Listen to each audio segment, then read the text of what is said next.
Reincarnation of the Strongest Sword God audiobook by Kevin.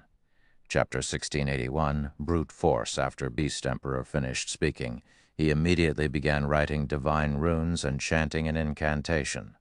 Suddenly, a gigantic magic array formed beneath Beast Emperor's feet and continuously expanded outward. Only after reaching a radius of 500 yards did it stop growing.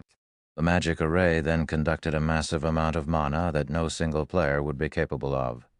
When the magic array was complete, Beast Emperor stabbed the black jade staff in his hand into the center of the magic array, letting it serve as the magic array's core.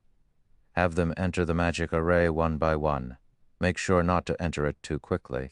If they're too quick, the magic array won't be able to absorb their immortal souls, and they will end up hurt for nothing, Beast Emperor said as he looked at Singular Burial.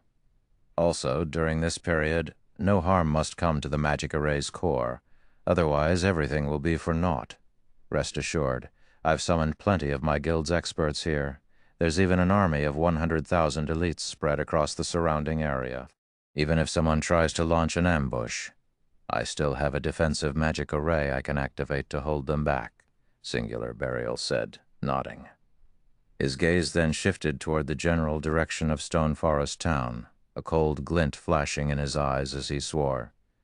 Black Flame, just you wait.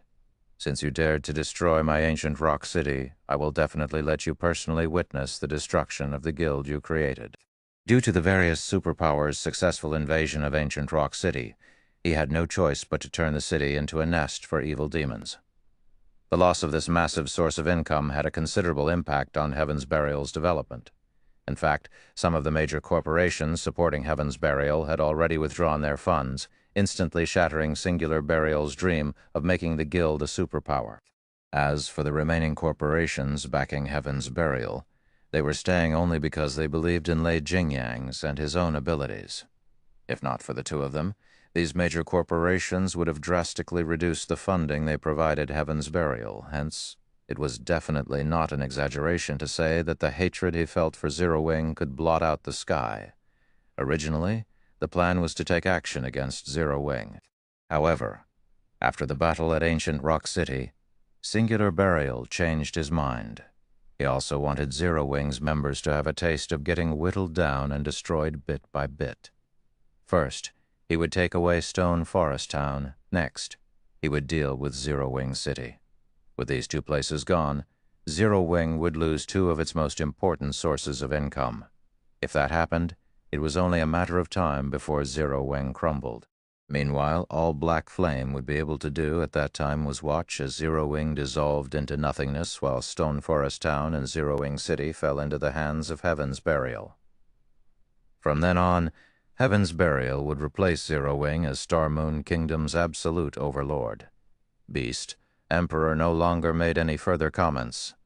Instead, he summoned a mythic-ranked evil demon to secretly assist in protecting the magic array. Compared to expert players, a mythic-ranked evil demon provided much greater assurance. After all, he had paid an enormous price to obtain the Black Jade Staff. Acquiring another one to hold another sacrificial ceremony would be extremely difficult. After Beast Emperor was done dealing with the matters here, he took out a teleportation scroll and left the area. All he needed to do now was wait for the magic array to collect a sufficient number of immortal souls. Meanwhile, such a large commotion naturally could not escape the eyes of Star Moon Kingdom's various major powers. What's Heaven's Burial trying to do by gathering so many players over at Stone Forest Town? Could it be preparing to vent its anger on Zero Wing's Stone Forest Town now that its ancient rock city has been destroyed? That shouldn't be the case, right?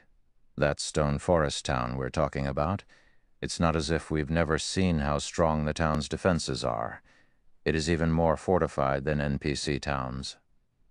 Moreover, I heard that the number of Tier 2 NPC soldiers defending Stone Forest Town has already exceeded 400. The town won't be so easy to take down. Hasn't Heaven's Burial learned its lesson from its previous failure? Maybe Heaven's Burial has some trump card to rely on. When the various major powers discovered Heaven's Burial's actions, they could not help but discuss it curiously. They all wondered what Heaven's Burial was trying to do. Vice Guild Leader, Heaven's Burial seems to be trying to take action against Stone Forest Town. What should we do? The Zero Wing members garrisoning Stone Forest Town were greatly concerned over this matter. Based on Heaven's Burial's actions, that guild was obviously planning on starting a guild war, only it had yet to make all the necessary preparations. Once it was ready, however, it would definitely launch an attack. Everyone in the guild is to avoid casually going out during this period, to avoid getting ambushed by Heaven's Burial's evil demons. At the same time, keep a close eye on Heaven's Burial's status and report back any findings immediately. Aqua Rose fired off commands through the guild chat. She also had Melancholic Smile strengthen the defenses of Stone Forest Town, building more defense turrets and moving more miniature ballistas to Stone Forest Town as a precaution. Currently, Heaven's Burial's monster army was already approaching Starmoon Kingdom's border. If Zero Wing did not send experts to help the NPC armies exterminate some of the monsters, the monster army's advance into Starmoon Kingdom would definitely accelerate. Hence, they could not afford to pull away those experts to deal with Heaven's Burial's player army. The only thing they could do right now was slow the advance of the monster army while strengthening the defenses of Stone Forest Town. Not to mention, the odds were that Heaven's Burial's player army was capable of summoning a large number of evil demons to aid the army in battle. If Zero Wing launched a half-hearted attack on Heaven's Burial's player army, Zero Wing's members would definitely be beaten black and blue. After all, without the help of static defenses and NPC soldiers, players couldn't contend against the powerful evil demons. For a time, the atmosphere in Starmoon Kingdom turned awkward. Aside from Zero Wing, the other guilds in the kingdom were also making their own preparations for war. After all, nobody knew for sure what Heaven's Burial was actually trying to do. There was always a chance that the guild would go crazy and start attacking every guild town in sight. Although the NPCs of Starmoon Kingdom had already tightened its security measures against evil beasts and evil demons, if players wanted to have the kingdom's armies mobilized to assist them in dealing with these monsters, they needed to provide concrete proof that these monsters had actually appeared. Only then would the kingdom's armies move out. Moreover, the kingdom's armies would need some time to get to the battlefield. If their guild towns failed to hold out until the kingdom's armies arrived, then there would be no point in notifying the kingdom. Hence, the various large guilds had all started building up the defenses of their respective towns. Meanwhile, back at the Darkness World, Shi Feng had also started grinding Grand Lords with greater urgency. Now he had 2 heroic spirits participating in the battle simultaneously, with the help of Anna and 3 Tier 3 demons. Killing level 70 or so Grand Lords became significantly easier. However, Grand Lords still weren't available in great abundance. After half a day or so of wanton slaughter, Shi Feng had basically killed every Grand Lord present on the map he was currently in. Now, Shi Feng had a total of 52 Darkness Stones and 386 Darkness Stone fragments, which was still some distance away from his target. Meanwhile, if he wished to find and kill more Grand Lords, he had only 2 options to do so. The first option was to wait for the Grand Lords he killed to respawn. However, Grand Lords generally took 2 or 3 natural days to respawn. Killing the Grand Lords too quickly had left him with no Grand Lords to grind. However, Shi Feng couldn't do anything about this situation. Anna was simply too strong. The second option was to head to other maps. The Grand Lords of other maps remained untouched. They were all alive and kicking. The only problem was getting to other maps. The Darkness World was different from the continent of God's Domain. On the continent of God's Domain, players faced no hindrance when moving between maps. In the Darkness World, however, the maps had strict level restrictions preventing players from going wherever they wished. In a sense, the Darkness World was similar to the Ice Crystal World. Players needed to defeat the designated Guardian boss in order to proceed to other maps, otherwise they would be stuck in the same map forever. Generally, players that arrived at the Darkness World using the teleportation stones exchanged at the 7 Luminaries Temple would not think of heading to other maps, because the map they were teleported to was suitable for their level, and just surviving in the said map was already plenty difficult. They would not even have time to think about heading to other maps. Shi Feng was definitely a unique case. It seems I have no choice but to force my way through, Shi Feng thought as he looked at the 30-meter-tall monster sleeping inside the canyon ahead of him. He then advanced towards the monster together with Anna. Now that the evil demon and evil beast armies were invading Star Moon Kingdom, he naturally could not waste time waiting for the Grand Lords he had killed to respawn. His only choice was to head to another map and hunt the Grand Lords there. Chapter 1682, High Demon Inside the Quiet Canyon. When Shi Feng got within 1,000 yards of the next map, he suddenly felt a powerful pressure washing over him. The pressure he felt now was completely different from what he experienced from the monsters he encountered before. In other words, there was a qualitative change to the pressure he felt. Currently, Shi Feng had already reached Tier 2, yet the pressure still made him extremely uncomfortable. His body felt as if it was fully submerged in a pool of water. The pressure is so strong despite the 1,000 yards separating us. Shi Feng stared at the massive figure displayed on his detection crystal ball in disbelief. The crystal ball showed a humanoid figure with the head of a goat sprawled across the ground before the canyon's exit. The figure also had a massive serpent for a tail and the bat-like wings commonly seen on demons. As the figure exhaled, flames surged out of its nostrils and scorched the ground before it. What? A high demon? Shi Feng was dumbfounded as he looked at this figure. There were many demonic creatures in God's domain, aside from having a difference in strength. These demonic creatures were also distinguished by lineage. In fact, the hierarchy among demons was largely determined based on lineage. Demons with noble lineages ruled over demons with ordinary lineages. Naturally, the nobler the lineage a demon possessed, the greater their potential for growth. In God's domain, most demons at the Demon King standard were high demons. It was very difficult for a demon with an ordinary lineage to grow into a Tier 5 Demon King, much less a Tier 6 Demon God. Demons with noble lineages were known as high demons. In terms of life rating, they were superior to even archaic species.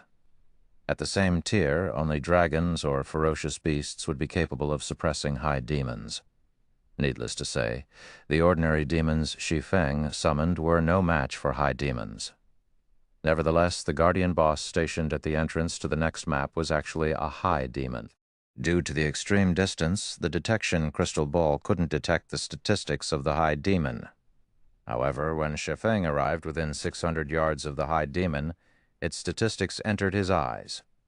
Baphomet, High Demon, Grand Lord, level 73, HP 120 million, 120 million, 120 million. At level 73 Grand Lord, Shi Feng fell into deep thought as he looked at Baphomet's statistics. Compared to an archaic species of the same level, a high demon had much less HP. Even so, 120 million HP was still a horrifying amount for him to deal with.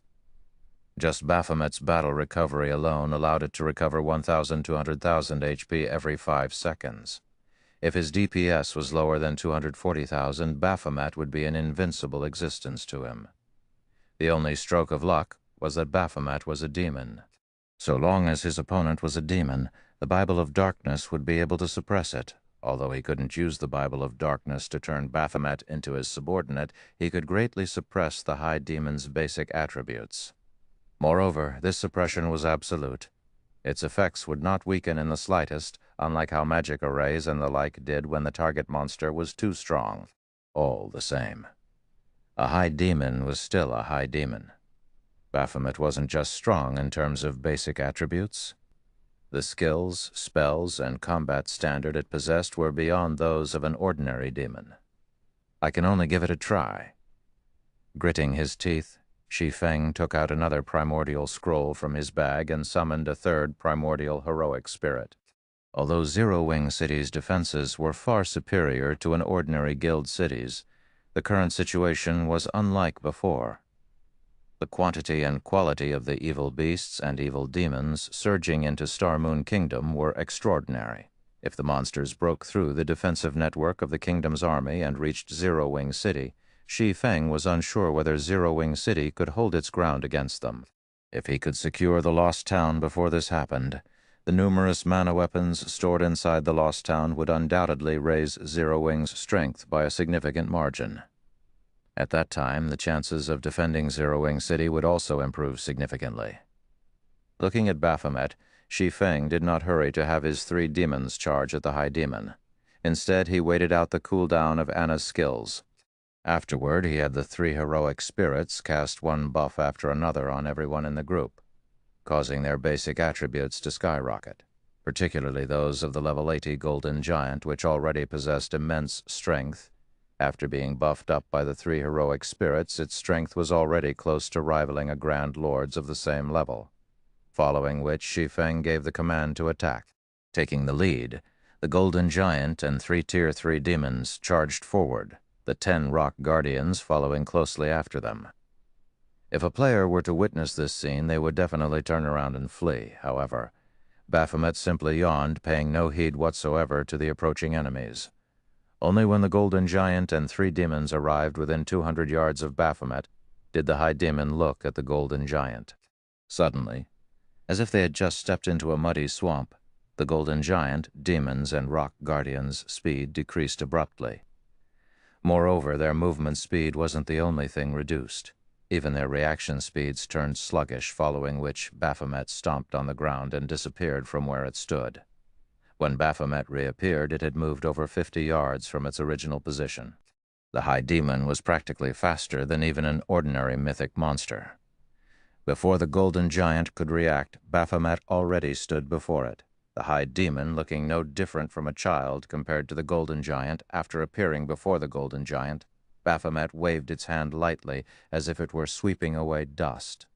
In the next moment, the Golden Giant and the demons and Rock Guardians, standing beside and behind the Golden Giant, were all sent flying over 20 yards back, damages appearing above the summoned creatures' heads. Among the group, the Golden Giant, which possessed the highest defense, lost over 700,000 HP, whereas the Lord-ranked Rock Guardians lost over 1 million HP each. Sure enough, it's very strong. Shi Feng was deeply shocked by the strength Baphomet displayed. Baphomet was much more powerful than any of the Grand Lord-ranked archaic species he had gone up against before. Moreover, based on the performance Baphomet just displayed, Shi Feng could tell that the High Demon's combat standard should be at the 6th floor Trial Tower standard. With the High Demon's mythical speed, even a 100-man team of Tier 2 experts would be like fish on a chopping board if it went up against Baphomet. Afterward, a series of exchanges took place between both sides. Unfortunately, although the Golden Giant and 3 demons retaliated, they only managed to land a few spells on Baphomet. Relying on its mythical speed, the High Demon easily dodged every normal attack sent at it. In contrast, despite being healed by Tier 3 heroic spirits, the Golden Giant and demons still continually lost HP. Although the Golden Giant and demons tried blocking and dodging Baphomet's attacks, their weakened reaction speeds prevented them from doing so. However, as Baphomet paid attention only to the Golden Giant and Tier 3 demons, Shi Feng was able to get within 100 yards of the High Demon unnoticed and immediately activated Demon Ruler. Suddenly, a ripple of power left the Bible of Darkness Shi Feng held. Baphomet's basic attributes promptly plummeted by 30%. The effect of Demon Ruler was remarkable. However, this was still not the end. Anna, who had long since completed her own preparations, had the Rock Giants form a magic array and suppressed Baphomet even more. However, the magic array was evidently inferior to Demon Ruler. In the end, Baphomet retained 60% of its original basic attributes, and it still suppressed the Golden Giant and Tier 3 demons. But instead of dodging all of the Golden Giant and demons' attacks, the High Demon was now forced to parry and block instead.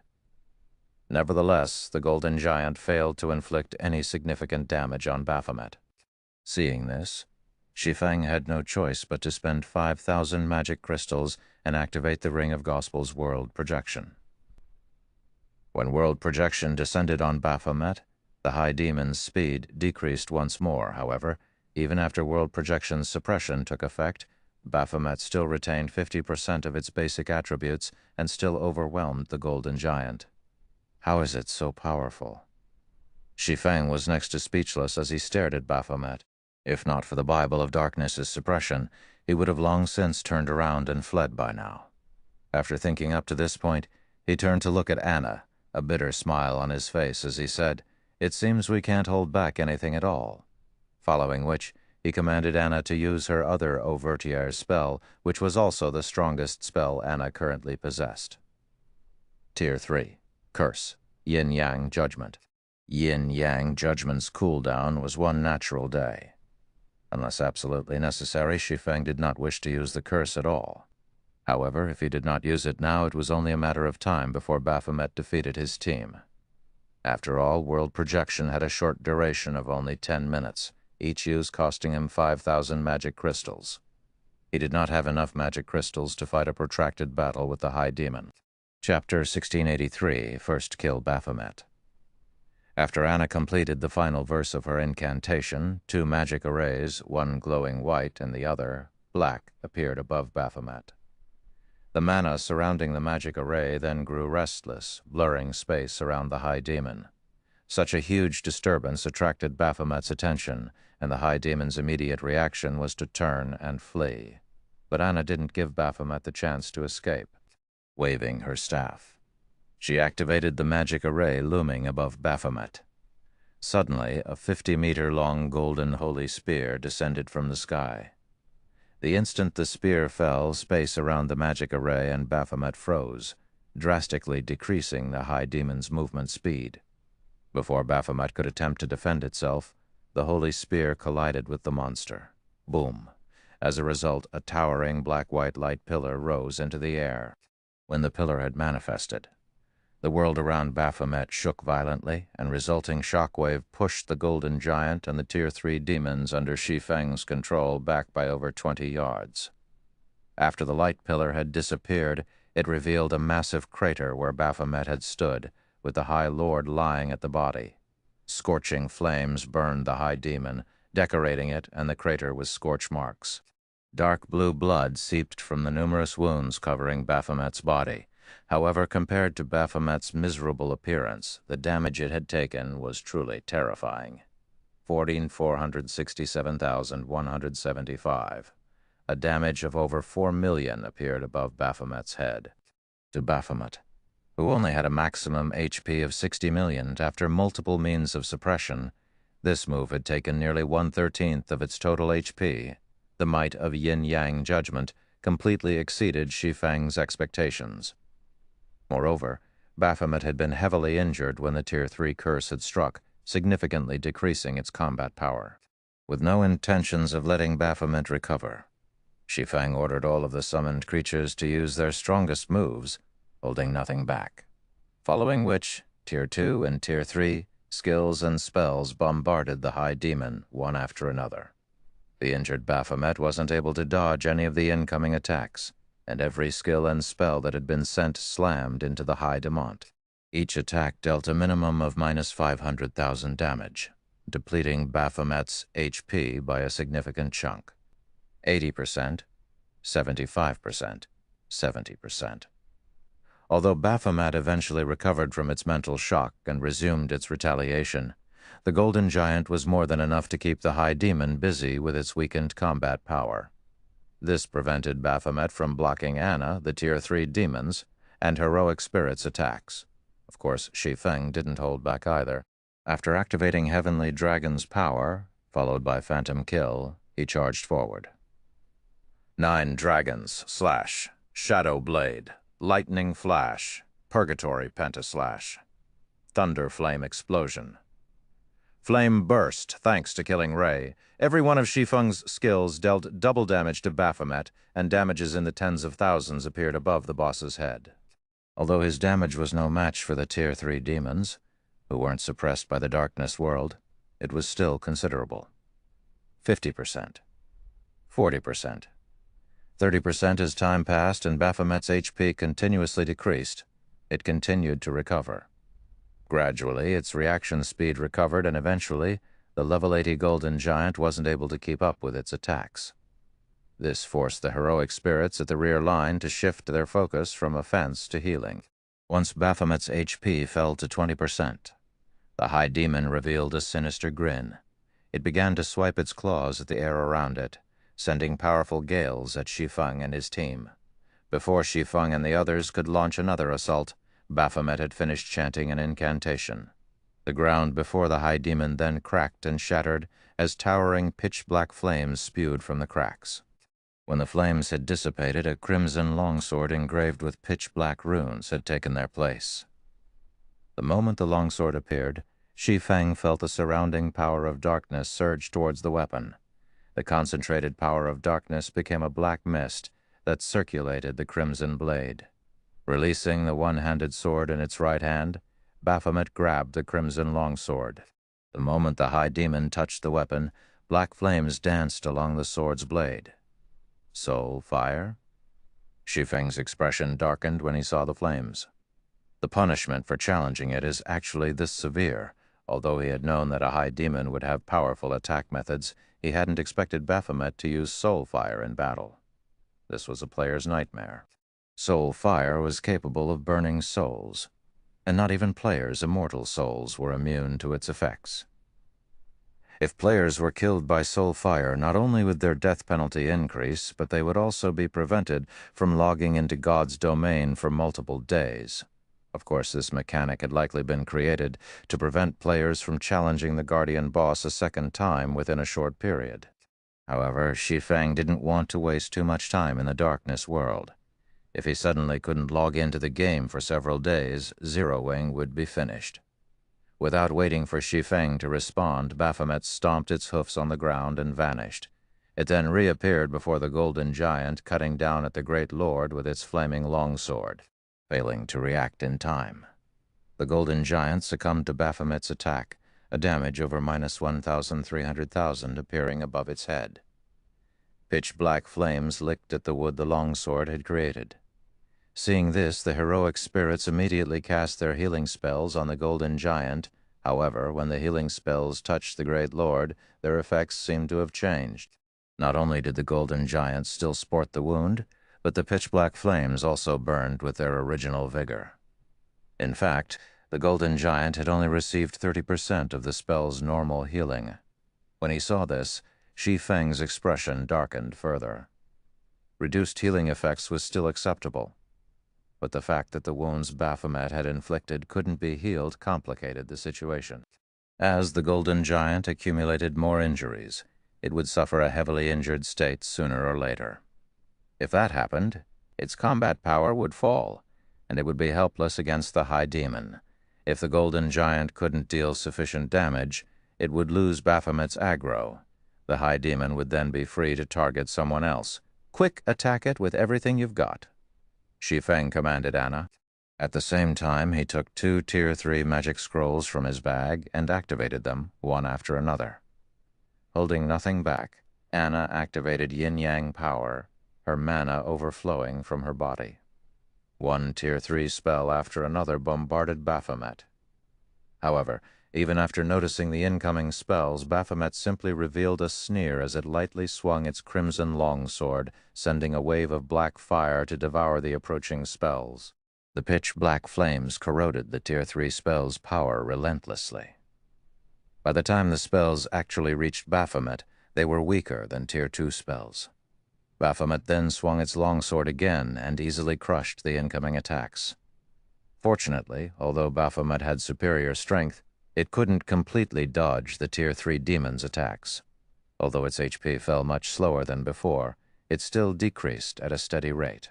After using the 2 Tier 3 magic scrolls, Shi Feng proceeded to activate Blade Liberation. Currently, both Baphomet's defense and reaction speed were recovering, and as a result, it continued to take less damage. Despite bombarding Baphomet with a series of powerful attacks, they had only reduced Baphomet's HP to 12%. In contrast, the Golden Giant had become heavily injured after receiving 10 hits from the High Demon's Crimson Longsword, and it could no longer serve as a proper MT. Baphomet then turned its attention to the Tier 3 demons. If this continued, it was only a matter of time before they team-wiped. After activating Blade Liberation, Shi Feng's attributes skyrocketed yet again, and his basic attributes now surpassed the level 80 Golden Giants.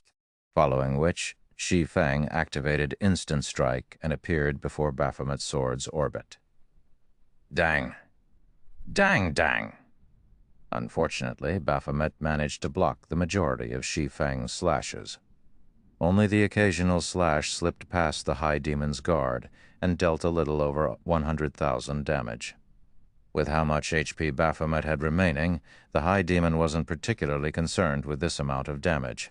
Even after Shi Feng fought for several seconds and launched dozens of slashes, the High Demon still had 5% of its HP remaining. Meanwhile, once Shi Feng had lost Instant Strike's buff, Baphomet gained the upper hand. In fact, due to Shi Feng's weakened state, he lacked any ability to retaliate. He could only defend himself. Fortunately, Anna finally finished her incantation. Angel summoning. Suddenly, a Tier 4 Valkyrie dropped onto the battlefield. Taking a step forward, the Valkyrie instantly appeared before Baphomet and swung her holy spear. Despite being a High Demon, the impact still sent Baphomet flying back over 20 yards, robbing it of its defensive stance. Immediately, the Valkyrie threw her holy spear, which easily pierced through the defenseless High Demon and dealt over -4 million damage. In the blink of an eye, Baphomet's HP fell below 1 million. Taking advantage of this opportunity, Shi Feng activated Divine Providence and pointed Killing Ray at Baphomet. Flame Domain. Lightning Edge. Under Shi Feng's command, a raging inferno and countless sword lights devoured Baphomet. Damages of over 200,000 appeared above Baphomet's head, one after another, tearing what little remained of the High Demon's HP away. Baphomet then died and collapsed to the ground. Following which, Shi Feng watched his experience bar increase rapidly. At the same time, the sound of a system notification reached his ears. System, congratulations. You have obtained the first kill on Baphomet, the guardian boss of Dark Sin Canyon. Rewards doubled. Acquired High Demon's soul. Chapter 1684, Repairing the Bible of Darkness. After watching Baphomet die, Shi Feng breathed a deep sigh of relief. Despite the fact that the Darkness world reduced Shi Feng's EXP gain, his experience bar had risen by 7%, pushing him to 62% of level 65. If not for the 95% reduction in EXP gain, he definitely would have climbed to level 66. With the High Demon's death, loot rained down from above, creating a dazzling sight to behold. If the various superpowers learned of this, they'd die from envy. The Darkness world's monsters already dropped excellent loot, and as a map's guardian boss, Baphomet's loot was far better than the map's other monsters, including the first kill bonus. One could just imagine how bountiful the High Demon's loot was. Giving the loot a rough glance, Shi Feng estimated that there should be over 100 items. As items rained from the sky, a crystal radiating a golden glow landed before Shi Feng. His curiosity piqued, Shi Feng promptly picked up the crystal and inspected it. High Demon's Soul, epic rank consumable sacrifice magic crystals to create a new body for High Demon Baphomet. Spend 2,000 magic crystals to create a Tier 3 body that is 10 levels higher than the user. 5,000 magic crystals to create a Tier 4 body that is 15 levels higher than the user. Can be used 3 times. Cooldown 5 minutes. Current usage count 0. What a powerful epic consumable. Shi Feng was stunned as he read the crystal's introductory text. Epic consumables were incredibly rare in God's domain, and each one was incomparably powerful. Take the Demon King's Horn, for example. It had enabled Shi Feng to destroy a city's defensive magic array instantly. Meanwhile, the High Demon's Soul was similarly extraordinary at this stage of the game. A Tier 4 High Demon was practically invincible to players. Moreover, Shi Feng could use the item 3 times. Also, the High Demon's Soul was different from the Divine Beast's Descent magic array. In the latter's case, if the magic array's operation were interrupted, the summoned Divine Beast would disappear. In the case of the High Demon's Soul, the summoned High Demon would only be cancelled if the owner were killed. It was a perfect tool of war. Shi Feng then stored the High Demon's Soul and collected the loot scattered across the ground. In total, Baphomet had dropped 154 items, including 45 epic materials and 31 magic scrolls. Among the magic scrolls, 6 were Tier 3 magic scrolls, 2 large-scale destruction magic scrolls, 1 summoning scroll, 2 defensive magic scrolls, and 1 single-target attack magic scroll. There was also one Tier 4 large-scale destruction magic scroll. The Guardian boss had dropped 1 Grandmaster and 33 Master-ranked potions as well. The Grandmaster potion was a growth potion that, when consumed, would temporarily increase the user's potential and forcefully elevate them by a single tier. This potion wasn't particularly useful to Tier 1 players, but to Tier 2 players and above, this potion's effects were even stronger than a Berserk skill. A Berserk skill only granted players additional basic attributes. However, this growth potion elevated players by a single tier. Not only would this increase grant players a boost to their basic attributes, but players' physique would also improve. This potion would be miraculously effective in dungeons. As for the remaining 44 items, there were 10 designs and recipes of various kinds among them. There was even a Master-ranked potion recipe and a Master-ranked engineering design. The Master-ranked potion in question was the Life Potion. Not only would this potion heal players for 70% of their maximum HP instantly when consumed, but it would also grant an HOD buff that recovered 2% of the user's HP every second for 10 seconds. In addition, it healed any heavy injuries and replenished 10% of the player's stamina and concentration. Unfortunately, the potion had a 5-minute cooldown, so it could only be used once or twice in most battles. Even so, it was much stronger than any advanced ranked recovery potion available on the market currently. Aside from the HP regeneration it provided, the fact that it could heal heavy injuries and replenish stamina and concentration made it extremely valuable. The potion would be particularly effective when players fought intense battles and when their stamina and concentration were nearly exhausted. The potion would also be very useful against bosses that increased stamina and concentration consumption. Although the Life Potion only recovered 10% of the player's stamina and concentration, it could save the player's life or help the team defeat a powerful boss if used during a critical moment. When the Life Potion had been introduced to the market in Shi Feng's previous life, each bottle had easily sold for 5 gold. However, the Life Potion recipe was extremely rare, and even the various superpowers had only acquired a few copies after going to great lengths. Each copy of the recipe could easily sell for an exorbitant 8,000 gold if put up for auction. As for the Master-ranked engineering design Baphomet had dropped, it was the hang glider design, like its real-world counterpart. The hang glider allowed players to glide through the air. Moreover, the hang glider was much faster than any mount. The Master-ranked hang glider provided a 350% movement speed increase. Since there weren't usually obstacles in the air, players could also traverse longer distances in a straight line. However, the hang glider had 3 flaws. The first was that players needed to take off from a sufficiently high location. The second was that the environment would affect the hang glider. If players tried to glide through a storm, the consequences would be severe. They might even be blown out of the sky and fall to their deaths. The third flaw was that hang gliders were consumables and could not be repaired. They would disappear once their durability had been exhausted. Meanwhile, even a common hang glider cost around 18 gold to produce. They weren't much cheaper than common mounts, which players could use indefinitely. However, to players who valued time and speed, these flaws did very little to stop them from using the hang gliders. In the past, many experts had opted to use hang gliders whenever they could to save on travel time. They paid no attention to the cost.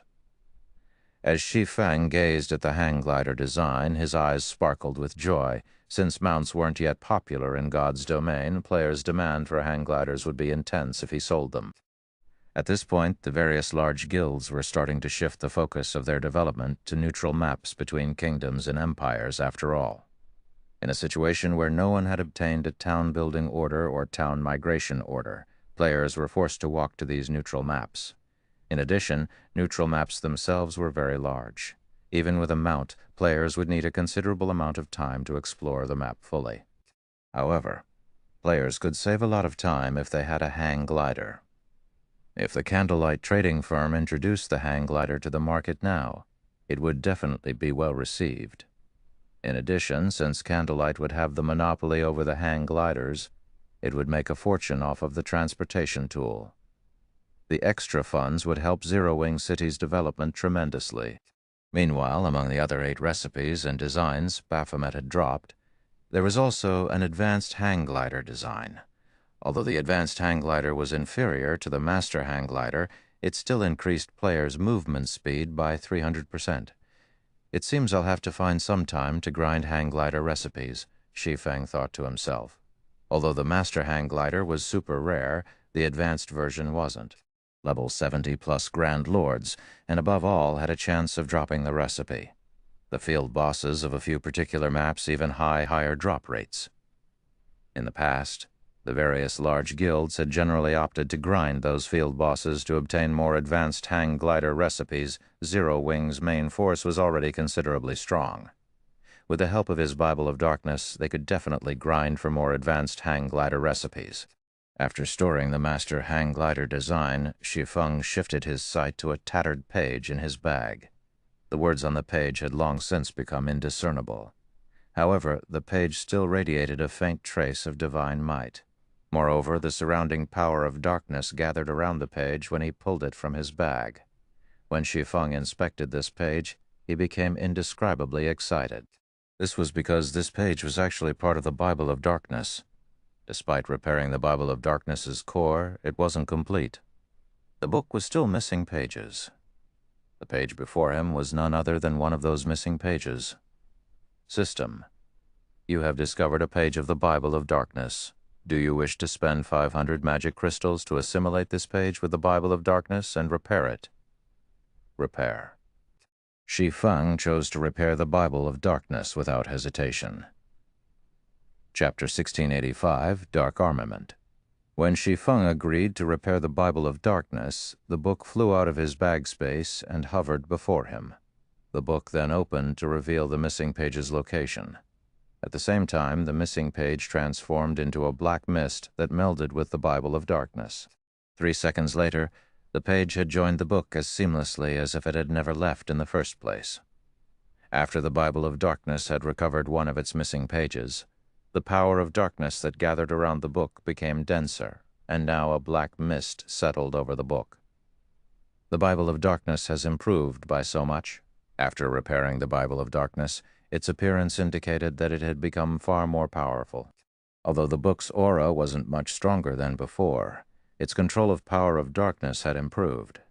In fact, the Bible of Darkness's control over the power of darkness had improved so much that Shi Feng could feel the darkness world's suppression weaken slightly.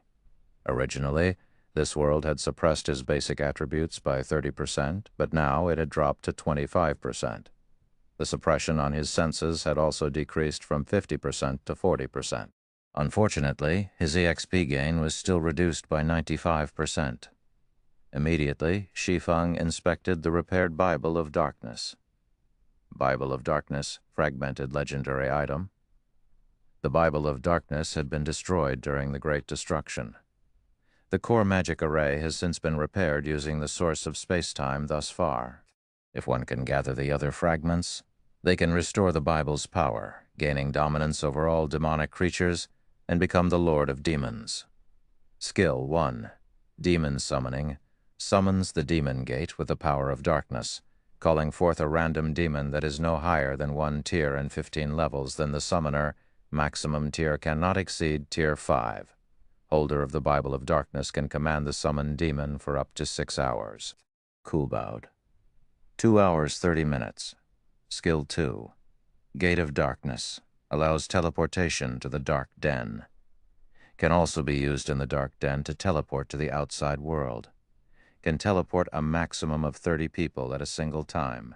Cooldown 1 day. Skill 3. Light of Darkness. Strengthen a player with the power of darkness, allowing said player to wield the power of darkness. Can strengthen up to a maximum of 1,500 people.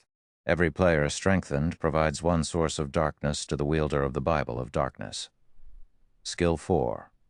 Power of Darkness.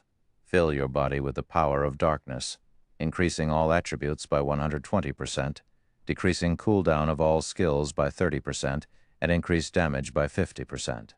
Duration will be equal to number of source of darkness 0.5 seconds. Power of Darkness cannot stack. Can only strengthen players up to a maximum of tier 5 classes. Cooldown, 5 hours. Skill 5, Demon Ruler. Passive effect, increases the attributes of demonic creatures under user's control by 35%.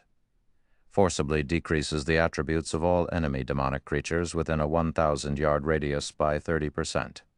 Active effect, when activated, there is a 12% chance to control a demonic creature that is no higher than 2 tiers and 30 levels than the user for 2 hours.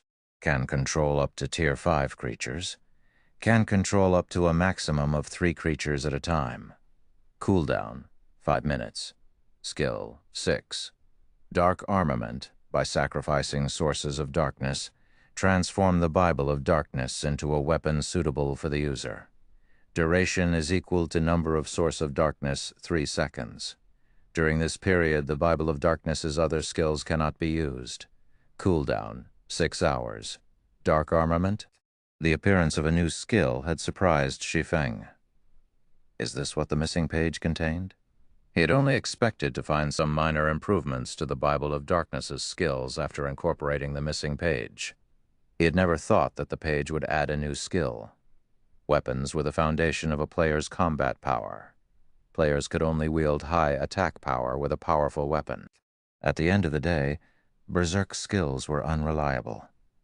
On the other hand, a powerful weapon could permanently increase a player's combat power. Although the Bible of Darkness's weapon wouldn't last forever, it could still last up to 75 minutes, which was much longer than any berserk skill. It was enough time for players to end a large-scale battle. After examining the Bible of Darkness for a few more minutes, Shi Feng stored it and began to appraise the other items. Baphomet had dropped of the remaining 34 items. There was 1 darkness stone and 6 darkness stone fragments.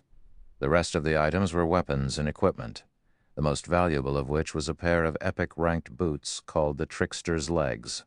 When equipped, the Trickster's Legs would offer a significant boost to the wearer's movement speed and reaction speed. It was an excellent pair of boots that only level 50 players and above could equip. There were also 5 pieces of level 60 dark gold equipment, 12 pieces of level 60 fine gold equipment, and 9 pieces of level 60 secret silver equipment.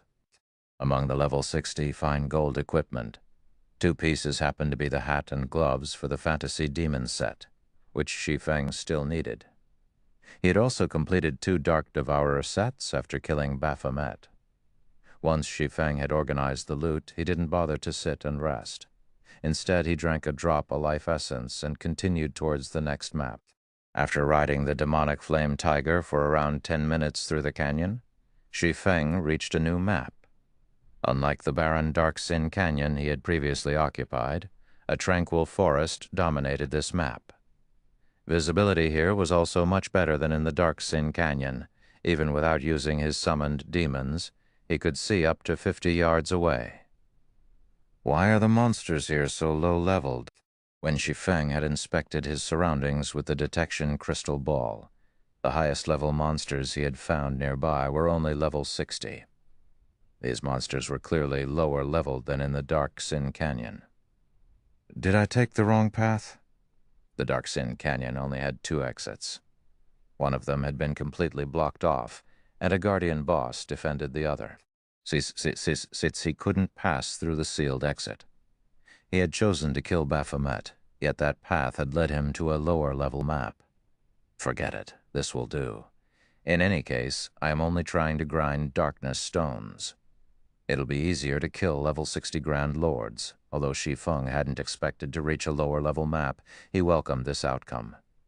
It was undoubtedly easier to kill level 60 Grand Lords than it was to kill their level 80 cousins. Furthermore, he wasn't able to do much fighting since he was in a weakened state due to activating his twofold berserk during the fight with Baphomet.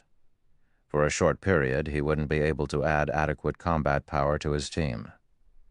Shi Feng then proceeded to lead Anna towards one of the Grand Lords he had discovered with the detection crystal ball. With 3 level 80, Tier 3 demons, and 1 level 80 golden giant, whose strength rivaled a Grand Lord of the same level, defeating a level 60 Grand Lord would be a piece of cake. With Anna and the 3 heroic spirits' assistants, the fight against the Grand Lord ended quickly.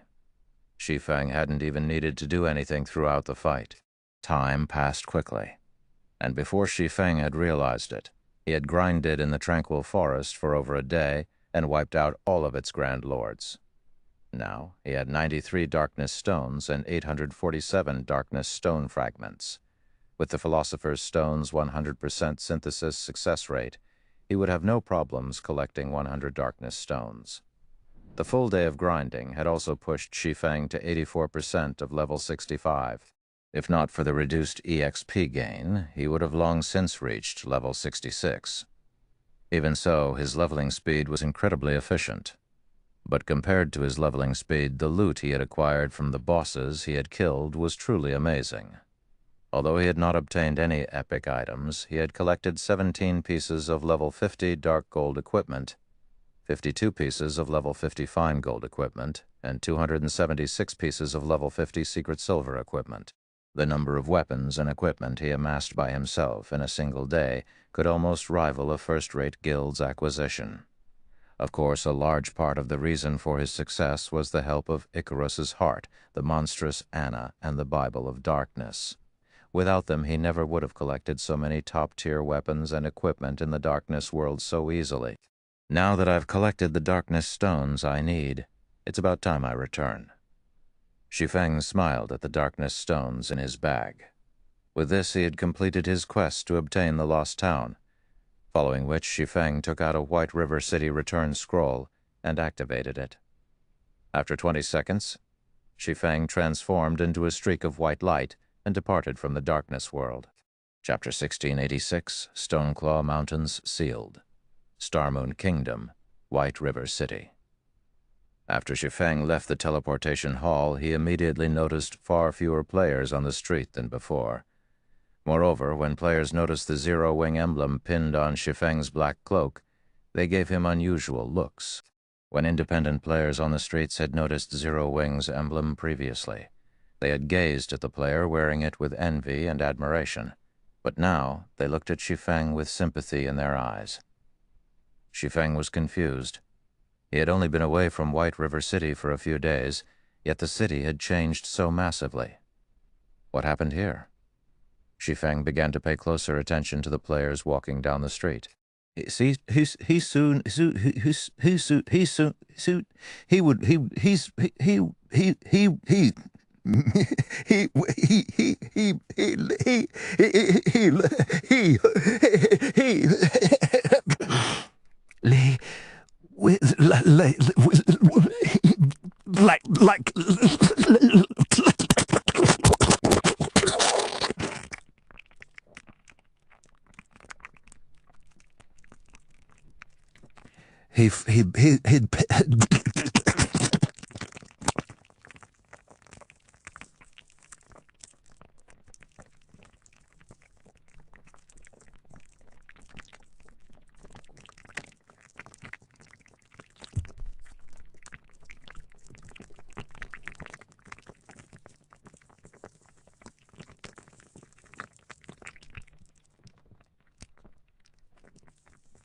even if the Zero Wings development had suffered lately due to the war with Heaven's Burial.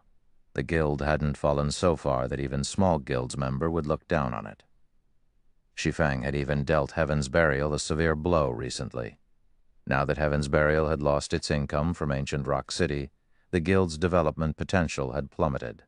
It could no longer compete with Zero Wings' growth. Look, that guy's wearing Zero Wings' bronze emblem. He should be one of Zero Wings' experts, yet he still has time to wander aimlessly. I bet he ran back here once he realized that victory isn't possible. Heaven's Burial's latest strategy is too ruthless. Zero Wing is almost guaranteed to lose Stone Forest Town, and all of the various large guilds are fending for themselves. Heaven's Burial even declared that any guild that offers Zero Wing assistances will join its hit list, and any of Zero Wing's members that withdraw will be spared its wrath. That's right. Who would have imagined that Heaven's Burial would close off the Stoneclaw Mountains map with such a powerful barrier? Not only has all communication been cut off, but they've also disabled return scrolls. Moreover, the barrier only has one exit. Based on what I've heard, a large army of evil demons and evil beasts guard that exit, and Heaven's Burial isn't letting any player leave the map, keeping players from notifying the kingdom's armies. Heaven's Burial isn't letting any player leave the map to notify the kingdom's armies. The Stoneclaw Mountains map has been locked down for nearly 7 hours now. With Heaven's Burial's strength, it should have already captured Stone Forest Town. I'm not sure, based on the information Stone Forest Town's players are sharing via offline communication. The battle between Zero Wing and Heaven's Burial has become intense, with both sides constantly losing players. But Zero Wing's players haven't been able to break through to the barrier's exit. In contrast, more players from Heaven's Burial are gathering in the Stoneclaw Mountains by the minute. The same is true for the evil beasts and evil demons.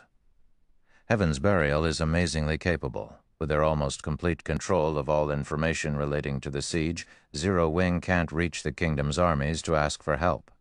Meanwhile, trying to get into the barrier is a suicide mission.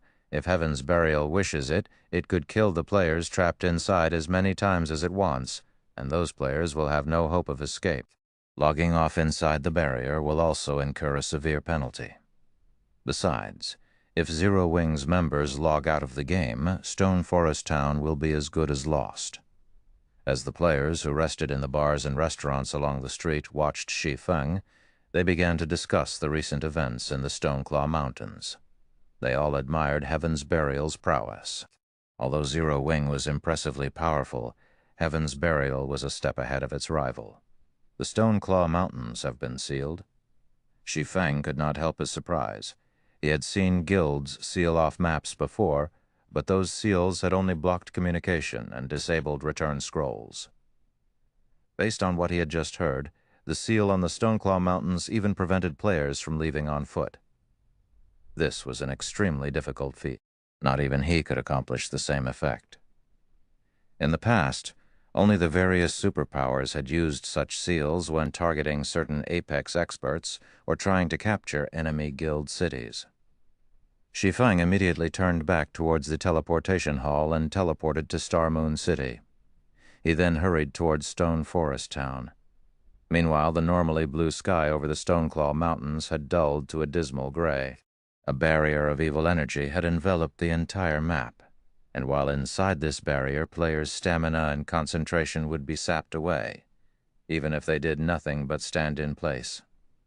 Their minds also felt foggy due to the barrier's power. In contrast, the evil demons inside the barrier were in their element. Both their movement and intellect had improved, as had their basic attributes. Standing on one of Stone Forest Town's walls, Aqua Rose watched the swarm of monsters and players gather some distance away with a somber expression. Suddenly, a level 50 ranger clad in blue walked up to Aqua Rose and reported, "Vice Guild Leader Aqua, based on our scouts' observations, another player army has entered the barrier. By the looks of it, they seem to be from Blackwater. There are roughly 20,000 players, over 6,000 of which are level 49 or above. Moreover, they have brought 8 catapults with them." 6,000 experts and 8 catapults?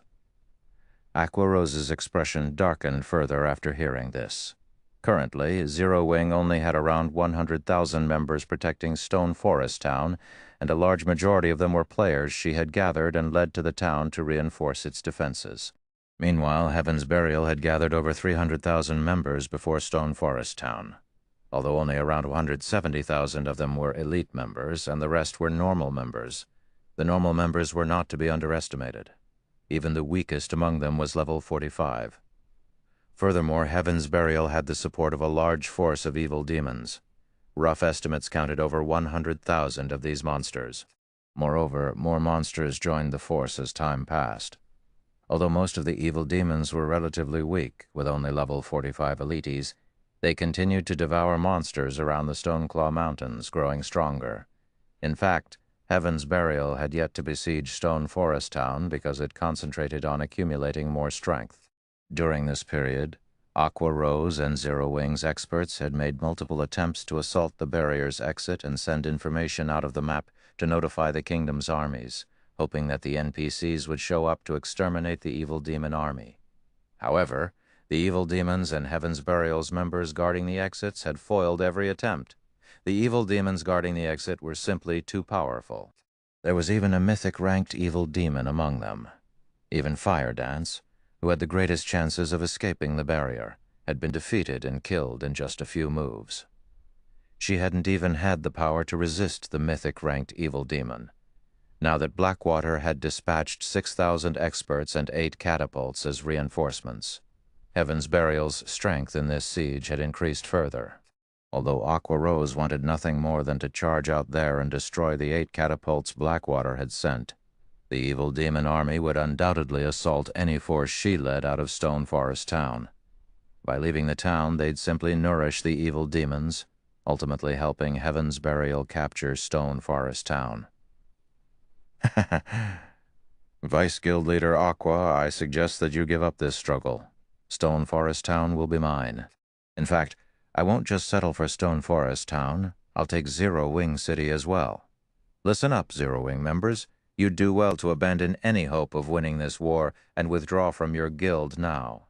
Staying will only spell your doom once my monster army charges into Stone Forest Town. We've already sealed off the Stoneclaw Mountains, so even in death, none of you will leave this place alive. You'll only die again and again. So withdraw from your guild while you still have the chance, Singular Burial announced with a voice amplification device as he watched Aqua Rose on the town's ramparts. You should also know that currently, Blackwater's army and another army of evil demons are on their way. Once they arrive, not even Heaven will be able to save you. The players in Stone Forest Town fell silent after listening to Singular Burial's declaration with solemn expressions. Are we going to fall just like this? Everything Singular Burial had said seemed true. All they could do now was wait for death to reach them. Suddenly, a figure appeared above the town before a deep voice echoed throughout the area, reaching Stone Forest Town and Heaven's Burial's army and ingraining its question into everyone's minds. Is that so? Chapter 1687, Strong Reversal. As the deep voice from above reached the players, everyone turned towards it. Black Flame? The Sword King? Everyone quickly discovered a cloaked man hovering in the air. The man carried 2 long swords at his waist and radiated a majestic aura. Upon recognizing this man's appearance, many players gasped in surprise. This man had been responsible for so many miracles already, from killing an enemy commander whilst surrounded by an army of thousands to deterring an army of tens of thousands single-handedly. This man had defied common sense. He had even slain one well-known expert after another and wounded multiple superpowers. Just recently, he had charged into Ancient Rock City alone and destroyed 2 of the city's defensive magic arrays. To top it all off, he had left that city with his life.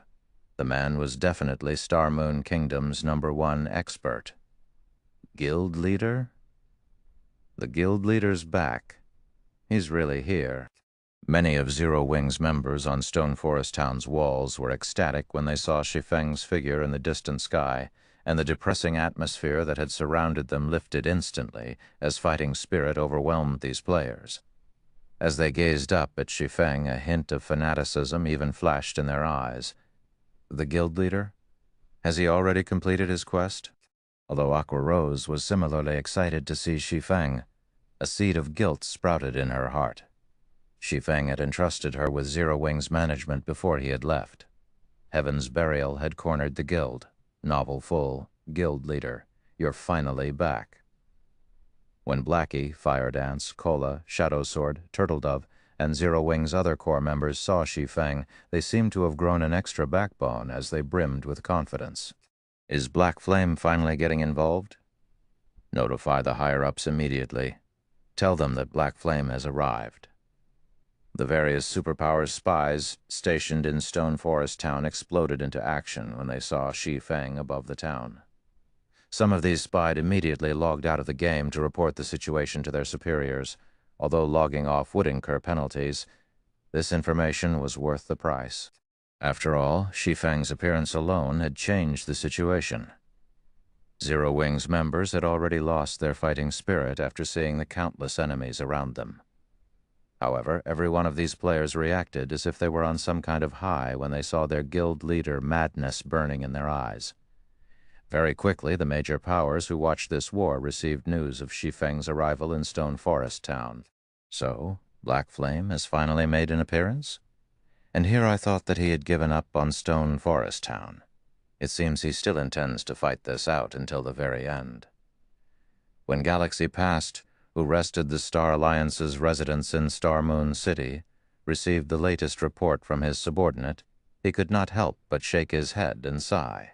Heaven's Burial had thrown everything it had into this last assault.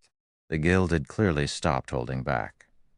Even if Stone Forest Town's defenses were very powerful, the evil demon army was no laughing matter. Unlike evil beasts, evil demons were intelligent. They also had faster reaction speeds. They wouldn't succumb to the town's static defenses as easily as the evil beasts. Moreover, based on the information they had collected thus far, any player killed an evil demon killed inside the barrier would become a sacrifice, turning into a new evil demon for Heaven's Burial very quickly. Just thinking about it made Galaxy Past shudder with fear. One could not forget the reinforcements Blackwater had sent either. 8 catapults could inflict devastating damage to Stone Forest Town. Not only did they deal high damage, but they also had an extremely long attack range. Even Zero Wing's movement-type defensive magic array would only last a few hits from these weapons of war. Meanwhile, in a high-class restaurant in the Black Dragon Empire. Interesting. Black Flame really is a suicidal bastard. Nine Dragon's Emperor's lips curled into a smile when he saw the video his subordinate had sent him. Zero Wing is truly finished now. I can't wait to see what Phoenix Rain plans to use to compete against me for Thunder Island in the next contest. In contrast to Nine Dragons Emperor's reaction, when Phoenix Rain read the latest report on the war between Heaven's Burial and Zero Wing from her position on Thunder Island, her expression darkened. Why is he such a fool? Phoenix Rain was at a loss for words. Heaven's Burial had obviously sealed Stone Forest Town to massacre Zero Wing's members. It was bad enough that Zero Wing had sent most of its main force members and expert players to the town to defend it. But now, even Shi Feng, Zero Wing's guild leader, had fallen into this trap. The wisest decision would be to abandon Stone Forest Town and conserve as much of the guild's strength as possible to protect Zero Wing City. The city had already become the guild's core. But if its guild leader were killed while protecting Stone Forest Town, it would deal a massive mental blow to the guild. With both its military prowess and morale wounded, how was Zero Wing supposed to defend Zero Wing City later? Novelful standing amidst Heaven's Burial's army, which waited outside of Stone Forest Town, Singular Burial had his sight locked onto Shi Feng, glaring at the man with a chilling gaze. Due to Black Flame, the foundation he had built for the future Heaven's Burial Empire had been utterly destroyed. If Black Flame hadn't destroyed Ancient Rock City's defensive magic arrays, the various superpowers wouldn't have sieged the city, forcing him to sacrifice his city to the evil god's branch temple. However, it was his turn to share the feeling of destruction with Zero Wing. Black Flame, Your words sure are bold. What can you possibly do by yourself? You dared to destroy my city's defensive magic arrays, and today I will take Stone Forest Town from you as compensation." Singular Burial sneered at Shi Feng. As soon as Singular Burial finished speaking, the evil demon army behind Heaven's Burial's army loosed an earth-shattering roar. The roars of over 100,000 evil demons echoed throughout the Stoneclaw Mountains, and the pressure the monsters released made everyone in Stone Forest Town shudder. Some players' legs even lost their strength. The players in Stone Forest Town were reminded of the evil demon army's strength once more. If the pressure the evil demon army radiated were already so powerful, the consequences would be unimaginable if the monster army took action. Although Shi Feng was powerful, what could one person possibly do against so many formidable monsters? There were also Heaven's Burial's players to contend with. In the end, Shi Feng had only come to die alongside Zero Wing's members by coming to Stone Forest Town. "Since you people from Heaven's Burial like Stone Forest Town so much, then you can stay here forever."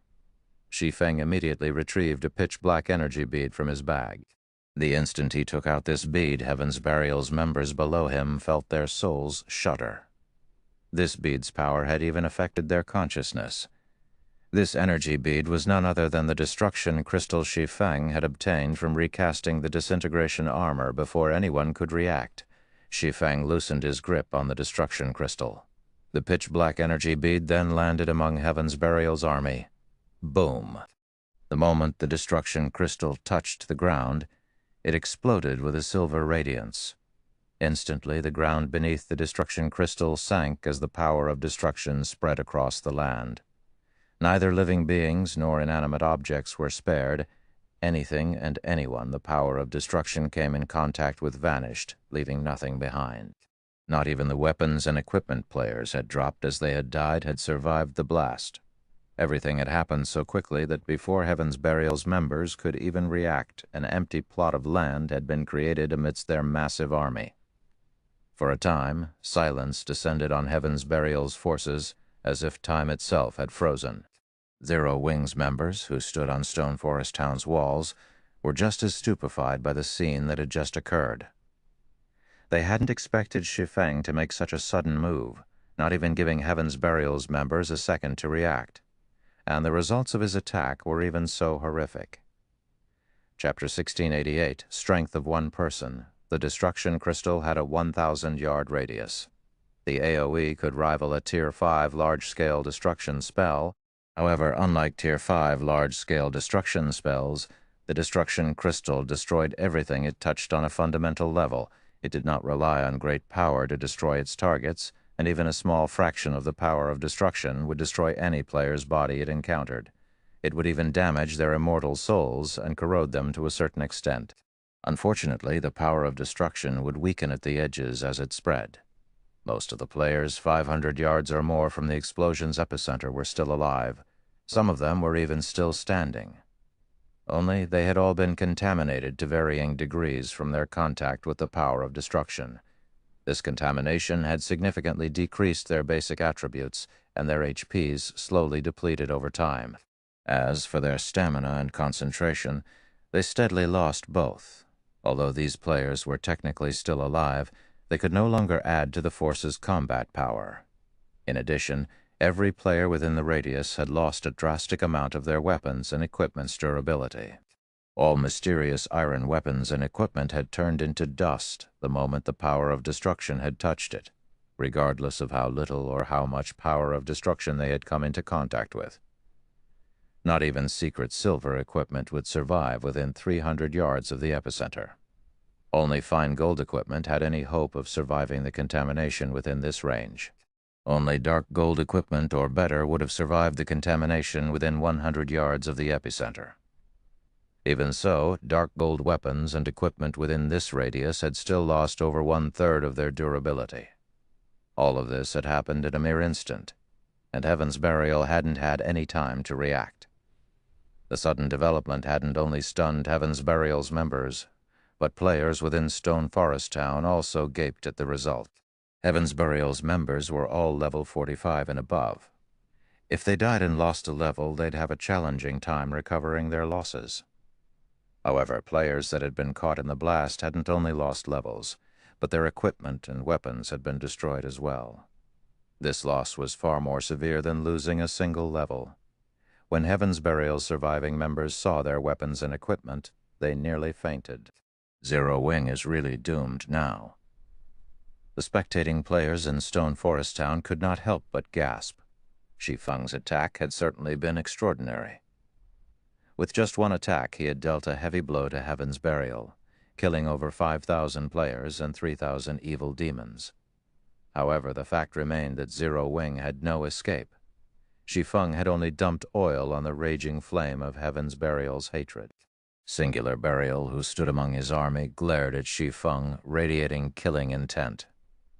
Even the temperature of the air around him had fallen by a few degrees. "Black Flame, you asked for this?" Singular Burial then commanded. "Activate the magic gnome cannons and shoot him out of the sky. Guild leader, are we really going to waste the cannons on him? Weren't we saving them to deal with Stone Forest Town's defensive magic array?" Daybreak Fog jumped in, trying to dissuade Singular Burial after hearing his latest order. The magic gnome cannons were war weapons they had acquired after capturing ancient Rock City. Each of the cannon's shots could rival a Tier 3 large-scale destruction spell. It also dealt increased damage to defensive magic arrays and fortifications. It was a specialized weapon for siege warfare. However, the magic gnome cannons had limited ammunition, and Heaven's Burial had spent most of that ammunition while defending ancient Rock City. Now, they could only fire 12 rounds, using that ammo on a single target. A player at that was unwise. "He is the one asking for it." Singular Burial growled madly, adamant that his command be carried out. Hearing Singular Burial's decisive tone, his guild member realized how furious the man was. The players manning the magic gnome cannons at the rear of Heaven's Burial's forces then aimed the weapons at Shi Feng and fired. Boom! As the first cannon went off, a beam of dark blue light flew towards Shi Feng, reaching its target in the blink of an eye. The energy beam contained so much power that even the space around it trembled. Crap! Singular Burial has lost his mind. He's actually using a war weapon to deal with a single player? Black Flame is dead for sure this time. That attack should have a 100-yard radius at the very minimum. No player can dodge that. The players watching from within Stone Forest Town were stupefied. War weapons generally had very long cooldowns, and the stronger the weapon was, the longer its cooldown would be. Hence, for efficiency, such weapons were generally used against dense crowds. It was a luxury to fire a war weapon at a single player. Just as the dark blue energy beam was about to smash into Shi Feng, he activated Heavenly Dragon's power, increasing his HP by 500%, defense by 300%, strength by 150%, and agility by 60%. The intensity of his aura instantly skyrocketed, and it felt as if some primordial beast had just woken from a long sleep, following which Shi Feng swung Killing Ray towards the incoming energy beam. Lightning Edge. Countless arcs of lightning flew from Shi Feng's blade, forming a long blue river that collided with the incoming energy beam. When the attacks collided, a brilliant radiance illuminated the battlefield. While everyone was momentarily blinded, a strong gust of wind pushed at them. Heaven's Burial's members standing near the collision were even forced to retreat several yards. After the two attacks fought for supremacy, the magic gnome cannon's energy beam devoured the river of lightning and proceeded to devour Shi Feng. However, before Singular Burial could cry out in joyous victory, the smoke in the sky scattered and revealed Shi Feng's still living figure. Shi Feng was actually alive and still hovering in the air. In fact, he was nowhere near dead. He had only lost around 1/8 of his HP. He didn't die? How is that possible? Seeing Shi Feng alive and kicking, the players watching from Stone Forest Town were dumbfounded. The eyes of Heaven's Burial's members nearly fell from their sockets when they saw the result of the attacks. How is this possible? Did he use some invulnerability skill? No, that can't be right. He has lost HP. But if he didn't use an invulnerability skill, why did he only lose a little HP? For a moment, Singular Burial failed to comprehend what had just happened. He had considered the possibility that Shi Feng may have a few methods to dodge the magic gnome cannon's attack.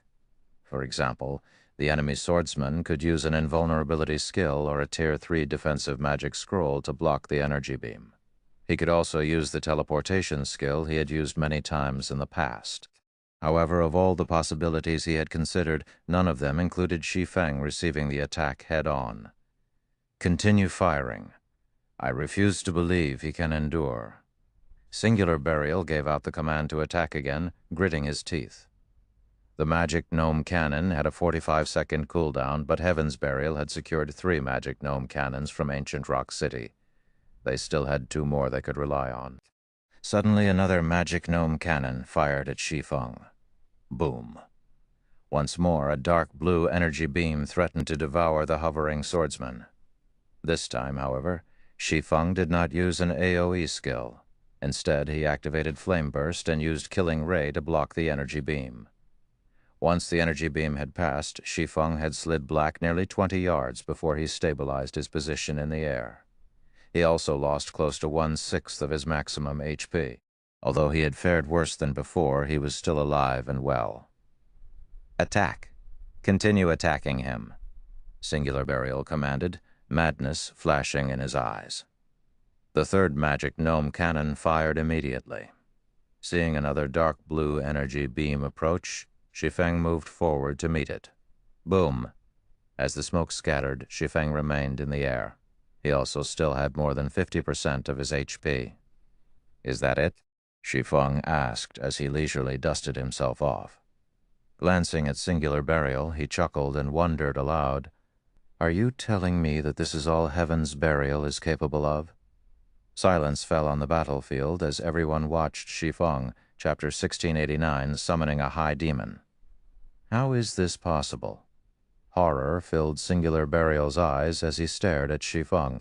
He was very familiar with the magic gnome cannon's power, and he simply couldn't accept the fact that Shi Feng had just taken 3 hits head-on and survived, much less held on to more than 50% of his HP.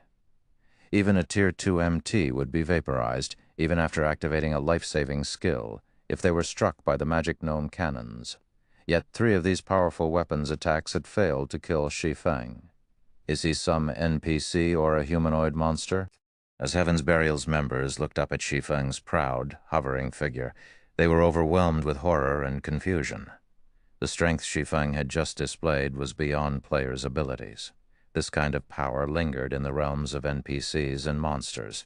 When they thought about how they were supposed to fight such a monster, a chill crawled down their spines.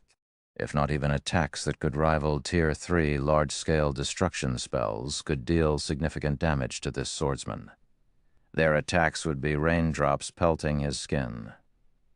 Shi Feng's combat standard was also exceedingly high. He wouldn't simply let them attack him like a common monster. If Shi Feng charged into their army's ranks, the consequences would be unimaginable. Meanwhile, Stone Forest Town had become eerily silent after its players had witnessed the failed bombardment.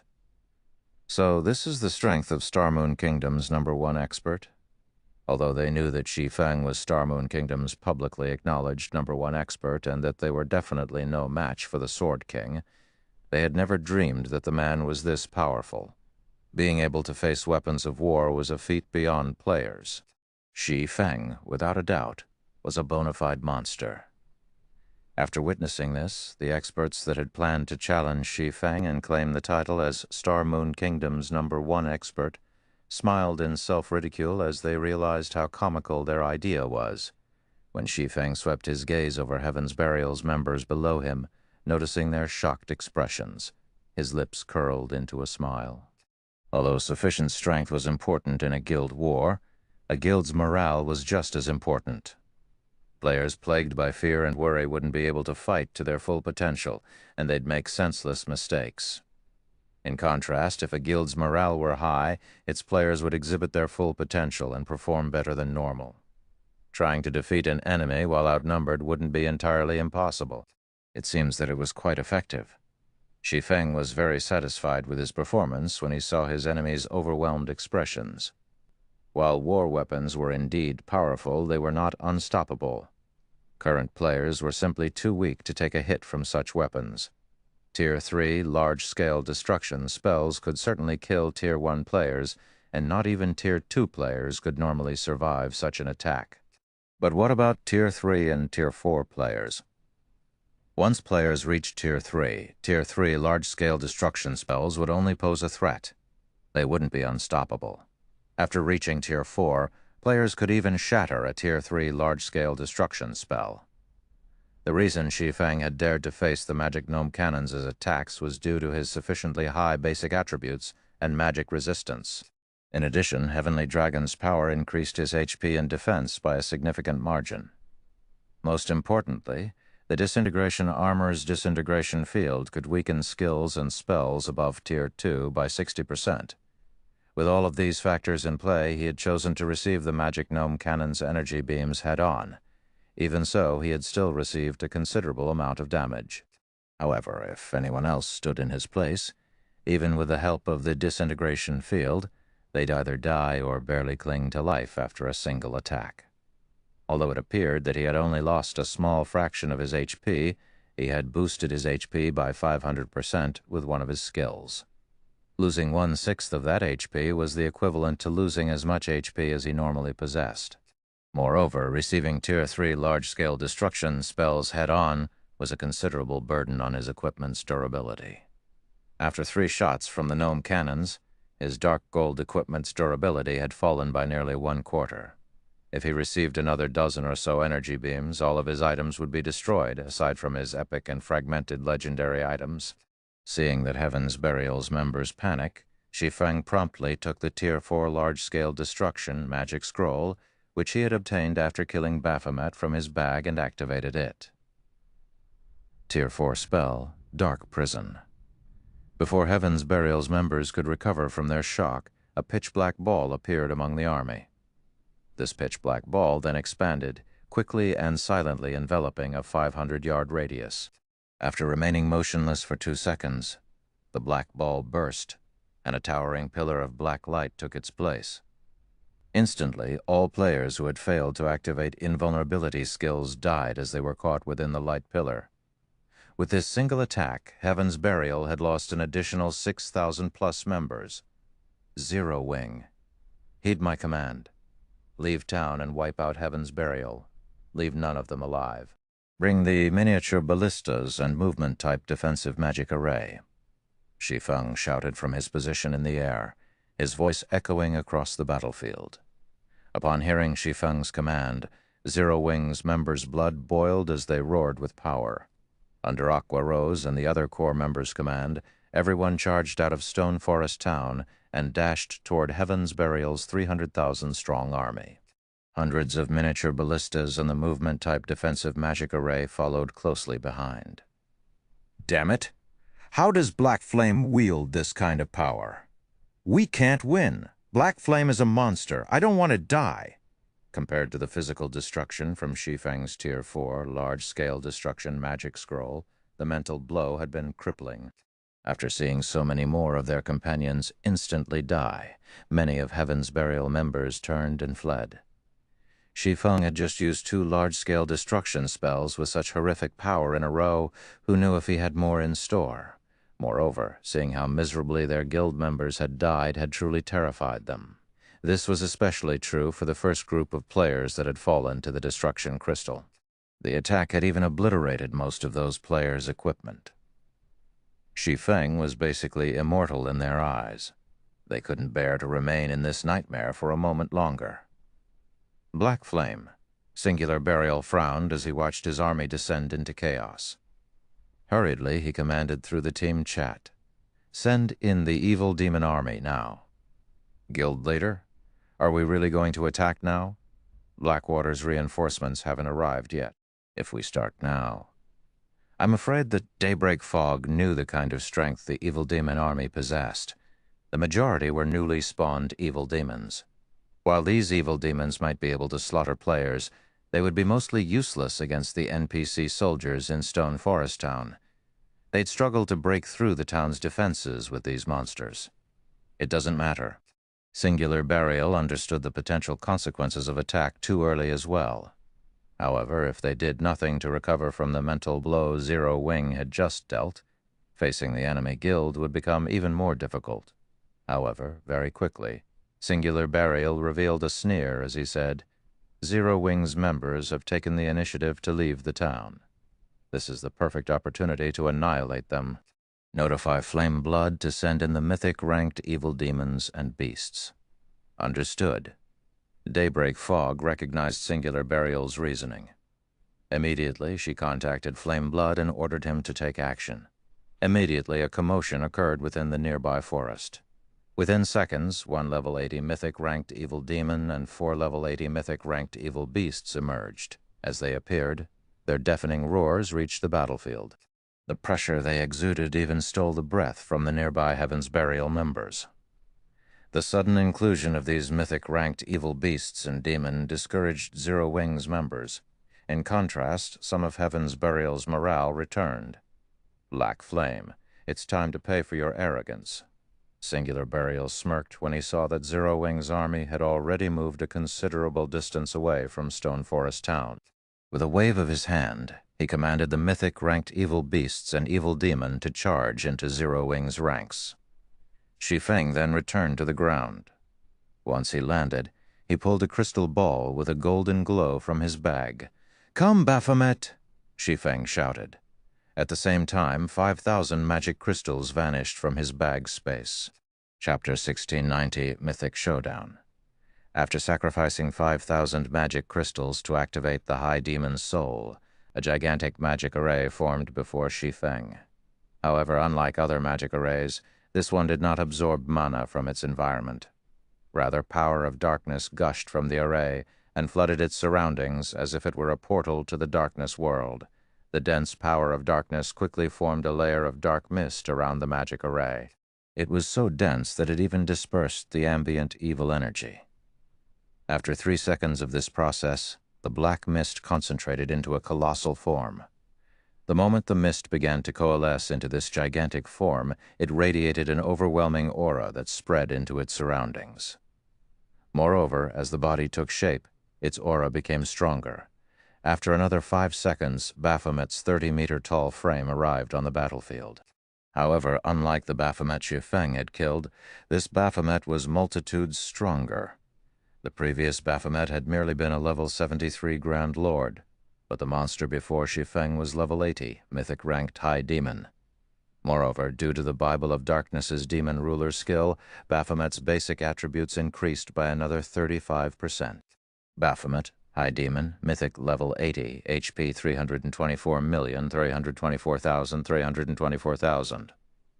When the evil demon army was within 100 yards of Zero Wing's army, Baphomet stopped the ground lightly and disappeared.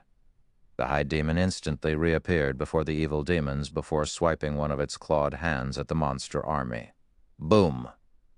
Suddenly, all evil demons within 20 yards of Baphomet flew backward. All elite and special elite ranked evil demons within Baphomet's attack range were instantly obliterated.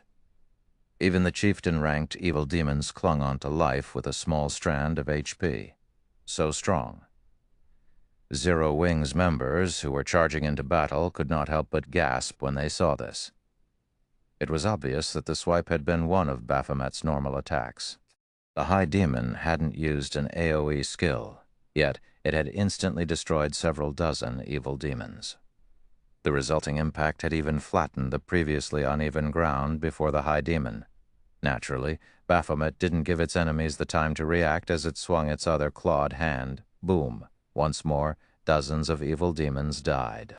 Several Lord-ranked evil demons flew through the air as they sustained heavy injuries. For a time, Baphomet continued on an unstoppable rampage. The High Demon massacred the evil demons as if it were squashing on ants. Although the nearby evil demons had tried to retaliate, Baphomet had barely taken damage.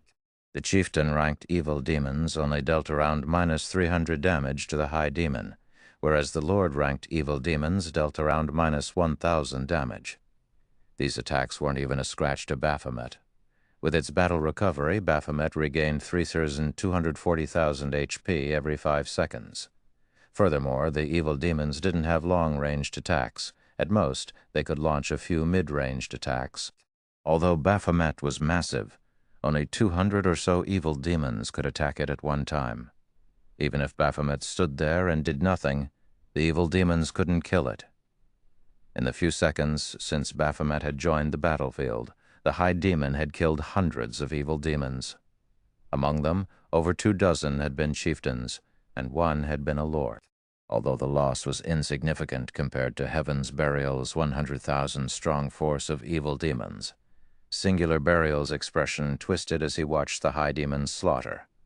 He had never expected Zero Wing to have a trump card like this. He had assumed that Zero Wing would summon divine dragons as it had during their previous war. If that were the case, he intended to sneak the mythic-ranked evil demons past Zero Wing's defenses to target the magic array that summoned the dragons directly. However, it was a different story if Shi Feng summoned a mythic monster with an item. Dealing with Baphomet wouldn't be easy.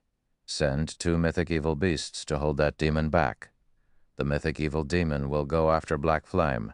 I want to see how Zero Wing intends to defeat us, Singular Burial commanded. Evil demons were best against players. Although Shi Feng was not an easy target, he was a small pest, slightly larger than his companions, before a mythic-ranked evil demon. 2 of the 4 mythic-ranked evil beasts turned toward Baphomet, whereas the mythic-ranked evil demon charged at Shi Feng. However, before the evil demon could reach Shi Feng, a gigantic figure intercepted it. This figure belonged to none other than Baphomet. Baphomet was 30 meters tall, and the mythic-ranked evil demon was only 5 meters tall. The High Demon loomed over the evil demon like a building. "Do you think you can stop it?" Singular Burial sneered. A mythic-ranked evil demon's combat standards were even superior to ordinary experts, and its strength was higher than a mythic-ranked evil beast's. Its only weakness was its low 150 million HP. Against players, however, this much HP was more than enough. Without hesitation, the mythic-ranked evil demon brandished one of its claws at Baphomet. As its claw moved, gray mist rapidly enveloped it. Space tore as the claws passed. Tier 3 skill, Dark Annihilation Claw.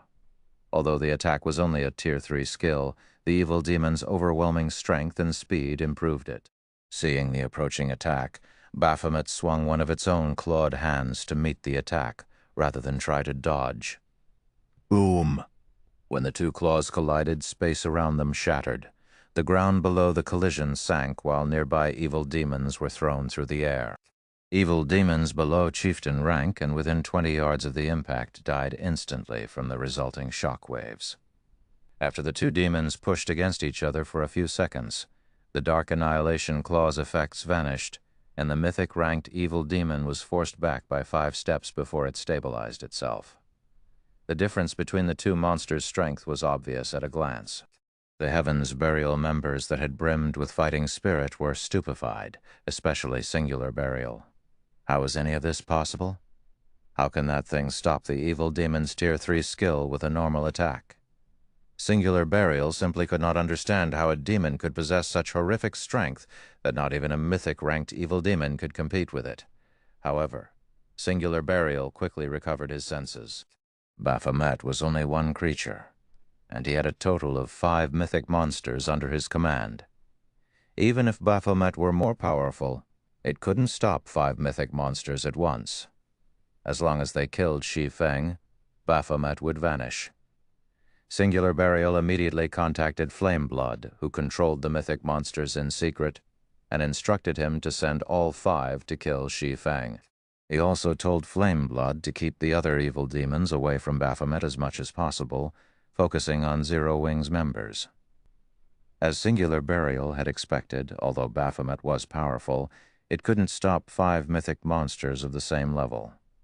It took everything the High Demon had to pin down 1 evil demon and 2 evil beasts. However, Zero Wing's army had arrived on the battlefield, and the movement-type defensive magic array enveloped Shi Feng in its protection. Meanwhile, several hundred ballistas launched their payloads simultaneously. The scene of hundreds of exploding arrows flying towards their targets was spectacular. The explosion 7 halted the mythic-ranked evil beast's advance for a moment.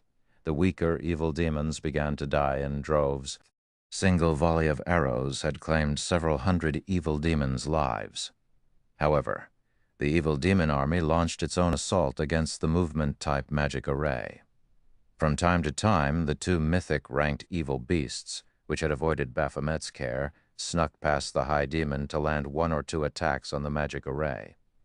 Heaven's Burial also continued to bombard the array with the magic gnome cannons.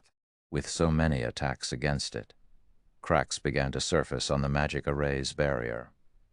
Fortunately, the array quickly repaired itself, and after this continued for several minutes, Zero Wing had no choice but to replenish the movement-type defensive magic array's energy reserves. It's still standing? Envy flashed in Singular Burial's gaze as he watched the movement-type defensive magic array. Although it wasn't as strong as the barrier around a city, it could be reactivated the moment after it shattered. So what if you can withstand the evil demon army for now? How many magic crystals can you afford to spend?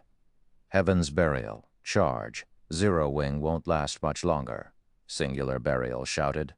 Heaven's Burial's members could also see that, although Black Flame's previous performance had been stunning, Zero Wing couldn't avoid annihilation. When Zero Wing's members heard Singular Burial's shout, their expressions darkened. The evil demon was already a formidable force. If Heaven's Burial's players joined the fray, sure enough, I'm pushing my luck by relying on one Baphomet. The battle's current state didn't particularly surprise Shi Feng.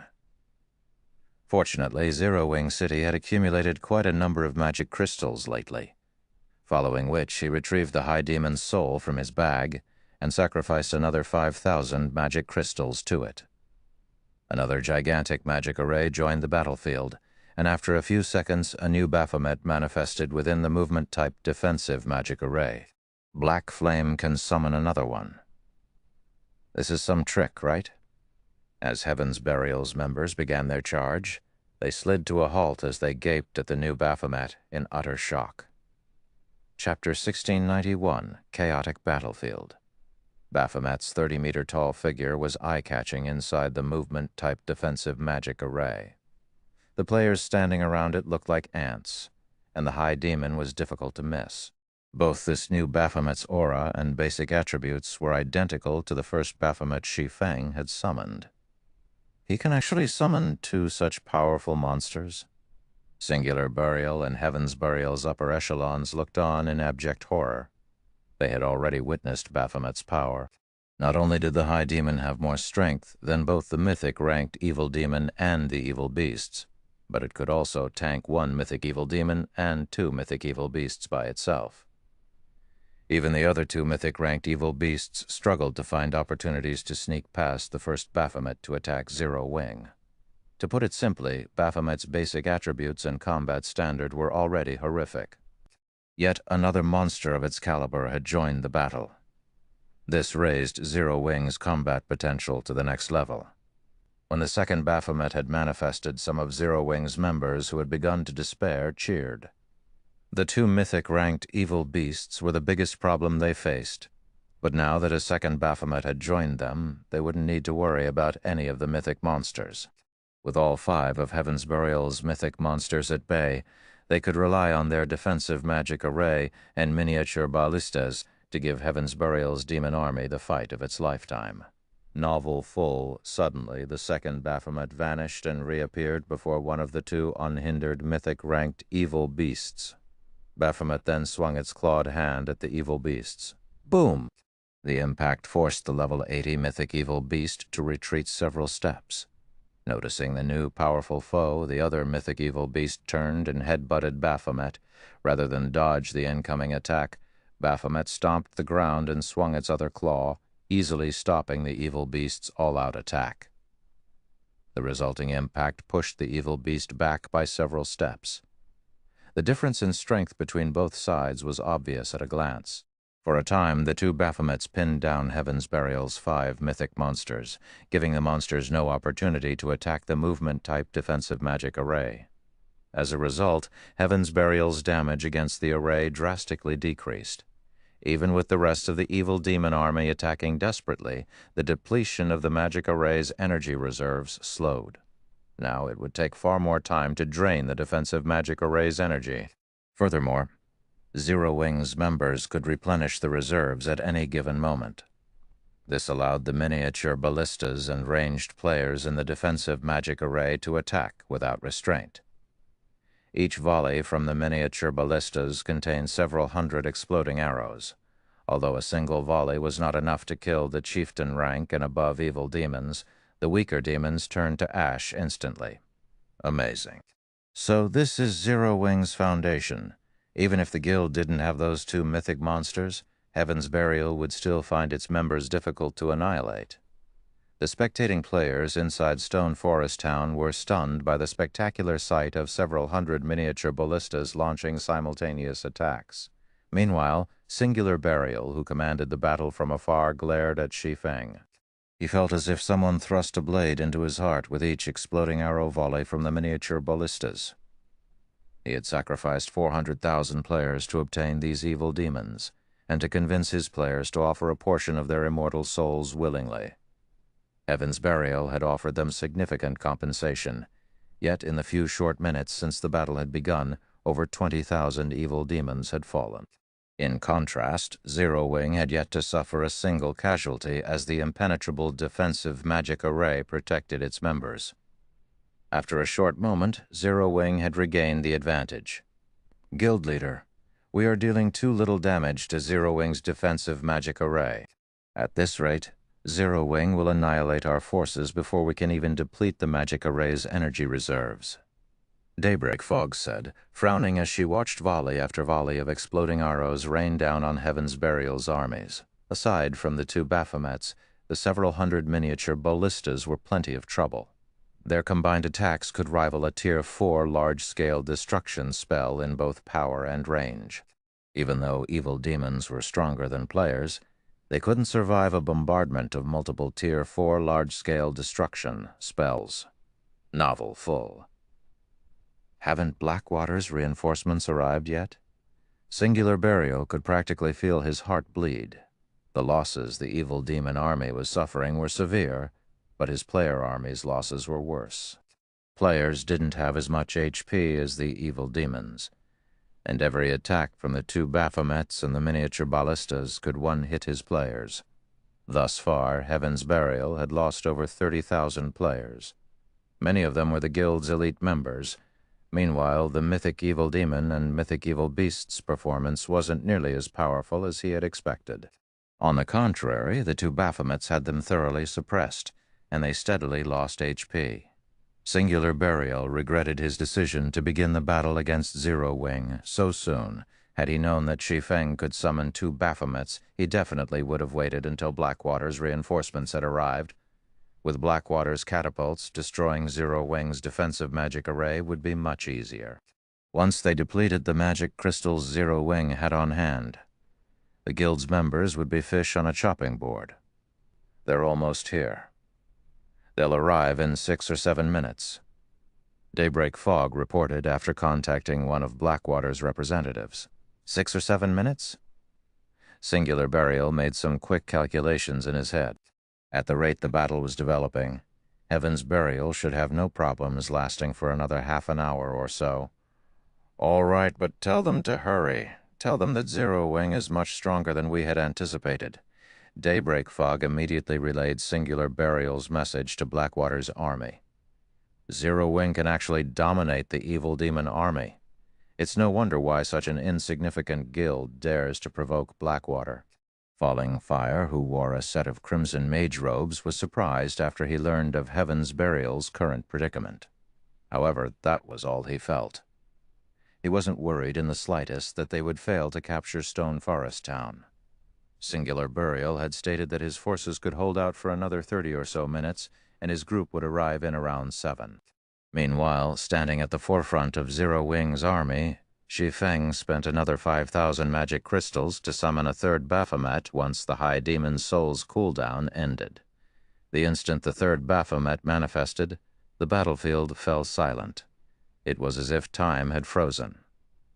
Before Heaven's Burial's members could react to the new Baphomet, Shi Feng had the freshly summoned High Demon charge into enemy ranks, executing one skill after another.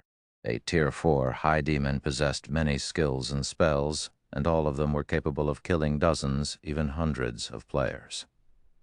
Damn it! How is this possible?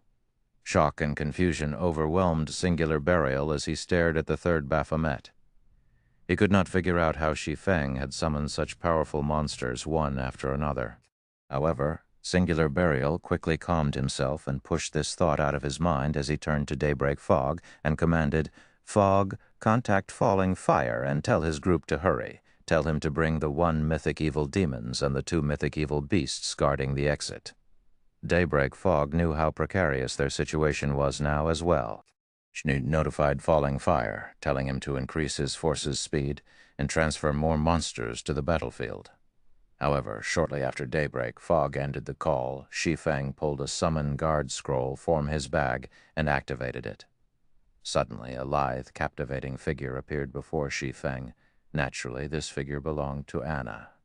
Following Anna's arrival, a level 80 Great Lord ranked Golden Giant and 10 level 80 Lord ranked Rock Guardians joined the battlefield. This instantly elevated Zero Wing's destructive power to a whole other level. Anna, in particular, performed as well as the Baphomets. She controlled numerous holy spears to attack the enemy players, each wave killing dozens or even over 100 players. Any Tier 1 player these spears struck died instantly. After summoning Anna, Shi Feng had the 3 Baphomets use their strongest skill.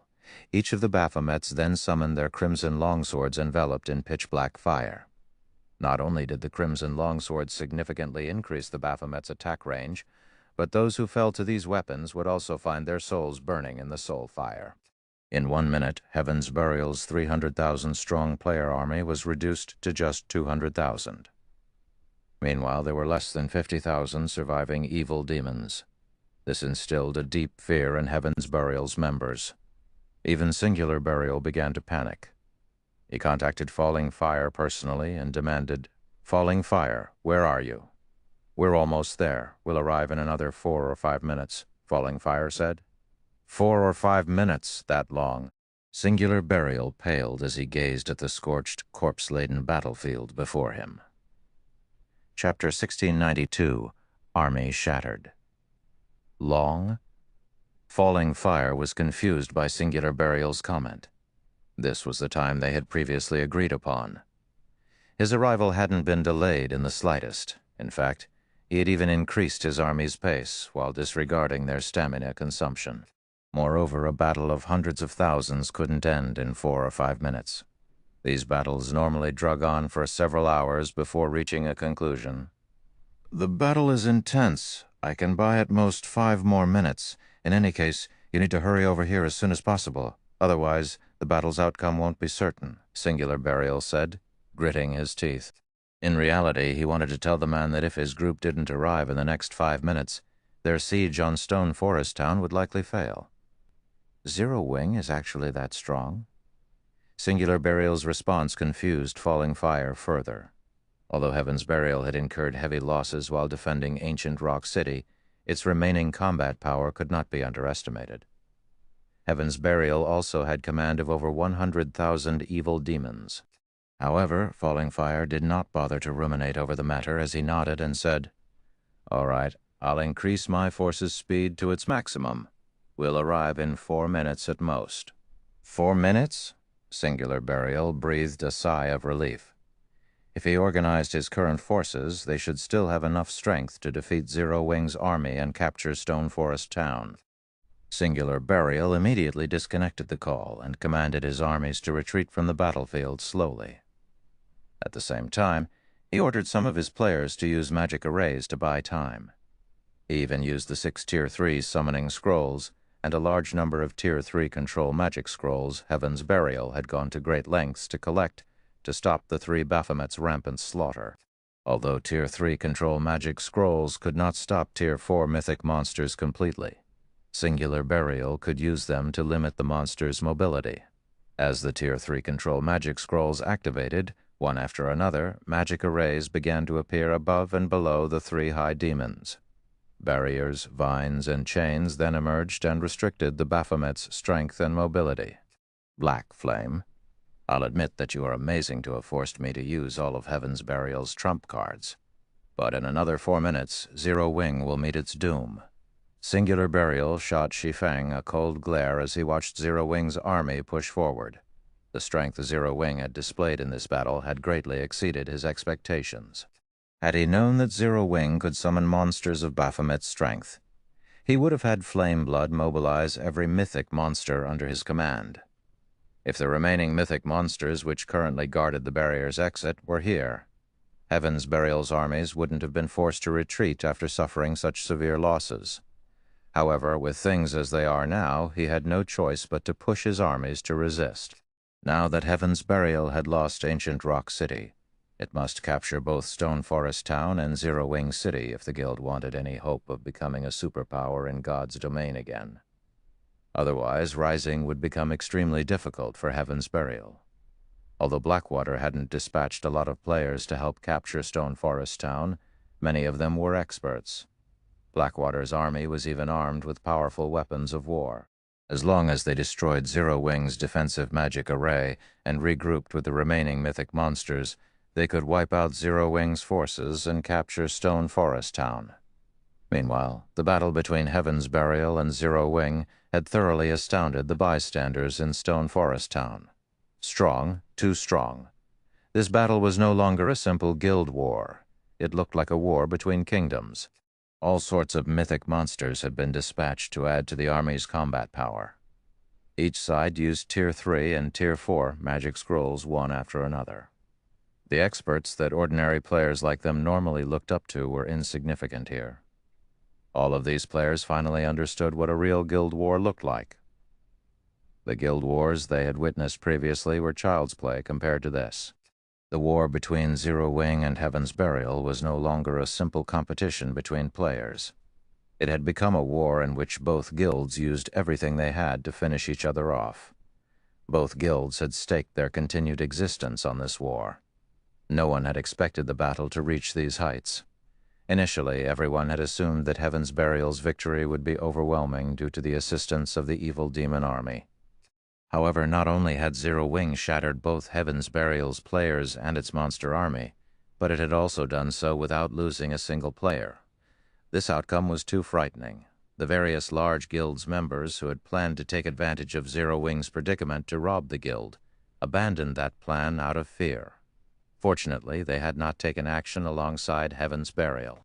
The consequences for doing so would have been unimaginably dire, following which, due to Heaven's Burial's sudden retaliation, the battle fell into a stalemate. Guild leader, I just received a report that Blackwater's forces are nearly here. Moreover, the evil demon army guarding the barrier's exit are rushing towards our location. Aqua Rose hurriedly reported after hearing from one of the frontline scouts. Although the battle seemed like it was in Zero Wing's favor now, Aqua Rose knew that her guild couldn't continue at this pace much longer. Since the battle had begun, Zero Wing had spent over 80,000 magic crystals, and they had only started with a stock of 140,000. If Blackwater and the other evil demon army reinforced Heaven's Burial's forces, Zero Wing would be in danger. How long until they arrive? Shi Feng asked. Blackwater's forces should arrive first. It'll take them roughly 4 or 5 minutes, Aqua Rose said. She then suggested, why don't we retreat to Stone Forest Town for now? If they retreated into Stone Forest Town, they could rely on the town's magic towers and defense turrets, which would give them an easier time against Heaven's Burial and Blackwater's combined army. The town's NPC soldiers could also participate in the fight. 4 or 5 minutes? Shi Feng smiled. That was more than enough time for them to deal with Heaven's Burial. Immediately, he commanded, relay my commands. Have everyone attack with everything they've got. Hold nothing back. Previously, he had let Zero Wing attack to prevent Heaven's Burial and Blackwater's forces from combining. Naturally, he couldn't let Zero Wing's members hide behind Stone Forest Town's walls and focus on defense. Heaven's Burial had already used everything it had. Its players' morale was at an all-time low. This was the perfect opportunity to strike. Receiving Shi Feng's command, Zero Wing's morale increased again. Zero Wing's members retrieved the precious treasures they had gained during their usual grinds or raids and used them against Heaven's Burial's members and the evil demons. Anna, who stood beside Shi Feng, also activated her berserk skill, yin-yang power, the intensity of her aura soaring. For a moment, even the Zero-Wing members near her felt stifled. Before anyone could react, Anna used her over-tier spell, Chains of Light. Chains of Light was already a Tier 3 spell, but due to yin-yang power, its power climbed to Tier 4. Suddenly, countless chains exploded from the ground and bound the mythic ranked evil demon, drastically decreasing the evil demon's strength and mobility. Now, the evil demon could not even compare to an ordinary mythic monster. By the time Chains of Light had bound the mythic evil demon, Anna had finished casting the Tier 3 curse, Yin-Yang Judgment, which she had double cast alongside Chains of Light. Anna then pointed her staff at the distant mythic evil demon, and two magic arrays, one glowing white and the other black, appeared in the sky above her target. Under her command, a holy spear dropped from above, sliding through the defenseless mythic evil demon's body. Boom! The world shook as a brilliant black-white pillar devoured the evil demon. 7 filled 451,374. In one hit, the mythic evil demon had lost a significant chunk of its HP and was covered in wounds and scorch marks. The evil demon looked miserable. At the same time, it fell into a heavily injured state, reducing its combat power and defense. Now it was only as powerful as an ordinary Grand Lord. The scene stunned every player on the battlefield. With one strike, the mythic evil demon had lost more than 5% of its HP. At this point, Shi Feng commanded the two Baphomets that fought near the mythic evil demon to use the Tier 4 skill, Dimensional Slash. 2 streaks of black light then cut down the heavily injured mythic evil demon. 9,613,474, 9,576,174. 2 frightening damages appeared above the mythic evil demon's head simultaneously, instantly lowering the evil demon's HP to under the 60% threshold. Damn it! Heal it! Quickly! Do not let the mythic evil demon die! Singular Burial paled when he saw the mythic-ranked evil demon's HP plummet. He had never thought that Zero-Wing would still have such a hand to play. Regardless of how much Singular Burial shouted at his team, the mythic evil demon's HP continued to decrease. Heavily injured, the evil demon even struggled to block Anna and the two Baphomet's attacks. Meanwhile, each Baphomet easily dealt over 1 million damage with their normal attacks, and if the high demons used Tier 3 or Tier 4 skills, they'd deal several millions of damage. Heaven's Burial's healers simply couldn't keep up. Nearly 30 seconds later, the mythic evil demon fell to Anna's holy light spear and dropped over a dozen items. When they saw the items, many players wanted to charge in and claim the loot for themselves, but with the two Baphomets standing guard, they quickly dismissed the thought. Using this opportunity, Shi Feng quickly made his way to the loot and collected the dropped items without sparing them a second glance. Once the mythic evil demon was dead, the battle turned for the worst for Heaven's Burial. Without the mythic evil demon, Anna and the 3 Baphomets overwhelmed the remaining 4 mythic evil beasts. They also had cover fire from the miniature ballistas. Despite Singular Burial's command for the mythic evil beasts to retreat from the battlefield, one of the monsters fell less than a minute after the evil demon had died. Seeing this, Singular Burial was unable to utter a single word for some time. Falling Fire, where are your forces? Daybreak Fog asked desperately after contacting Falling Fire. We're almost there. We'll reach the battlefield in another minute, Falling Fire replied. 1 minute? That long? Daybreak Fog could not help but sigh when she heard Falling Fire's reply. Glancing around at the remaining mythic-ranked evil beasts, she shook her head and said, "Forget it. You are better off not coming. The battle here is over. We'll regroup at the barrier's exit." The battle's over? What is the meaning of this? Falling Fire demanded, shocked. We lost, Daybreak, Fog answered after mustering her final strand of willpower. She then disconnected the call. Chapter 1693, Stay Here. Heaven's Burial lost. How did it happen so quickly? Falling Fire was stupefied when he heard Daybreak Fog's final sentence. He simply could not fathom how such an outcome had occurred. Heaven's Burial had sent over 300,000 players and 100,000 evil demons to siege Stone Forest Town. The army had even included 5 mythic ranked monsters. With such a force, even capturing a guild city should be a problem, much less a guild town. Furthermore, the battle at Stone Forest Town had begun and ended in less than half an hour. Even killing 400,000 common monsters would take more time than that. Yet he had just learned that Heaven's Burial had lost in such a short time. No matter how he thought about it, he simply couldn't bring himself to believe Daybreak Fog's claim. Moreover, Singular Burial had confidently assured him that they could last another 5 minutes, but only 3 minutes had passed since that conversation, and the battle was over.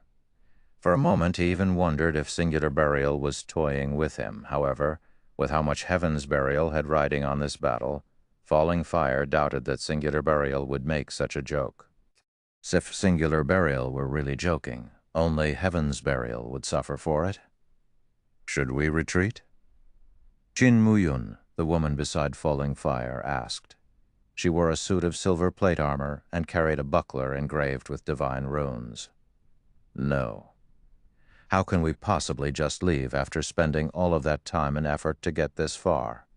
Even if Heaven's Burial is heavily wounded, Zero Wing shouldn't fare much better. Let's go and take a look. If there is a chance of victory, we can use the opportunity to capture Stone Forest Town, Falling Fire said, shaking his head. Moreover, we have the advanced magic array, Magic Dragon's Descent. Mythic evil demons and beasts can't compare to the magic dragon. Not even a city's defensive magic array can last more than a few hits against it. Capturing Stone Forest Town will be child's play. Qin Muyun nodded her agreement. This time their superiors had instructed them to show Zero Wing and everyone else in God's domain the consequences for provoking Blackwater. Although Heaven's Burial's swift defeat had been a surprise, it was not exactly impossible. The majority of Heaven's Burial's evil demon army consisted of recently spawned demons, which still sorely lacked strength. Meanwhile, Heaven's Burial's player army only had around 170,000 elite members, while the rest were normal guild members. As for the guild's experts, Heaven's Burial had only dispatched around 5,000 due to the losses the guild suffered in ancient Rock City. On the other hand, Blackwater had dispatched over 6,000 experts and 10,000 elite players. In addition, the army had 5 Tier 2 experts, Falling Fire, Laughing Drunkard, Lethal Gale, First Ghost, and Qin Muyun. With their arrangement of 1 Tier 2 Shield Warrior, 2 Tier 2 Berserkers, and 1 Tier 2 Assassin, they could offer the support to allow Falling Fire to display the full strength of a Tier 2 Elementalist. In contrast, Heaven's Burial only had 3 Tier 2 players, and there wasn't a single MT among them. They had also brought with them 8 catapults. Even if they had to face 2 or 3 mythic monsters, they had a high chance of victory. Falling Fire and Blackwater's forces immediately increased their pace towards Stone Forest Town. After running for nearly 1 minute, the army arrived at the top of a slope some distance away from Stone Forest Town. However, as Falling Fire began to organize his troops and advance on the town, he heard the sound of a massive explosion. The forest ahead of him trembled with the force of the explosion, and after a moment, a towering pillar of light destroyed the blast's surrounding terrain. Pitch-black fire devoured the nearby trees in the blink of an eye, leaving only cinders behind. When the light pillar faded, Falling Fire's team spotted a 50-meter-tall evil earth dragon laying in the ashes. The evil earth dragon's HP had already reached 0, and its entire body had burned to black. Deep cuts scored the evil earth dragon's entire body, with some so deep that one could even see the mythic monster's white bones.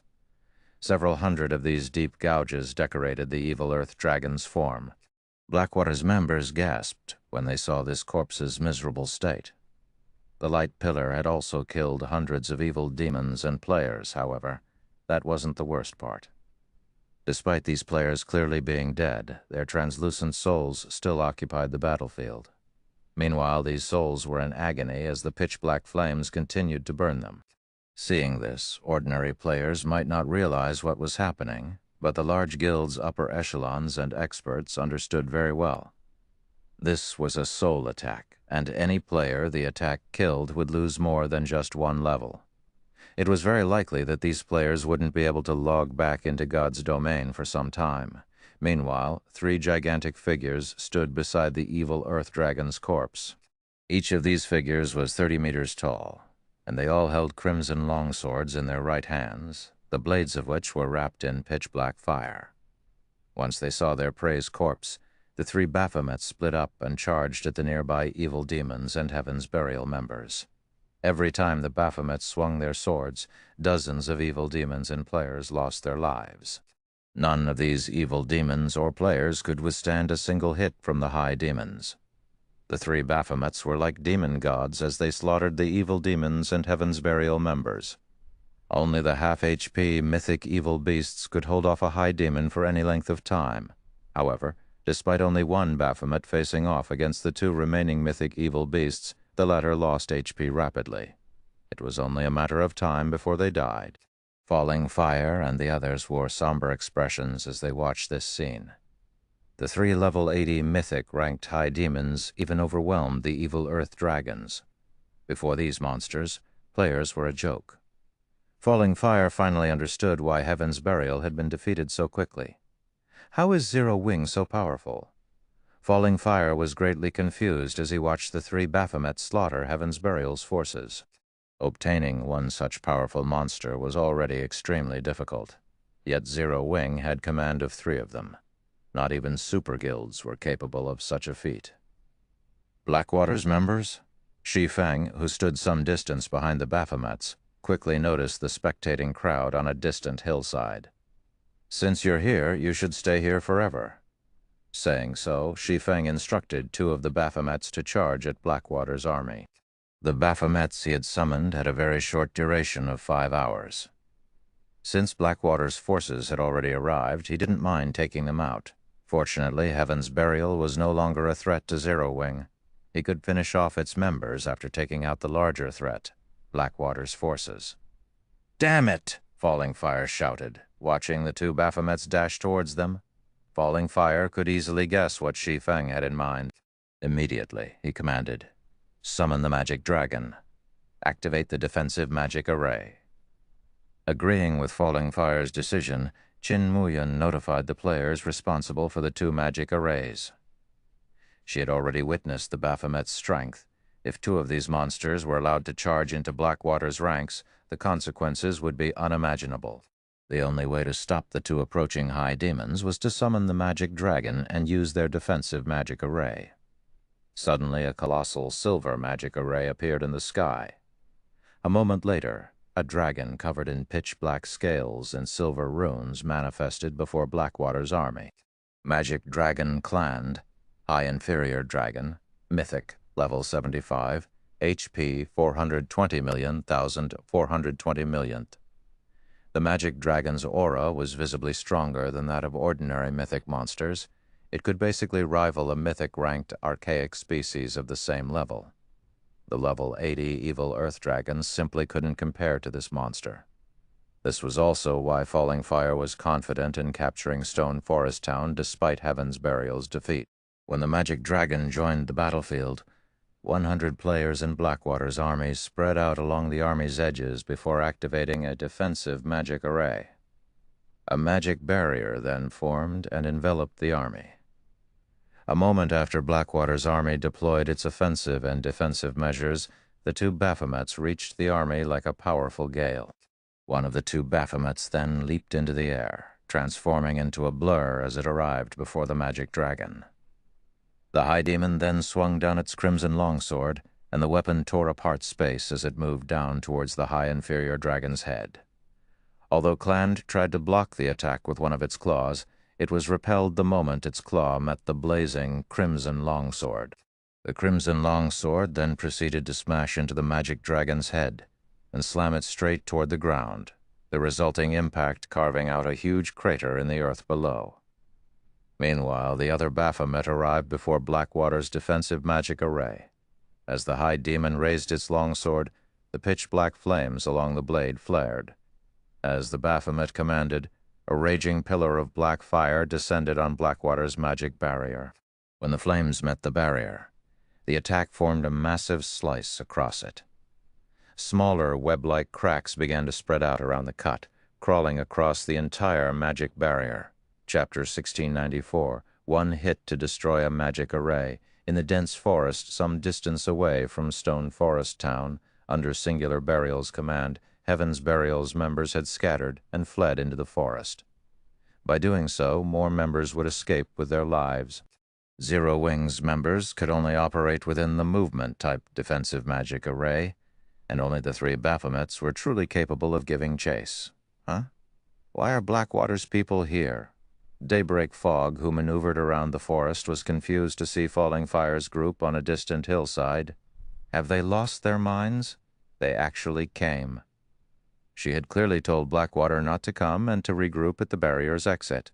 They'd only stand a chance against Zero Wing once they combined their forces.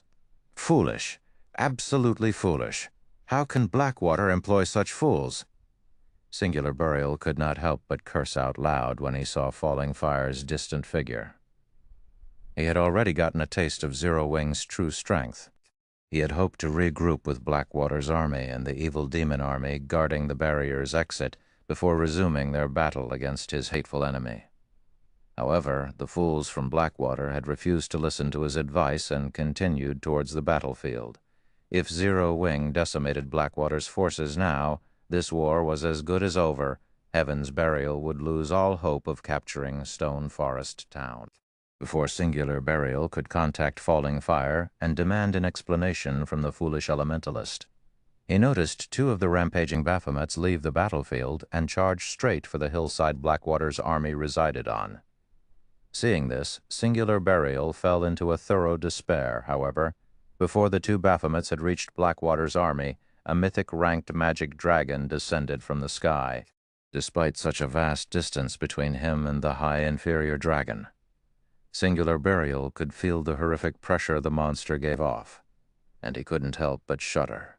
Layer after layer of translucent magic barrier enveloped Blackwater's entire army. In the blink of an eye, a triple barrier had formed to protect the army. At a glance, one could easily tell that the triple barrier was the product of a high-ranked defensive magic array. Guild leader Blackwater seems to be taking Zero Wing seriously this time. They've even used two of their trump cards. Based on our information, those two magic arrays were rewards Blackwater obtained after completing an epic main storyline quest. The Guild had to expend a lot of resources and manpower to complete it. Daybreak Fog said, slightly surprised, to see the two magic arrays that had formed around Blackwater's forces. The summoned magic dragon should have the power to rival a mythic-ranked archaic species of the same level, and the defensive magic array is an advanced magic array. It can block even Tier 4 attacks with ease. With those two, we might stand a chance against Zero Wing. Some of Heaven's Burial's upper echelons breathed a sigh of relief when they heard Daybreak Fog's explanation. Singular Burial's eyes shone with joy. If they had a mythic-ranked archaic species on their side to fight with their forces, and the two remaining evil earth dragons, they should be able to keep Zero Wing at bay for quite some time. Once the other evil demon army arrived, it might even be possible to suppress the three Baphomets. Moreover, the Baphomets wouldn't be able to clash their armies for some time with the advanced defensive magic array to protect them. They could then use the opportunity to bombard Zero Wing's defensive magic array with Blackwater's 8 catapults.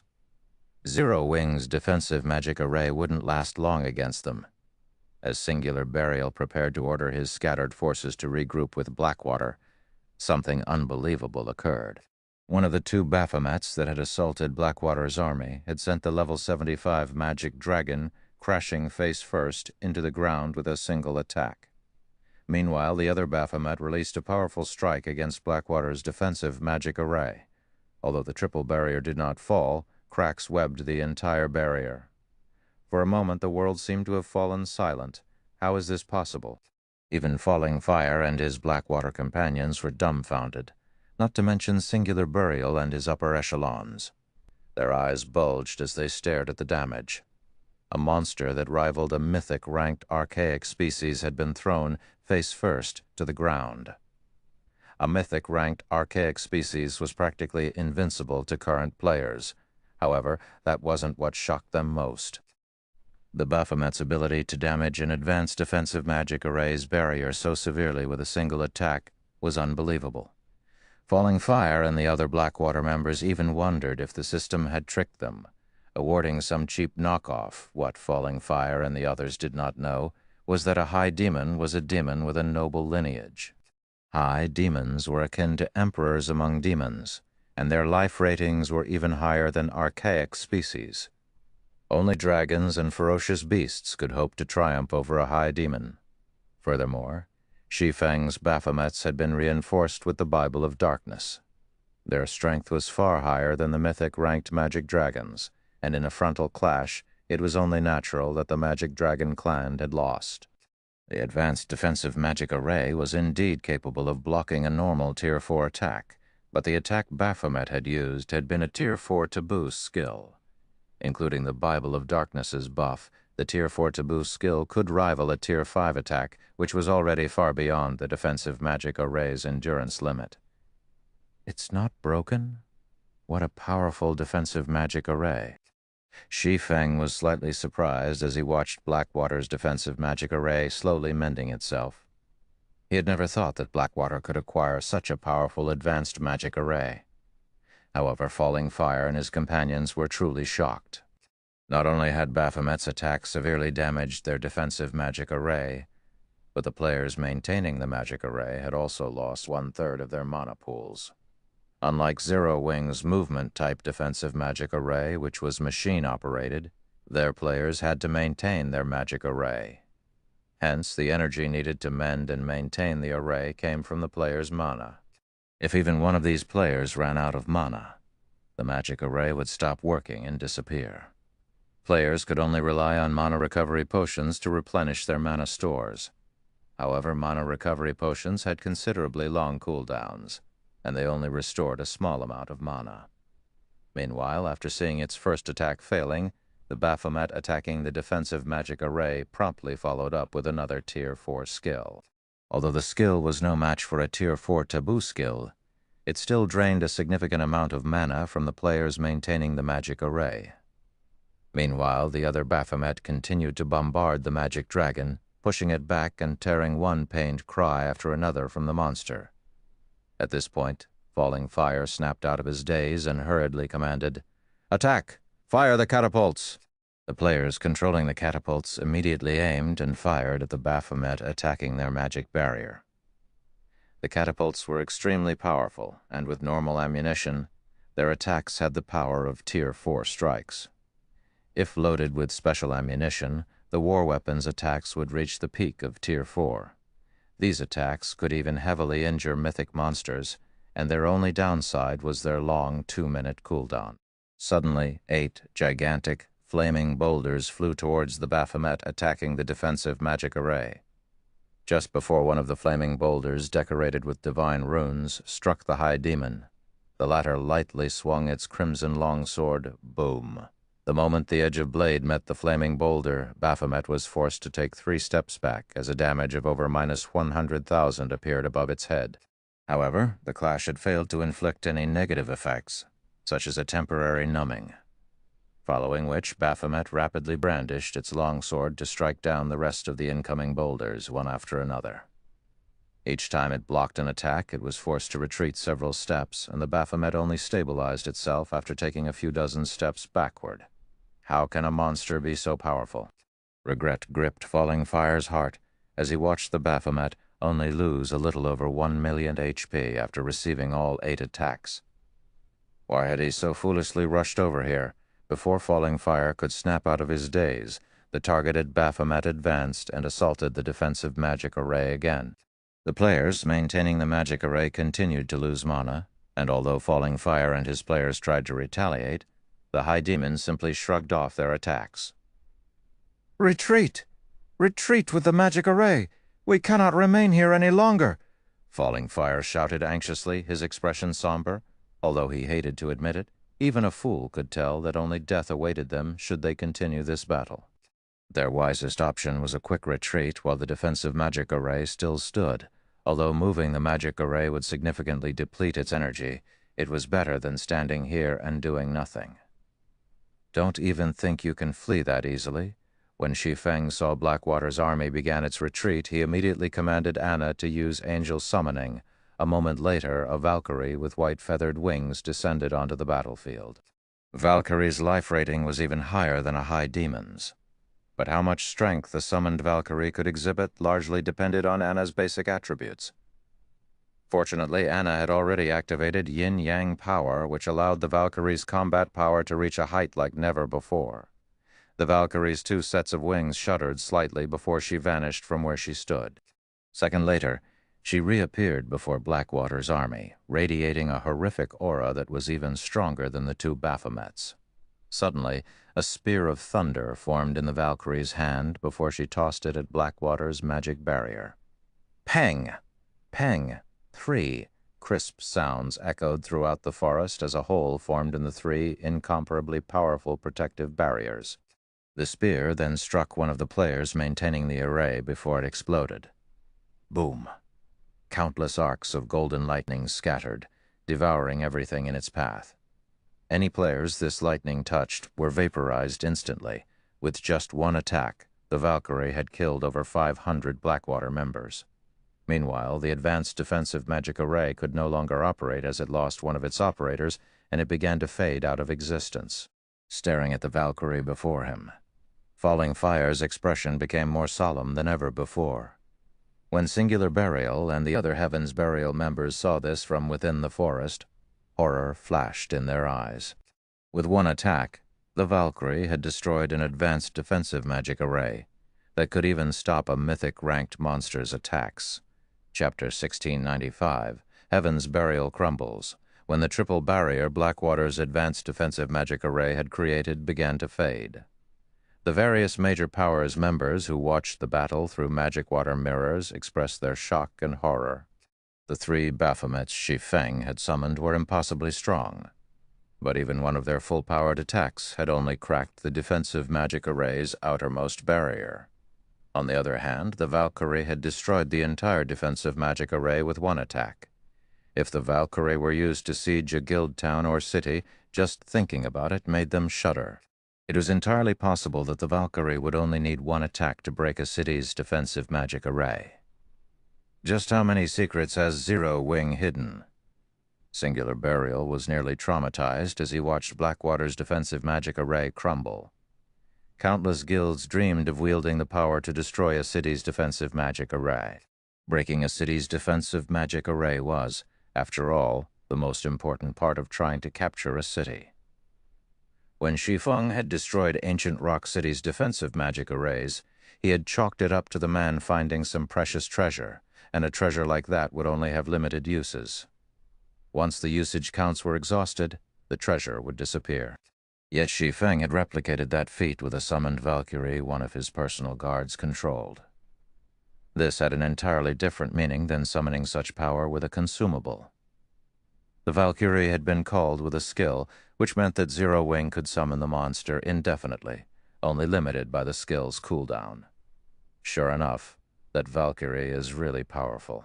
The fact that the Valkyrie had destroyed an advanced defensive magic array even surprised Shi Feng.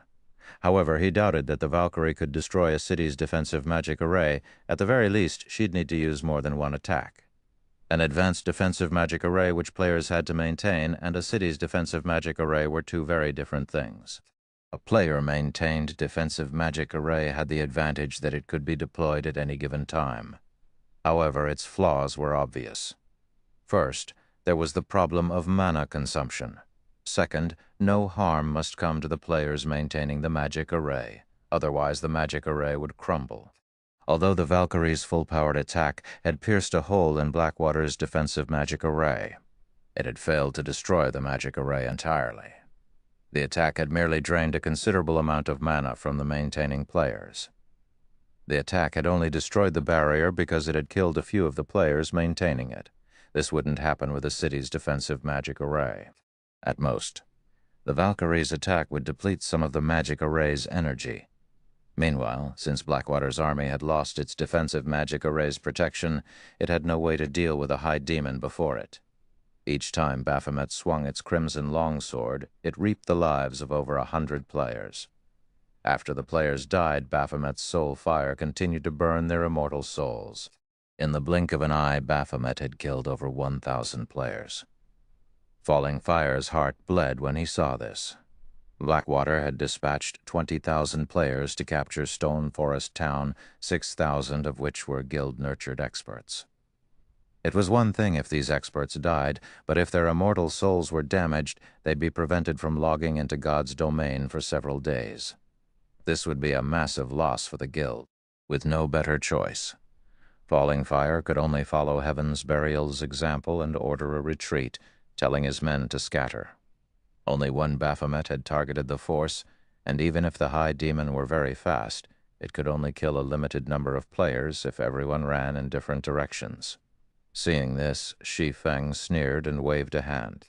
Suddenly, hundreds of miniature ballistas launched their exploding arrows at Blackwater's members, each arrow containing power at the peak of Tier 2. When Blackwater's members saw the volley of arrows rain down on them, they felt their scalps tingle. After a series of explosions, the hillside became a barren wasteland covered in small craters and scorched earth. Although Blackwater's members had responded to the volley very quickly, over 2,000 players had died in the first wave of arrows. The miniature ballista's effect was wondrous. Watching volley after volley of exploding arrows rain down on his forces, Falling Fire turned to flash Shi Feng a chilling glare as he fled. His forces had suffered a tragic loss. Against the several hundred miniature ballistas' continued bombardment and the High Demon's pursuit, he'd be lucky to leave this battlefield with less than half of his original army if they escaped at all. Heaven's Burial and Blackwater's forces continued to scatter, running all the way to the ceiling barrier's single exit. Naturally, Shi Feng ordered his guild members to chase the two guilds down, leaving scorched earth and corpses in their wake. As they watched Zero Wing's members chase hundreds of thousands of players relentlessly, the crowd in Stone Forest Town was stupefied, ruthless. Zero Wing was utterly ruthless. This was the crowd's evaluation of Zero Wing. Normally, after one side won a guild war, it would only chase its enemy for 10 or so minutes if it wanted to exploit its victory. Chasing the enemy players for any longer than that could lead to unnecessary losses, yet Zero Wing ran after Heaven's Burial and Blackwater's members for over half an hour, hunting the two guilds' forces to the ceiling barrier's exit. In the end, Zero Wing had slaughtered every mythic evil demon and mythic evil beast Heaven's Burial had sent to the Stoneclaw Mountains. The guild didn't even spare the mythic monsters that had guarded the ceiling barrier's exit. All evil demon above Lord rank had been annihilated as well. Meanwhile, Zero Wing suffered 0 casualties throughout this entire battle. If they told other players of this battle, those players would likely assume they were either joking or bragging. However, such a miraculous battle had indeed occurred before them. 3 Baphomets guarded the exit of the barrier sealing off the Stoneclaw Mountains, preventing anyone from leaving the map. Any player or evil demon that tried to approach the exit was killed or sent flying. No one was allowed past these High Demons' black flame. Don't go too far. Singular Burial bellowed as he glowered at Shi Feng, who stood within Zero Wing's movement-type defensive magic array. The ceiling barrier's exit wasn't particularly large. Normally 10 or so evil demons was enough to block it off completely. The Baphomets with their gigantic frames easily guarded the exit, and with their outrageous strength, Heaven's Burial and Blackwater's forces had no hope of leaving the Stoneclaw Mountains. Their forces could only watch as Zero Wing's miniature ballistas slowly approached. Black Flame, we have lost. We have already chosen to retreat from the Stoneclaw Mountains. By trying to exterminate us all. Do you intend to fight Blackwater until the bitter end? Falling Fire demanded as he glared at Shi Feng. Going too far? In an indifferent tone, Shi Feng responded, Not only have your 2 guilds worked together to target Zero Wing time after time, but you've enclosed the Stoneclaw Mountains in a barrier to kill our members back to level 0. Did you not consider that your actions were a bit much? If I let you off the hook so easily today, what will other guilds think of Zero Wing? Thus, I invite every one of you to stay with us. Saying so, Shi Feng waved his hand, and hundreds of exploding arrows rained down on Heaven's Burial and Blackwater's remaining members. Boom! Boom! Boom! A series of explosions echoed throughout the valley. With no power to fight back, Heaven's Burial and Blackwater's members could only run and scatter. Good. Very good. Black Flame, you forced me to do this. Singular Burial descended into madness as he watched one of his guild's experts and elites die after another. Since Heaven's Burial is finished, Flame Blood detonate Beast Emperor's evil energy magic array. I want the map to become a graveyard. We'll drag Zero Wing to hell with us. Shortly after Singular Burial issued the command, runes began to appear above the Stoneclaw Mountains. The evil energy within the map went berserk, gathering in the array Beast Emperor had previously constructed. The earth trembled as the terrifying power concentrated. It felt as if Armageddon had come to the Stoneclaw Mountains. Lunatic, Falling Fire cursed when he heard Singular Burial's crazy plan. The man was going to drag him to hell as well because of this turn of events. Zero Wing's members wore somber expressions. They could all feel the horrific power concentrating at the gigantic magic array near the exit of the sealing barrier. If the magic array exploded, the consequences would be dire. Die. Singular Burial began to laugh maniacally when he saw the fear on Zero Wing's faces. Once the magic array was set to detonate, it would transform everything within a 5,000-yard radius into a land of dead. Moreover, evil energy would corrupt players' souls after they died in the explosion. Even if some players survived, evil energy would contaminate their being, and they'd suffer a weakened state. Players that died would also suffer a weakened state. This weakened state would relent until players removed the evil energy from their bodies, which would take a considerable amount of time. Suddenly, a figure appeared in the air. It was none other than Shi Feng, who had used a blink scroll. Once in the air, Shi Feng pointed Killing Ray at the magic array collecting evil energy.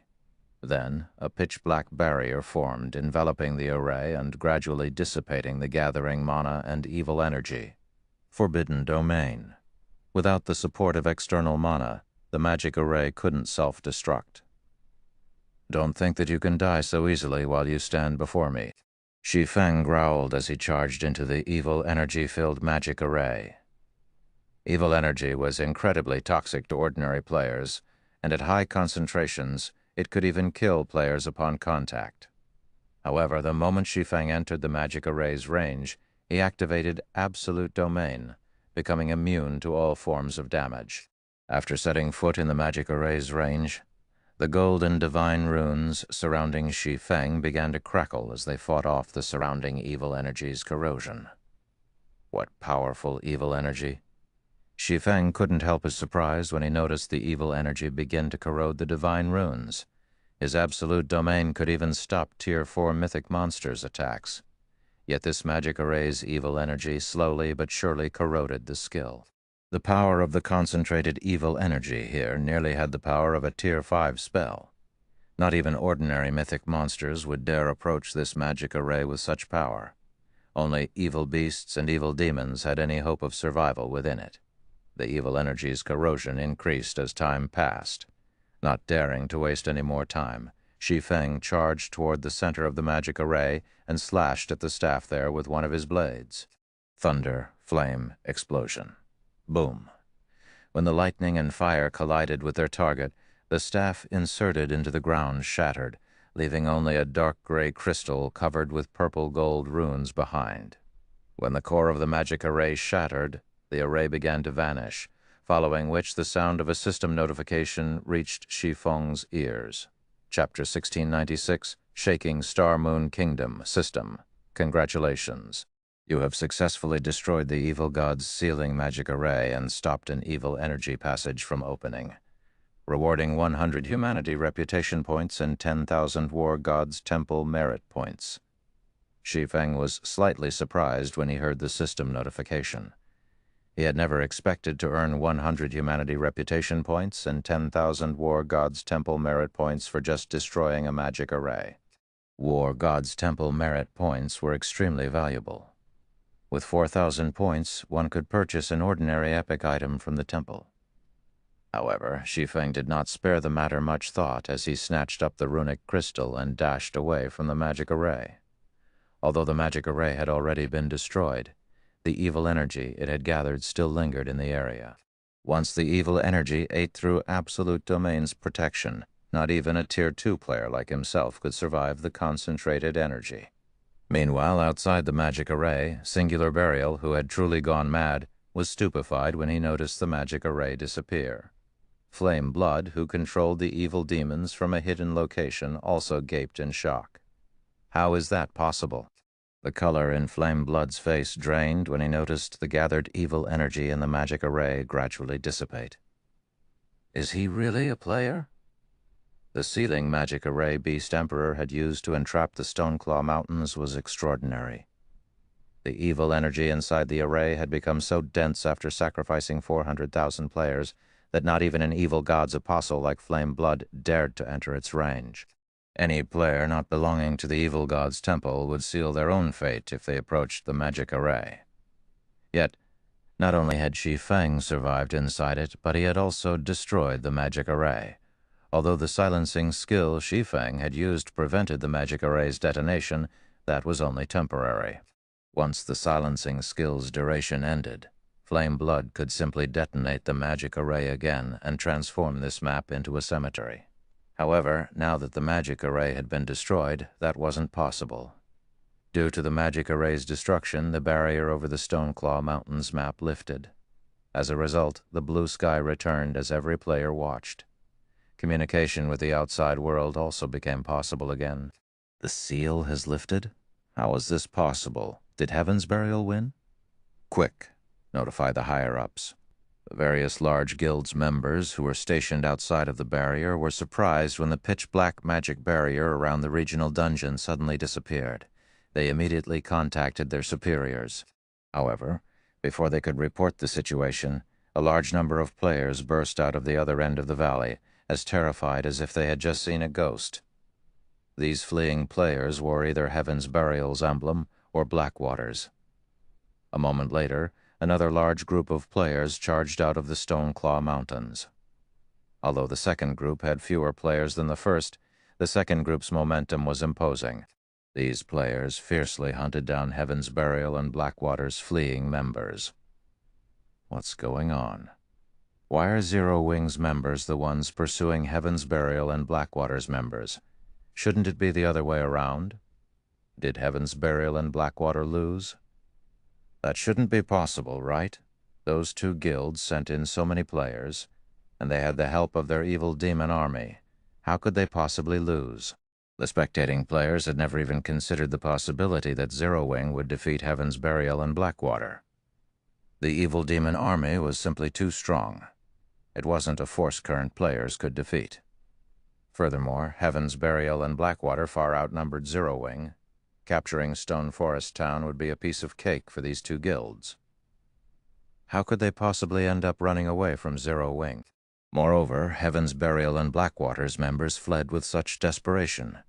Before these players could think of a proper explanation, 3 30-meter-tall humanoid monsters charged out of the valley ahead. Every one of these humanoid monsters radiated a horrific aura, and as they left the valley, they chased after Heaven's Burial and Blackwater's players. Each time they swung their crimson longswords, they took the lives of dozens or even hundreds of players. Nobody could stop the three monsters' rampage as screams echoed throughout the valley. When the spectators took a closer look at the Baphomet's statistics, they couldn't help but shudder and gasp. Mythic monsters. However, before they could recover from their shock, they noticed translucent figures hovering above the players' corpses. Pitch-black fire burned these translucent figures, and a sense of dread overwhelmed the spectating players. Ordinary players might not recognize this phenomenon, but guild players like them were no strangers to the scene. Evidently, the Baphomets used soul attacks, and any players they killed with the attack would suffer more than a single lost level. Meanwhile, there were 3 of these monsters. Quick! Report this to the higher-ups! Some of the players who reacted quickly shouted. News of the barrier around the Stoneclaw Mountains lifting quickly spread to Star Moon Kingdom's various large guilds. And it wasn't the only news they received. Battle videos of the heaven-defying fight that had occurred outside of Stone Forest Town also found their way into the upper echelon's mailboxes. These videos clearly displayed the full development of the war between Zero Wing and Heaven's Burial.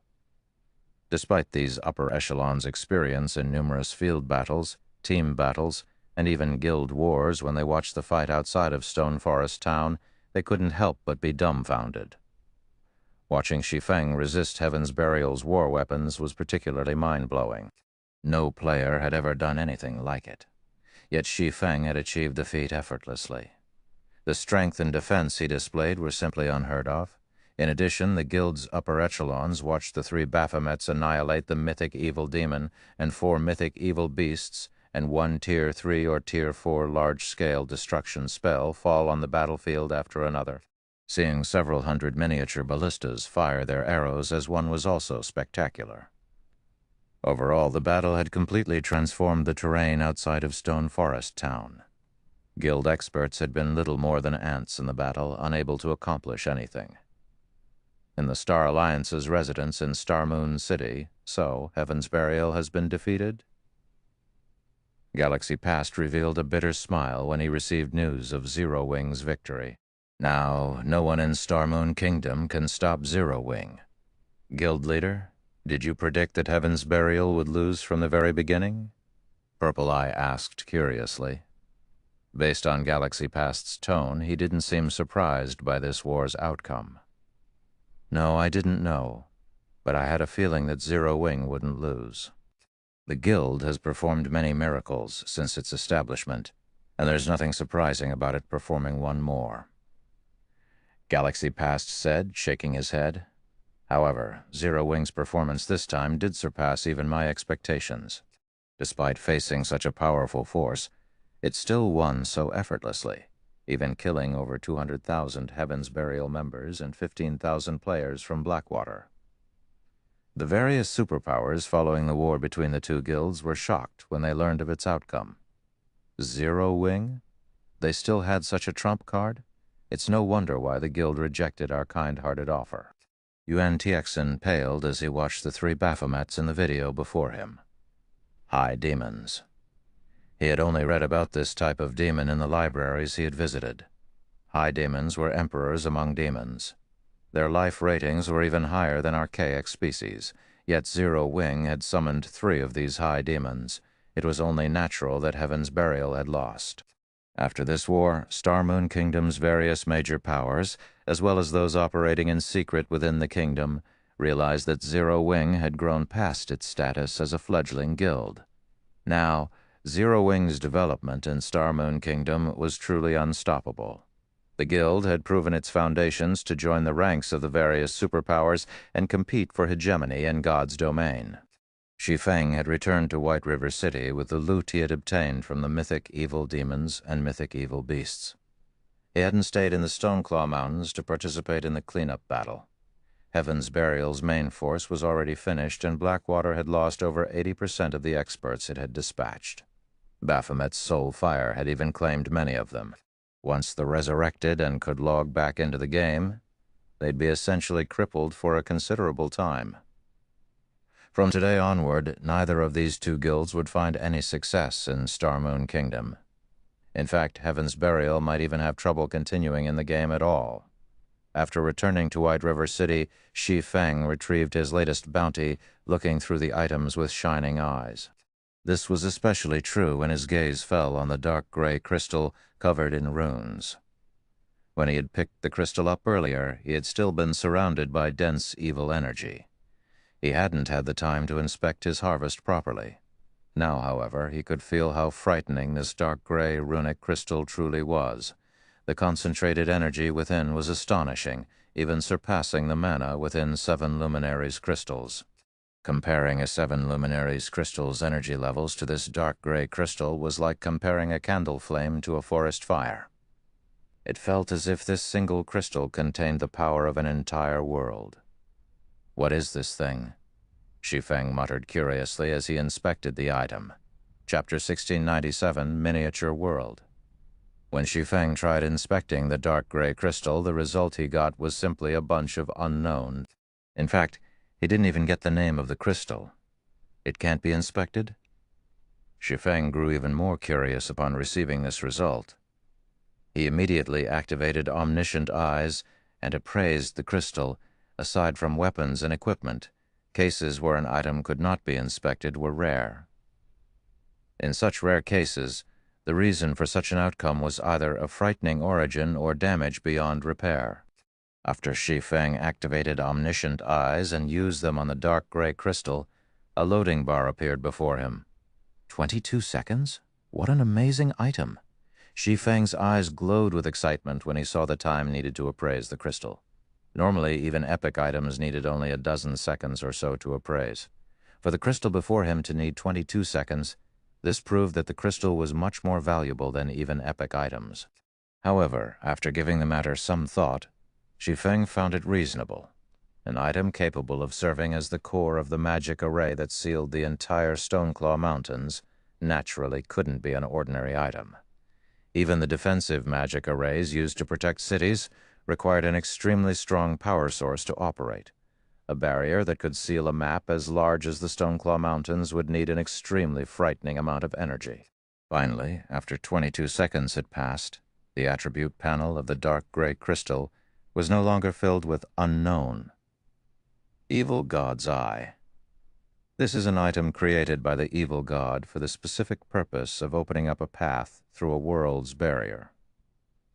The inside of the evil god's eye contains a sealed miniature world.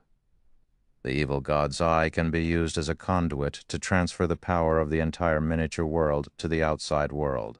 However, as the conversion equipment has been damaged, the evil god's eye is no longer able to supply any power to the outside world. There's a miniature world inside this thing. Heaven's Burial really is generous to actually use such a treasure to seal the Stoneclaw Mountains. Shi Feng was dumbstruck after reading the evil god's eye's introduction. It was no wonder he couldn't inspect the item before. It was only natural for him not to be able to inspect the information of a miniature world using normal means. As far as Shi Feng knew, miniature worlds were extremely rare in God's domain. Only the ancient gods could create items with miniature worlds sealed inside them. Meanwhile, items containing miniature worlds all possessed extraordinary power.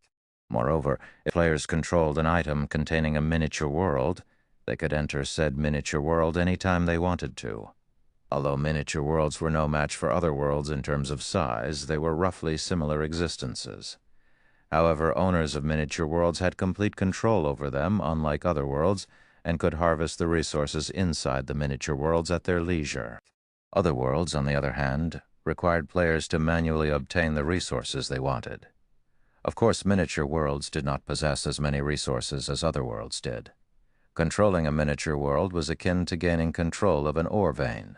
Players could harvest various kinds of rare resources periodically from the miniature world they controlled.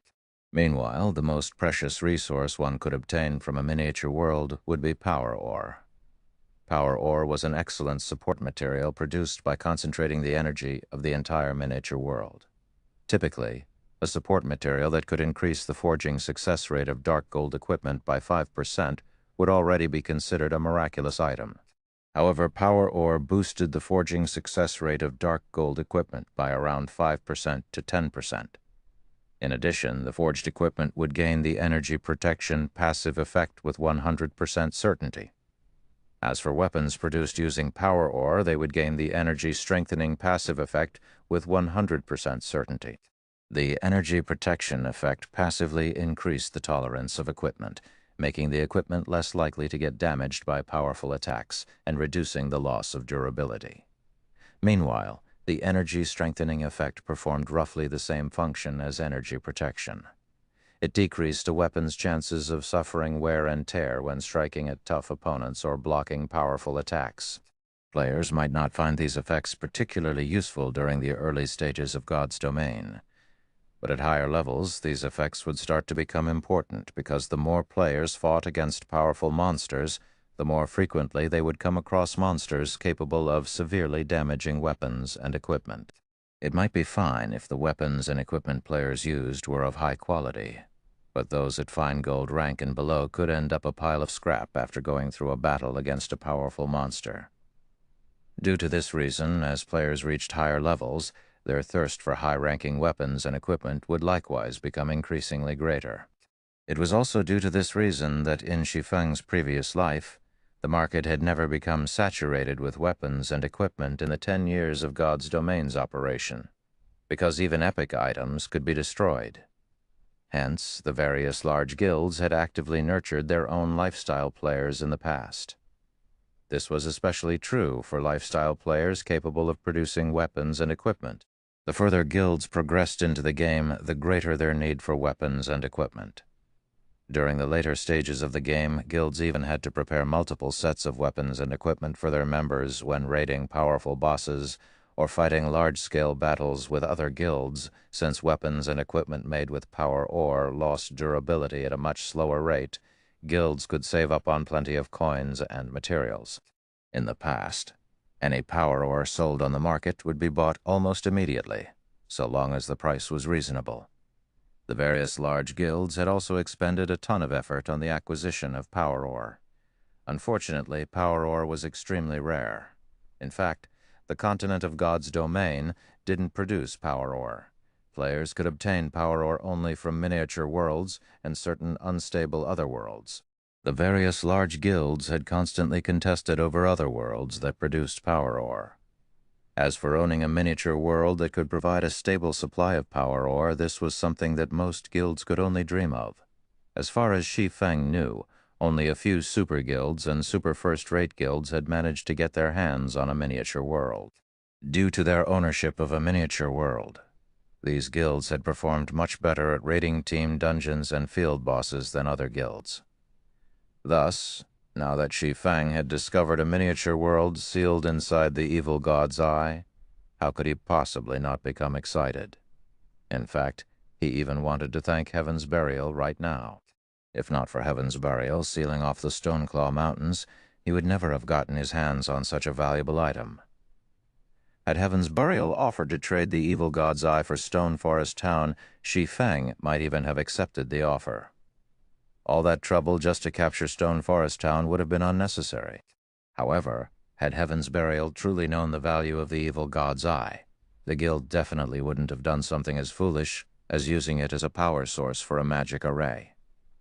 I wonder if the War God's Temple can repair this thing, Shi Feng muttered to himself as he looked at the crystal in his hands. Although the evil god's eye was damaged, it was not irreparable. It should be possible for the War God's Temple, which was familiar with the Evil God's Temple, to repair the Evil God's Eye. After thinking up to this point, Shi Feng stored the Evil God's Eye and started looking through the other items he obtained from the war. The loot dropped by the mythic evil demons and mythic evil beasts was considerably good. 2 pieces of epic growth-type equipment dropped this time, a top for magical classes and a pair of boots for MTs. The rest were level 70+ dark gold and fine gold equipment. To current players, these things were still too high-leveled and useless for now. Aside from weapons and equipment, the mythic monsters also dropped an evil god crystal, which was an unexpected harvest for Shi Feng. In addition, he had obtained over 10,000 evil energy crystals from all the lower-ranked evil demons his summoned creatures and Zero Wings members had killed. If he sold all these evil energy crystals, he could definitely make a huge fortune. However, Shi Feng had no intention of selling these evil energy crystals. Instead, he planned to use them to upgrade the evil god's tablet. It was only the existence of the evil god's tablet that allowed Zero Wings' battle arena in Stone Forest Town to have advanced combat rooms. Meanwhile, these advanced combat rooms were the reason behind the popularity of Stone Forest Town's battle arena among expert players. Unfortunately, the evil god's tablet had a limited AoE, supporting the operation of only a few advanced combat rooms at a time, which limited the attraction the battle arena held for expert players. If Shi Feng could increase the number of advanced combat rooms, then Stone Forest Town's battle arena would become more attractive to expert players. Consequently, Zero Wing could recruit more expert players. Now that he had 10,000 evil energy crystals, he could definitely afford to upgrade the evil god's tablet. Following which, Shi Feng stored some of the weapons, equipment, and materials he acquired in the guild warehouse and used a guild transfer scroll to teleport to Stone Forest Town. Chapter 1698, Upgrading the Evil God's Tablet, Star Moon City, Stone Forest Town. After Zero Wing's big battle with Heaven's Burial came to an end, Shock filled the whole Star Moon Kingdom. Nobody had expected such an outcome. In this battle, not only was Heaven's Burial defeated, but the Guild's entire main force was practically crippled. Many of Heaven's Burial's members couldn't even log into God's domain right now. As for Blackwater, it too had suffered miserable losses. With the addition of this new battle record, Zero Wing's fame and prestige in Star Moon Kingdom reached unprecedented heights. Every major power operating in Star Moon Kingdom, whether in the light or in the dark, now held Zero Wing in intense awe and fear. Setting aside the 3 Baphomets Zero Wing summoned, just the combination of several hundred miniature ballistas and the movement-type defensive magic array made Zero Wing a frightening force to reckon with. In terms of war weapons, no guild in Star Moon Kingdom could compete against Zero Wing. Now that Heaven's Burial had suffered such a miserable defeat, most likely no guild in Star Moon Kingdom could pose a threat to Zero Wing. Inside the guild hall of Zero Wing's residence, a bright flash appeared at Residence's teleportation point. After the light vanished, Shi Feng's figure took its place. At this moment, the guild hall was very lively. Many of the guild's new generation reserve elite members could be seen lining up excitedly in the quest area, waiting to pick up a guild quest. These new generation reserve elites were players that left their respective beginner towns not long ago and passed the guild's entrance test.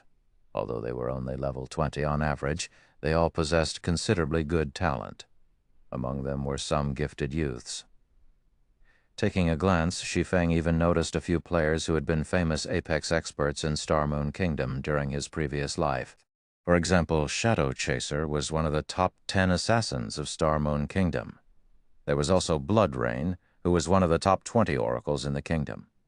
And then there was Luo Yiyi, a druid who had managed to get promoted to Tier 4.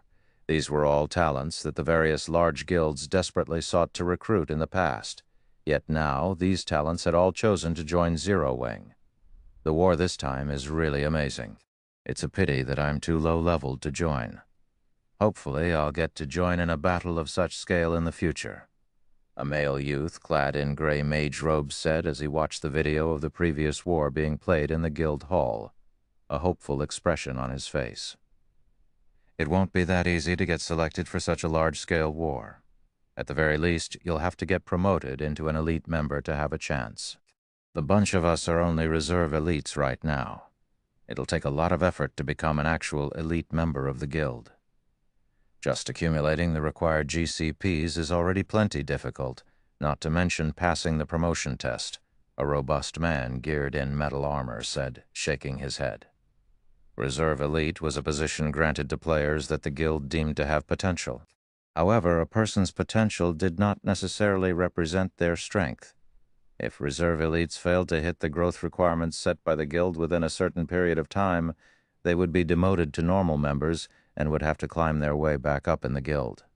Moreover, as Zero Wing's influence in God's domain increased and more players chose to join the guild, the bar for elite members would also be raised. After all, the guild had a limited amount of resources. Not everybody could enjoy bountiful resources. Only the guild's elite and expert members had the qualifications to reap such benefits. That's no problem at all. Right now, the only advantage the guild's elite members have over us is that they joined the guild earlier than we did. With enough time, even becoming a member of the guild's main force won't be a problem. A teenage girl with an oval face and a graceful body clad in black leather armor said with a grin on her face. She turned to look at Shi Feng's figure displayed in the battle video and added, "Just you all wait. Sooner or later, you'll be able to see my figure standing beside the guild leader. You're dreaming too much. Why don't you take a look and see who's standing beside the guild leader?" Commander, Fire Dance, and Vice Guild Leader Aqua Rose are both experts who can go toe-to-toe with even the peak experts of super guilds. Someone in the crowd around the teenage girl retorted. Only as soon as this person said so, he was immediately given a fierce glare by the teenage girl. These reserve elites did not rein in their volume when they spoke. Even ordinary players standing several dozen yards away could hear their conversation clearly, let alone Shi Feng, a player who possessed an extraordinary physique. However, Shi Feng simply chuckled in regard to the conversation of these reserve elites. He had never thought that his existence would spur guild members to improve themselves. Nonetheless, After taking a look at these reserve elite members, Shi Feng felt that there was a need to expand the guild once again. Previously, due to Zero Wing's shallow foundations and funding problem, the guild could afford to make only a limited number of reserve elites. After the war with Heaven's Burial, though, that was no longer a problem. Setting aside the items Zero Wing obtained from the evil demons killed, just the weapons and equipment the guild got from killing Heaven's Burials and Blackwater's members were already enough for several mass recruitments. Meanwhile, during the next expansion, Shi Feng planned to lure in experts from neighboring kingdoms as well. After all, the scale of the war between Zero Wing and Heaven's Burial had been massive. Not to mention, Heaven's Burial was the previous ruler of ancient Rock City. Hence, the players of Starmoon Kingdom weren't the only ones that had paid attention to the war. Even players in neighboring kingdoms knew about it. Now that Zero Wing had thoroughly crushed Heaven's Burial, the players in the neighboring kingdoms would naturally try to get a better understanding of Zero Wing. Meanwhile, he could use this opportunity to recruit a bunch of elite and expert players to increase the guild's strength and growth potential. Thinking up to this point, Shi Feng messaged Aqua Rose and had her send some people to carry out his orders. As for himself, he made his way to Stone Forest Town's battle arena. After the war with Heaven's Burial ended, peace and stability had returned to Stone Forest Town. As a result, the number of players gathered at Stone Forest Town was continuously increasing. Among the players visiting the town, there was no lack of guild experts and independent experts. After watching the battle between Zero Wing and Heaven's Burial, everyone had realized one thing, and that was the fact that even players could go up against war weapons, but sufficient strength was needed to do so.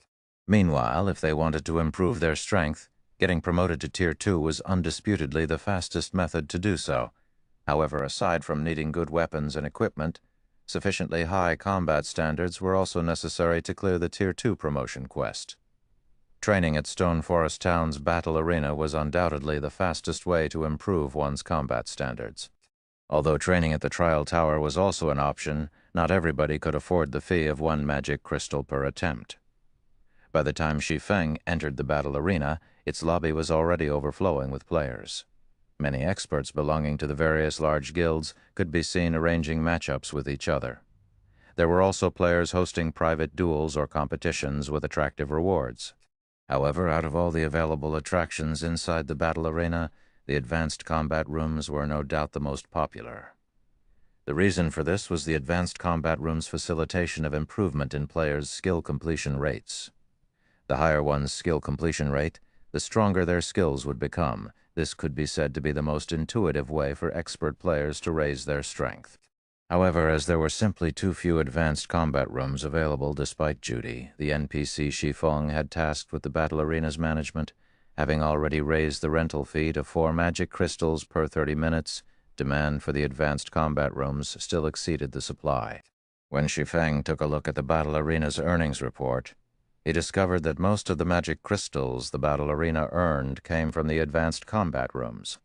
The popularity of the advanced combat rooms far exceeded Shi Feng's expectations.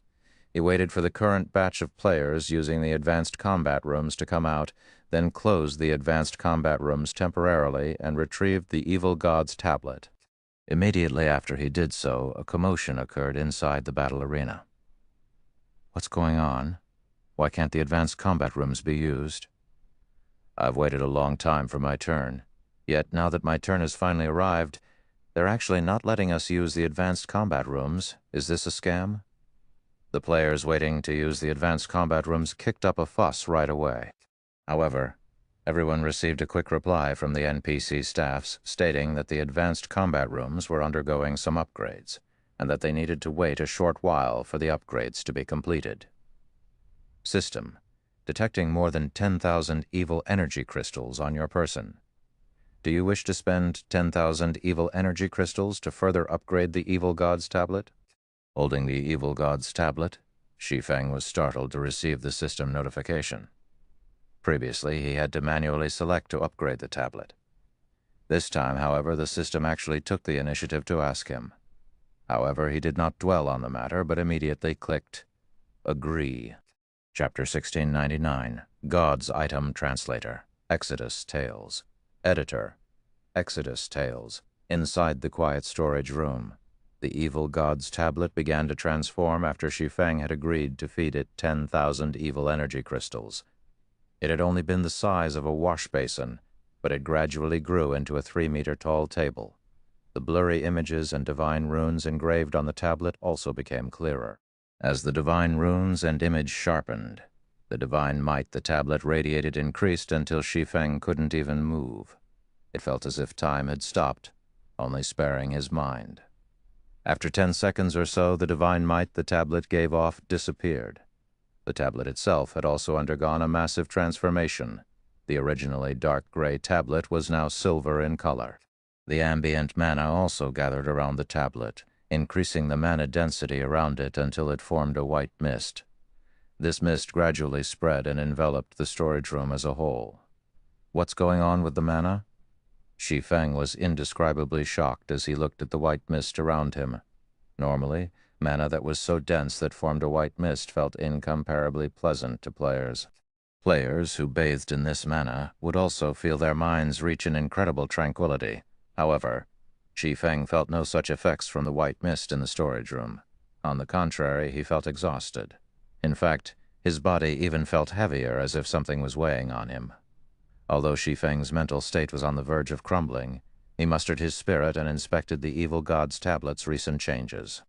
Third fragment of evil god's tablet. Fragmented legendary rank item, active skill 1 illusory space. When activated, forms an illusory space of 200-yard radius. The illusory space will create a copy of any player that enters. Players can then fight their own copies.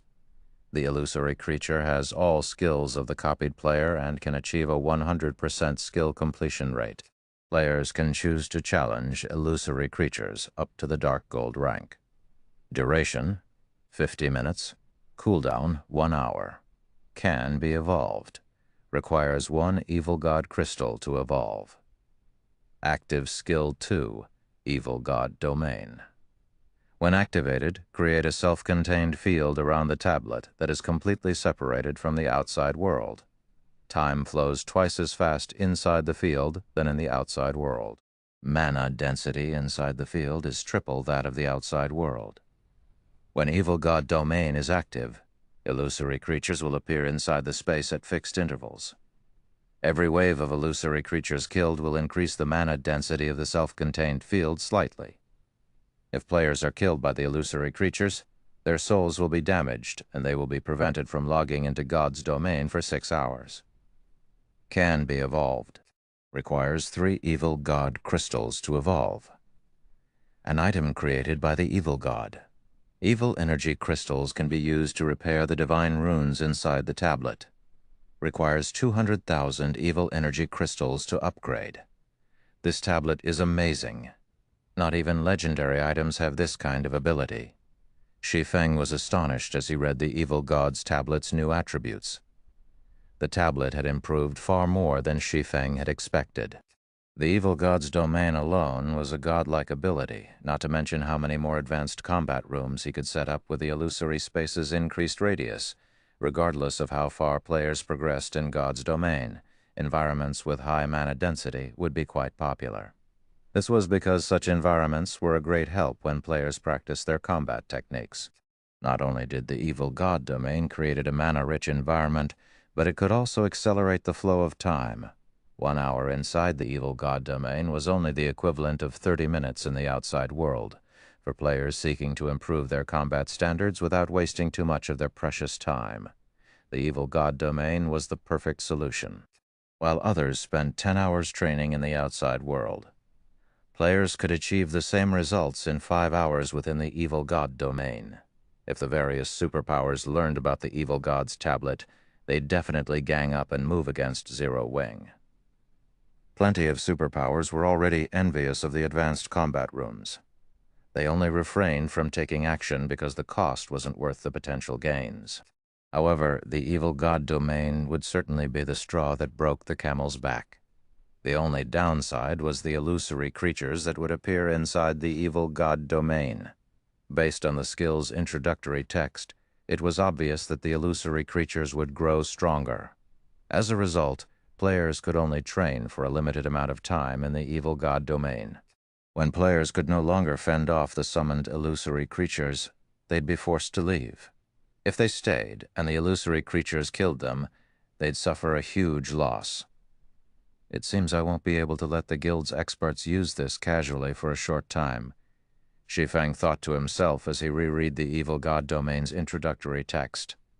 Zero Wing already stuck out like a sore thumb in God's domain. If he allowed a large number of Zero Wing's experts train in the evil god domain, the news of it would quickly reach the various superpowers. Zero Wing had already grown to pose a threat to them, and it was normal that these superpowers would send undercover experts to spy on his guild. If the various superpowers learned about the evil god domain, Zero Wing would become embroiled in another struggle. The best course of action was only to allow Firedance, Blackie, and the guild's other core upper echelons to train in the evil god domain. Any more than that would be too risky. If he wanted all of his guild's experts to use the evil god domain, Zero Wing would have to become strong enough for the superpowers to acknowledge its rights to own the tablet. Unfortunately, gaining that recognition would involve a long, arduous process. However, Shi Feng wasn't too disappointed. Although he couldn't let too many experts train in the evil god domain, he'd have no issues constructing more advanced combat rooms. Illusory space already had a 200-yard range. If the evil god's tablet were upgraded further, the skills range would grow. At that time, the skills range might even cover the entire floor, although such an outcome would also make the various superpowers all the more jealous of Zero Wing. They wouldn't become so envious that they'd resort to cooperation to attack the guild. After all, the various superpowers all possessed extraordinary foundations.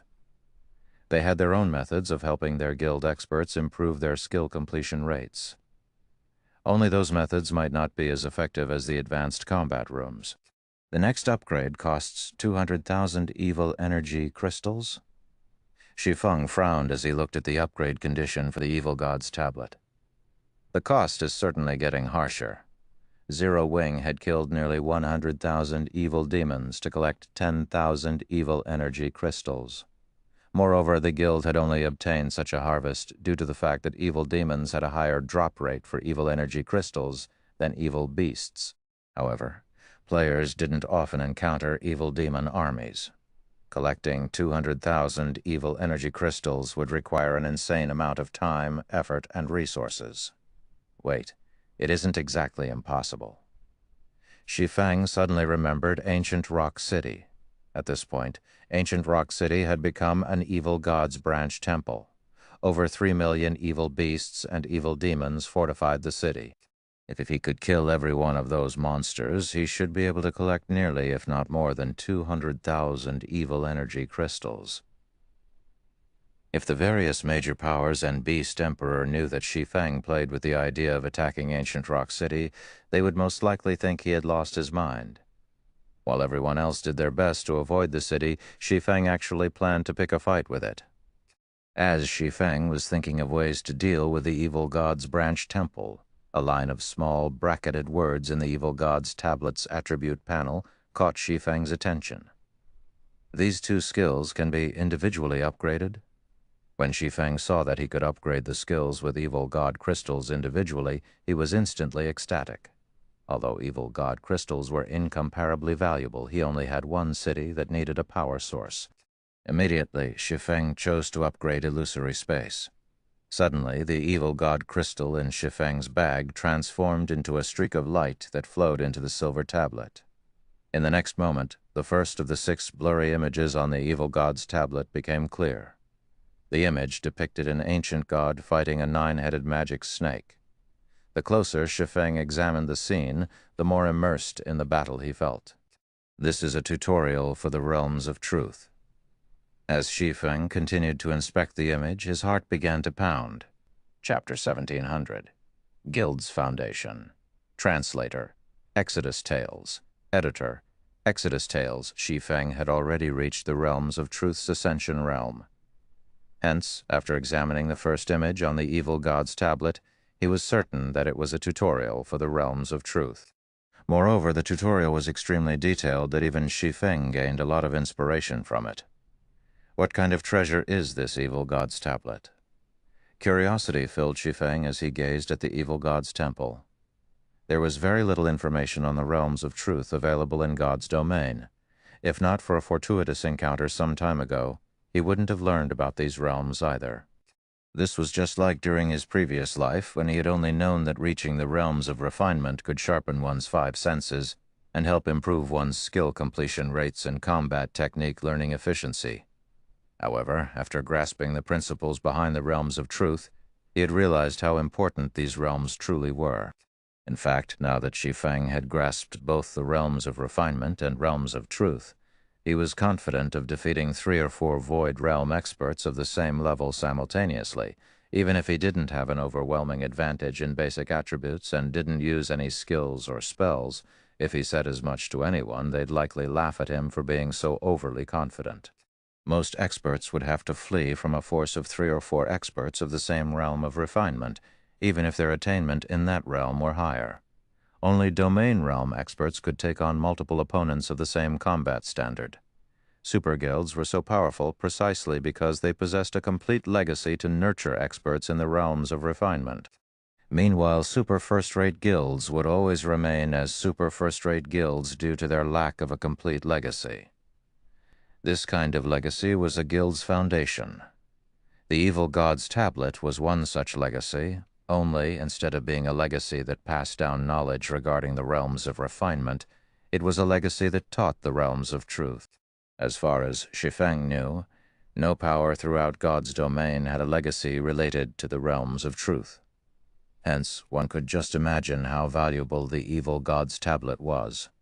Although the first image on the evil god's tablet only taught the realms of truth's basics, which addressed one's own power usage, it was still extremely valuable knowledge. Furthermore, the table had other engraved images. As long as he put in the effort, it was only a matter of time before he restored the other images as well. Once he did so, he might obtain a complete legacy for the realms of truth. Just thinking about the possibility excited Shi Feng. If everything turned out how he imagined it, Zero Wing would have the foundation to grow into a super guild. Although this foundation would be different from other super guilds, he did not think that this foundation would be any weaker than theirs. He had yet to find the realms of truth's limits, and no one could tell what kind of heights a player could reach by relying on these realms. Moreover, he had an advantage that the various super guilds did not. He knew how to train in both the realms of truth and the realms of refinement, while the super guilds had only explored the realms of refinement. This could be a considerably massive advantage. After Shi Feng finished examining the image on the tablet, he inspected its attribute panel again. Sure enough, this evil god's tablet is a treasure to nurture experts. Shi Feng's eyes glowed when he read the updated introductory text for Illusory Space. Illusory Space, when activated. Skill, Effect 1, players wielding an evil energy crystal and standing within 10 yards of the evil god's tablet shall enter the tablet's image with their consciousness, experiencing battle directly. Each evil energy crystal grants 1 complete experience. Skill Effect 2 forms an illusory space of 200-yard radius.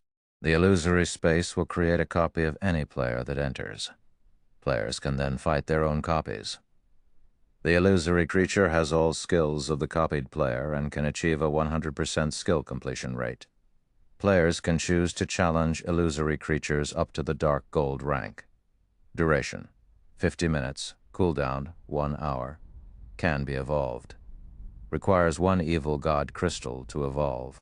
With this direct experience tutorial, players could get a firm grasp of the principles behind the realms of truth by experiencing the fight between the ancient god and 9-headed magic snake personally, even if they were utterly ignorant of the realms of truth. This training method was many times more efficient than observing the tablet's image. Only Shi Feng hadn't expected the evil energy crystal requirement. However, after giving the matter some thought, he found it reasonable. This was a chance to experience the realms of truth directly. This was far better than watching a video.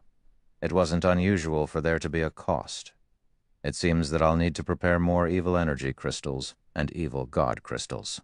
Shi Feng could not help but reveal a bitter smile as he gazed at the evil god's tablet. Previously, he had still been somewhat skeptical about the saying that fortune and misfortune existed alongside each other in God's domain.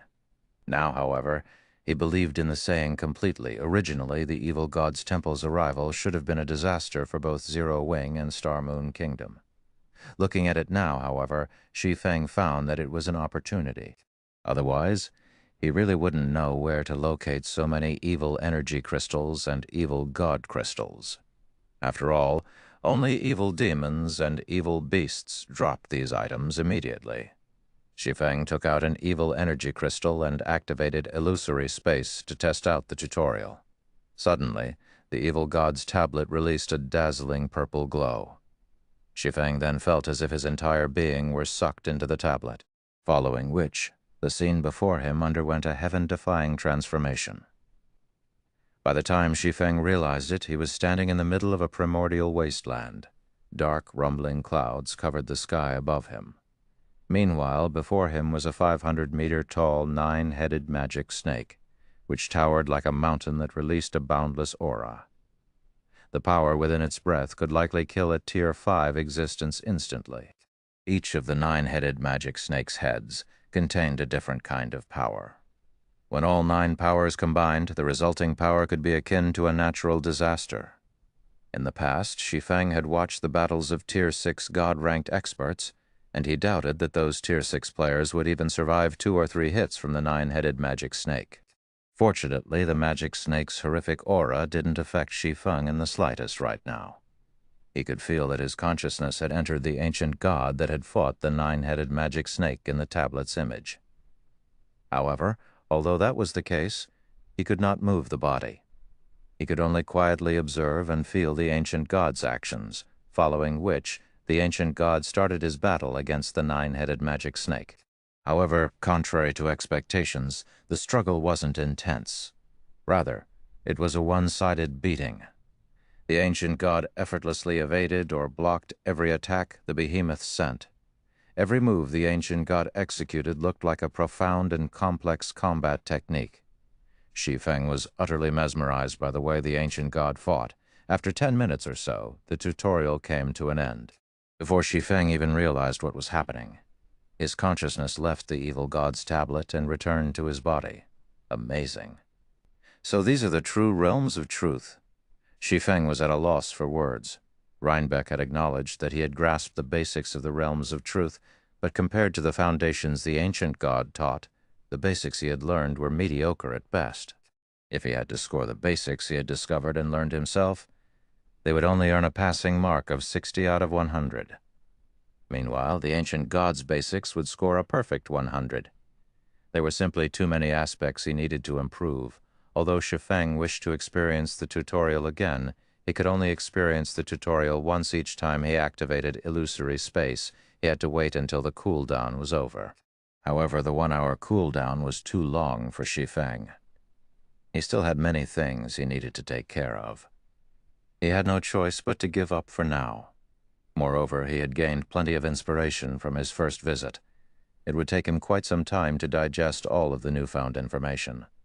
Following which, Shi Feng called Judy over to start rearranging the layout of the battle arena's 7th floor. Previously, the evil god's tablet had only had a 100-yard radius. Now, it had increased to a 200-yard radius. The total available area had essentially quadrupled. There was definitely a need to rearrange the floor's layout. After spending around 20 minutes or so deciding on the layout, they ended up squeezing in 40 advanced combat rooms into the evil god's tablet's range. That was more than 4 times of what had been previously available. With this, the battle arena could earn at least 4 times more income from the advanced combat rooms. But Shi Feng still wasn't satisfied.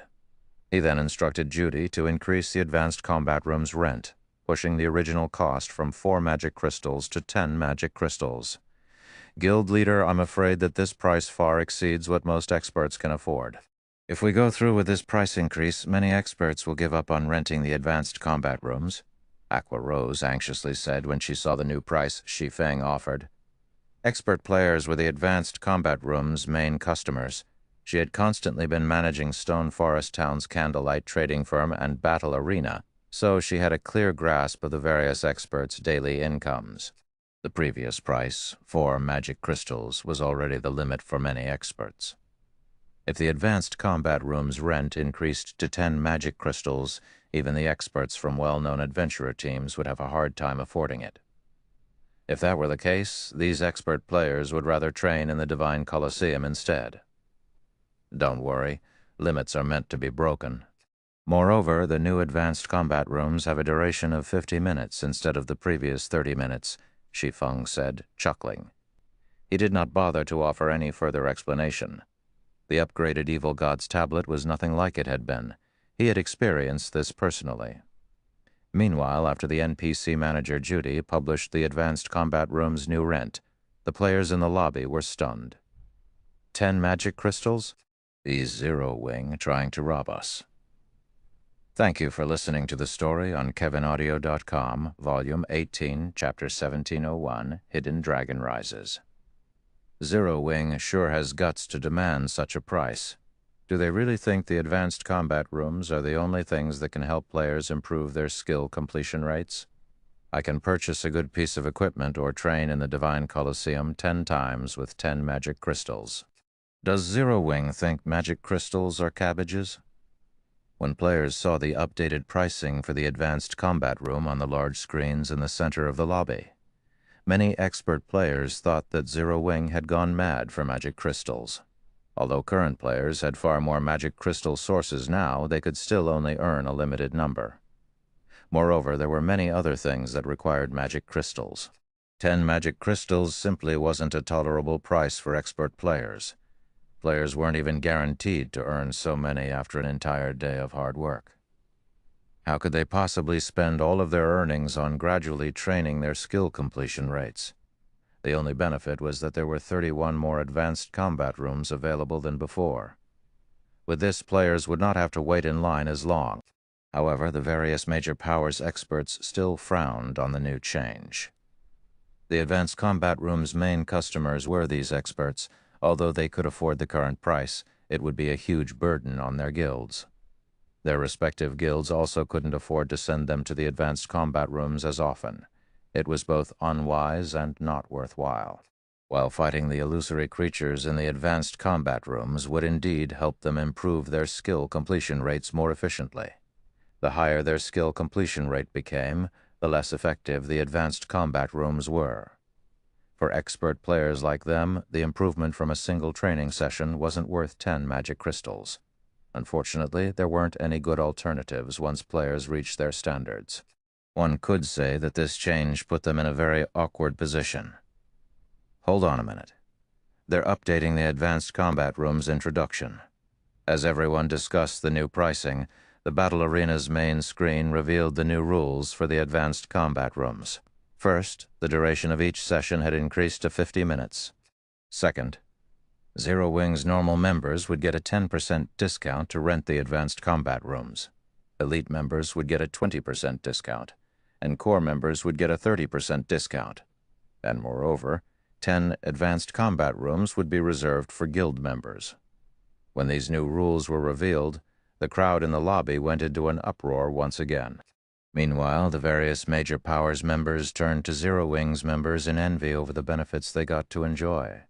With the discounts and extended duration, the rental fee Zero Wing's members had to pay was just slightly higher than before. Moreover, there were now exclusive advanced combat rooms for Zero Wing's members. Suddenly, independent experts started to leave the battle arena, one after another, and make their way toward Zero Wing's residence to apply to join the guild. Even many of the various major powers' elite and expert members hesitated. When the other large guilds' upper echelons received news of the update, they paled. Zero Wing actually had such a card to play? With this, Zero Wing's rise really will become unstoppable. Now that Zero Wing had solidified its position as Star Moon Kingdom's #1 guild, there was no longer any local guilds that dared to challenge it. This meant that Zero Wing had a monopoly over the best resources in Star Moon Kingdom. Naturally, its guild members would receive more resources than before. With the introduction of this new guild benefit, Zero Wing became significantly more attractive towards their respective guilds' elite and expert members. It was only a matter of time before their guilds started to lose large groups of their members. Yet, there was nothing their guilds could do to stop it. For a time after news of the updated advanced combat rooms spread, the number of elite and expert players trying to join Zero Wing increased exponentially. Because of this, Aqua Rose, who was trying to organize Zero Wing's harvest from its war with Heaven's Burial and Blackwater, was ecstatic. In less than half an hour since the new advanced combat rooms had been introduced, Zero Wing had received 20,000-plus applications from ordinary players, 5,000-plus applications from elite players, and 200-plus applications from expert players. Just testing all of these players would take a very long time. The guild's development speed had far exceeded Aqua Rose's initial expectations. Aqua Rose had estimated that it would take Zero Wing roughly 2 or 3 days to recruit so many elite and expert players, but it would seem that Zero Wing might increase its elite member count past 250,000 sooner than that. The guild also shouldn't have any problems increasing its expert member count to 5,000. With such high numbers, Zero Wing would surpass many actual first-rate guilds. The only real difference separating Zero Wing from actual first-rate guilds now was the guild's smaller sphere of influence and fewer normal members. However, this couldn't be helped since Zero Wing's recruitment standards were too high. Moreover, first-rate guilds had begun spreading their influence throughout God's domain the day the game launched. Their influence now covered multiple kingdoms and empires. These first-rate guilds had spent countless resources and an absurd amount of wealth to build a sturdy foundation for themselves. Zero Wing, on the other hand, had begun its development in a single city with little to no wealth or resources.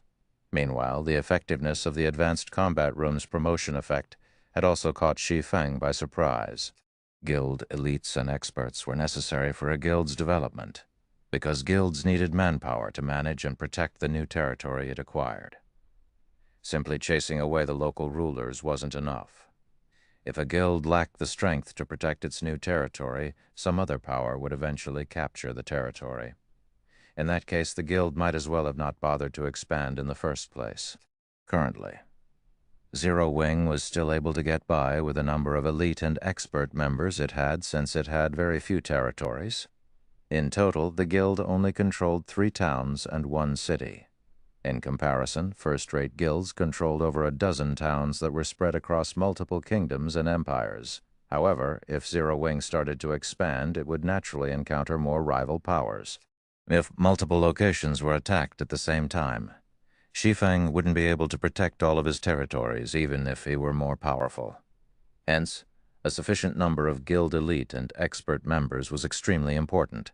As Shi Feng ruminated over Zero Wing's future, Gentle Snow suddenly contacted him and asked, "Guild leader, where are you now?" "I'm in Stone Forest Town. Has something happened?" Shi Feng asked curiously. When Stone Forest Town had been attacked, Aqua Rose had led plenty of the guild's experts to reinforce the town. Meanwhile, Gentle Snow had been responsible for assisting the kingdom's armies against the evil beast army that was invading Star Moon Kingdom. Since the evil god's temple's NPCs controlled these evil beasts, not players, they were much higher leveled.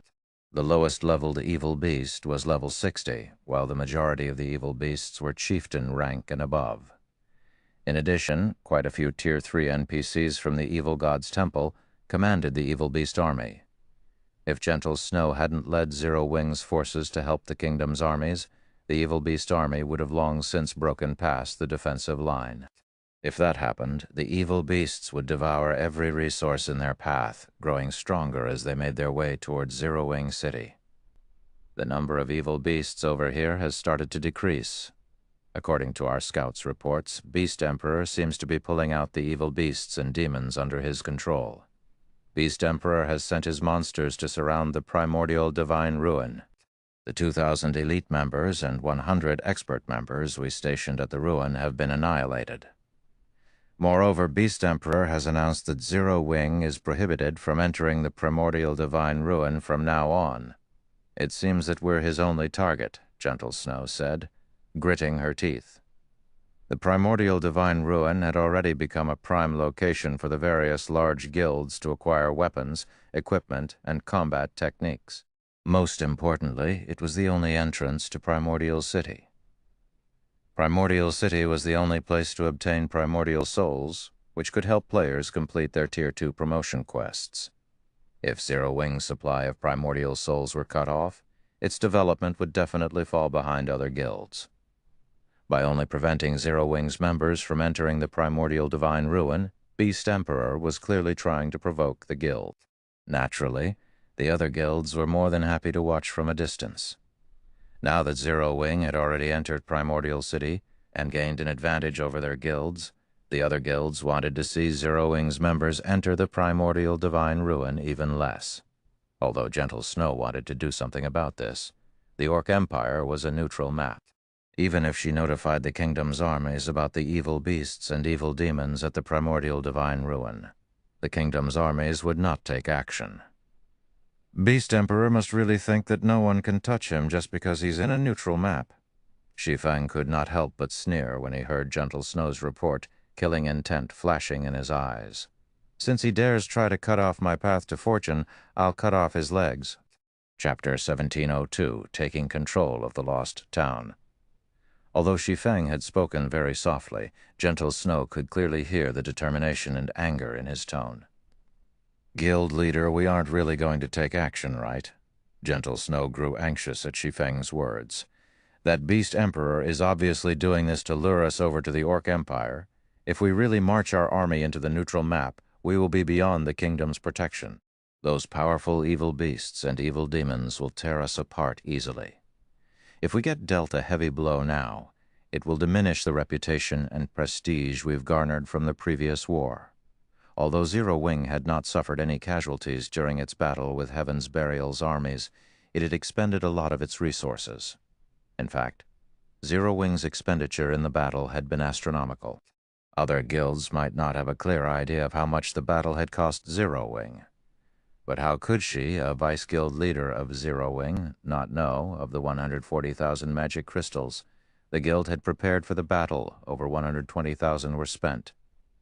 With the few magic crystals Zero Wing had remaining, going up Beast Emperor's evil beasts and evil demons would be impossible. Meanwhile, once Zero Wing exhausted its magic crystal reserves and lost the protection of the movement-type defensive magic array, the outcome would be horrendous for Zero Wing's forces. Unlike the evil demons that attacked Stone Forest Town, the evil demons and evil beasts Beast Emperor controlled were all level 60 and above. The majority of those monsters were also at the chieftain rank. Even a Tier 1 player of the same level might not be able to solo a chieftain-ranked evil beast or evil demon. Not to mention, there were still the stronger Lord, High Lord, Great Lord, Grand Lord, and mythic ranked evil demons and evil beasts. It might be a different story if Zero Wing could summon more Baphomets as it did during its battle against Heaven's Burial. If that was possible, Zero Wing might have a chance at victory. However, Shi Feng had already stated to Zero Wing's upper echelon that he had summoned the 3 Baphomets using a consumable item and used up all the summoning chances during the previous battle. Trying to pick a fight with Beast Emperor while being at such a disadvantage clearly wasn't a wise decision. Of course we need to make a move, Shi Feng nodded. In a resolute tone, he continued, moreover, we're going to beat him up badly. He understood Beast Emperor's motives currently. Zero Wing was like the midday sun in Star Moon Kingdom. Through the prestige and reputation it earned from the previous war and the attractiveness of the advanced combat rooms, Zero Wing's growth potential was clear for all to see. If Beast Emperor did not take advantage of Zero Wing's current undeveloped state to suppress the guild or even deal it a heavy blow, Zero Wing would definitely become an even greater obstacle for him in the future. Hence, Beast Emperor had dispatched a considerable number of evil beasts and evil demons to surround the primordial divine ruin and prevent Zero Wing from obtaining the resources available there. With this, regardless of whether Zero Wing took action against this blockade or not, Beast Emperor would be able to suppress the guild's development. Most likely, Beast Emperor had already made a thorough investigation of Zero Wing's available combat power. After all, with how large Zero Wing had become, some information about the guild was bound to leak. Meanwhile, if other guilds were faced with Beast Emperor's blockade, they would most likely hesitate over whether to take action against Beast Emperor or not. Unfortunately for him, Shi Feng would not hesitate. He might not have any way to deal with Ancient Rock City at present, But dealing with the evil demons and evil beasts that had left the protection of the city was not entirely impossible. Notify Aqua and have her gather 1,500 experts at Zero Wing City. It's best if they're trustworthy. It's about time we let Beast Emperor know that the Orc Empire isn't his to monopolize, Shi Feng instructed. 1,500 people? Isn't that a little too few? Gentle Snow was a little confused when she heard Shi Feng's words. She had thought that Shi Feng was planning to mobilize the entire guild to show Beast Emperor who's boss. Yet, now, Shi Feng was gathering only 500 experts. No, they're more than enough. In any case, have these people gather at Zero Wing City as quickly and as secretively as possible, Shi Feng said, revealing a mysterious smile. He then disconnected the call and retrieved the Abyss pendant. Previously, he had used the pendant to record the coordinates of the lost town. Now, he could teleport there directly without having to waste hours going from map to map. Lost towns were towns left behind by ancient civilizations in God's domain. Every one of them was very special. In the past, even the various superpowers of God's domain would fight desperately to claim them. It was naturally best if he secured the lost town in the Boneless Land as soon as possible. Boneless Land, Lost Town. By the time Shi Feng arrived back at the lost town, some of the monsters in the town had already respawned. The number was not as high as when he first came to the town, but it was still extremely dangerous for current players to be here. However, he did not dwell on the matter as he activated Gale Domain and flew straight to the bottomless pit at the town center. The bottomless pit looked like a passage that led to a demon's nest. The top of the pit was covered entirely by a magic array with small openings located around the magic array's edges, meant for darkness stones. Shi Feng soon arrived before one of the holes and placed one of the darkness stones he collected into it. With each darkness stone he inserted, the opening of the pit shrank slightly. At the same time, though, the pressure coming from the bottom of the pit intensified. Moreover, after he had started inserting the darkness stones into the magic array, an invisible barrier of sorts enveloped the entire lost town, preventing the use of skills, spells, and even magic scrolls. When Shi Feng inserted the 10th darkness stone, an angry roar came from the pit, following which a level 65 Tier 2 demon appeared before him. As he couldn't use any of his skills or spells at the moment, he had to rely on his basic attributes to defeat the Tier 2 demon. Fortunately, the Bible of Darkness's passive effect still worked, and so the Tier 2 demon had its basic attributes greatly suppressed. Coupled with the fact that Shi Feng's basic attributes far exceeded what an ordinary Tier 2 player at his level should possess, fighting the demon was a walk in the park. Few minutes later, the Tier 2 demon collapsed helplessly at his feet, following which he continued inserting darkness stones into the magic array and defeating the demons that came out with every 10 darkness stones inserted. By the 70th darkness stone inserted, the demon that came out of the bottomless pit had become a level 65 Tier 3 Great Lord. However, with the help of the Bible of Darkness, Shi Feng still managed to overwhelm his opponent. When Shi Feng inserted the 80th darkness stone, the mental pressure the bottomless pit exerted on him caused even his consciousness to become a little blurry. If other players were standing in his place, they would have long since lost consciousness and been forcibly logged out of the game. With the insertion of the final darkness crystal, a horrific aura surged out from the bottomless pit and washed over the entire lost town, paralyzing Shi Feng's body when it swept over him. Following which, the magic array covering the bottomless pit started rising into the sky and eventually vanished. Meanwhile, the top of the bottomless pit shrank rapidly, transforming into a small dot before disappearing without a trace as well. If other players were to visit the lost town in the future, they would not be able to tell that a massive hole had once existed in the middle of the town. After the bottomless pit disappeared, the mental pressure it exerted also faded away. When Shi Feng's spirit had recovered, the sound of a system notification entered his ears. System, congratulations. You have completed the epic ranked main storyline quest Demon's Nest, rewarding Lost Town's town order. System? Congratulations. You have obtained the Lost Town's town order. Do you wish to bind the lost town to yourself and become its master? Upon hearing these system notifications, Shi Feng breathed out an involuntary sigh of relief. Had he failed to complete the quest, he would have been hunted down by a Tier 5 Demon King. Aside from hiding in NPC cities, he would have had no chance of surviving anywhere else. Following which, Shi Feng agreed to become the Lost Town's master. With this, the Lost Town officially became the first town Zero Wing controlled in a neutral map. Once he constructed a guild residence here, guild members would be able to teleport freely to the Boneless Land without having to waste a lot of time on travel. Meanwhile, after he became the master of the town, the monsters originally present inside the town started vanishing one after another. Now, players could roam the town without worrying about monster attacks. In addition, all of the town's functions were made available to him around 30 seconds after the monsters had disappeared. NPCs suddenly started popping up all over the town, filling it with life. Meanwhile, Shi Feng quickly made his way toward the main goal of his visit this time: the White Tower. Chapter 1703, Extraordinary Tower. The Lost Town's unique ability was the White Tower. After Shi Feng had become the Lost Town's master, the defensive magic array protecting the White Tower also vanished. Now, the beam attacks didn't target him when he stood within 100 yards of the tower, and silver divine runes had begun to appear on the White Tower's walls, radiating faint divine might. When Shi Feng reached the tower's entrance, a translucent screen appeared before him, introducing the White Tower. Extraordinary Tower, a training tower constructed by an ancient civilization. The tower has a total of 3 floors, each providing training that is more intense than the one before. Pass all 3 floors to qualify as an extraordinary individual. Removing the seal on the first floor requires 10,000 magic crystals. Maintaining its operation costs 500 magic crystals per day. Only 100 people are allowed to train at a time.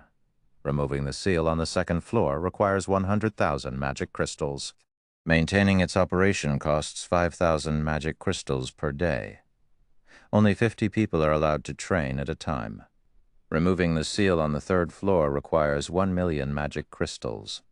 Maintaining its operation costs 20,000 magic crystals per day. Only 10 people are allowed to train at a time. So I guess there's a price. Shi Feng could not help his bitter smile as he read the Extraordinary Tower's introductory text. Although he had known that the various superpowers in the past had paid a certain price to use their Lost Town's abilities, he hadn't expected the price to be so steep. The first floor's operation cost of 500 magic crystals wasn't much of a problem.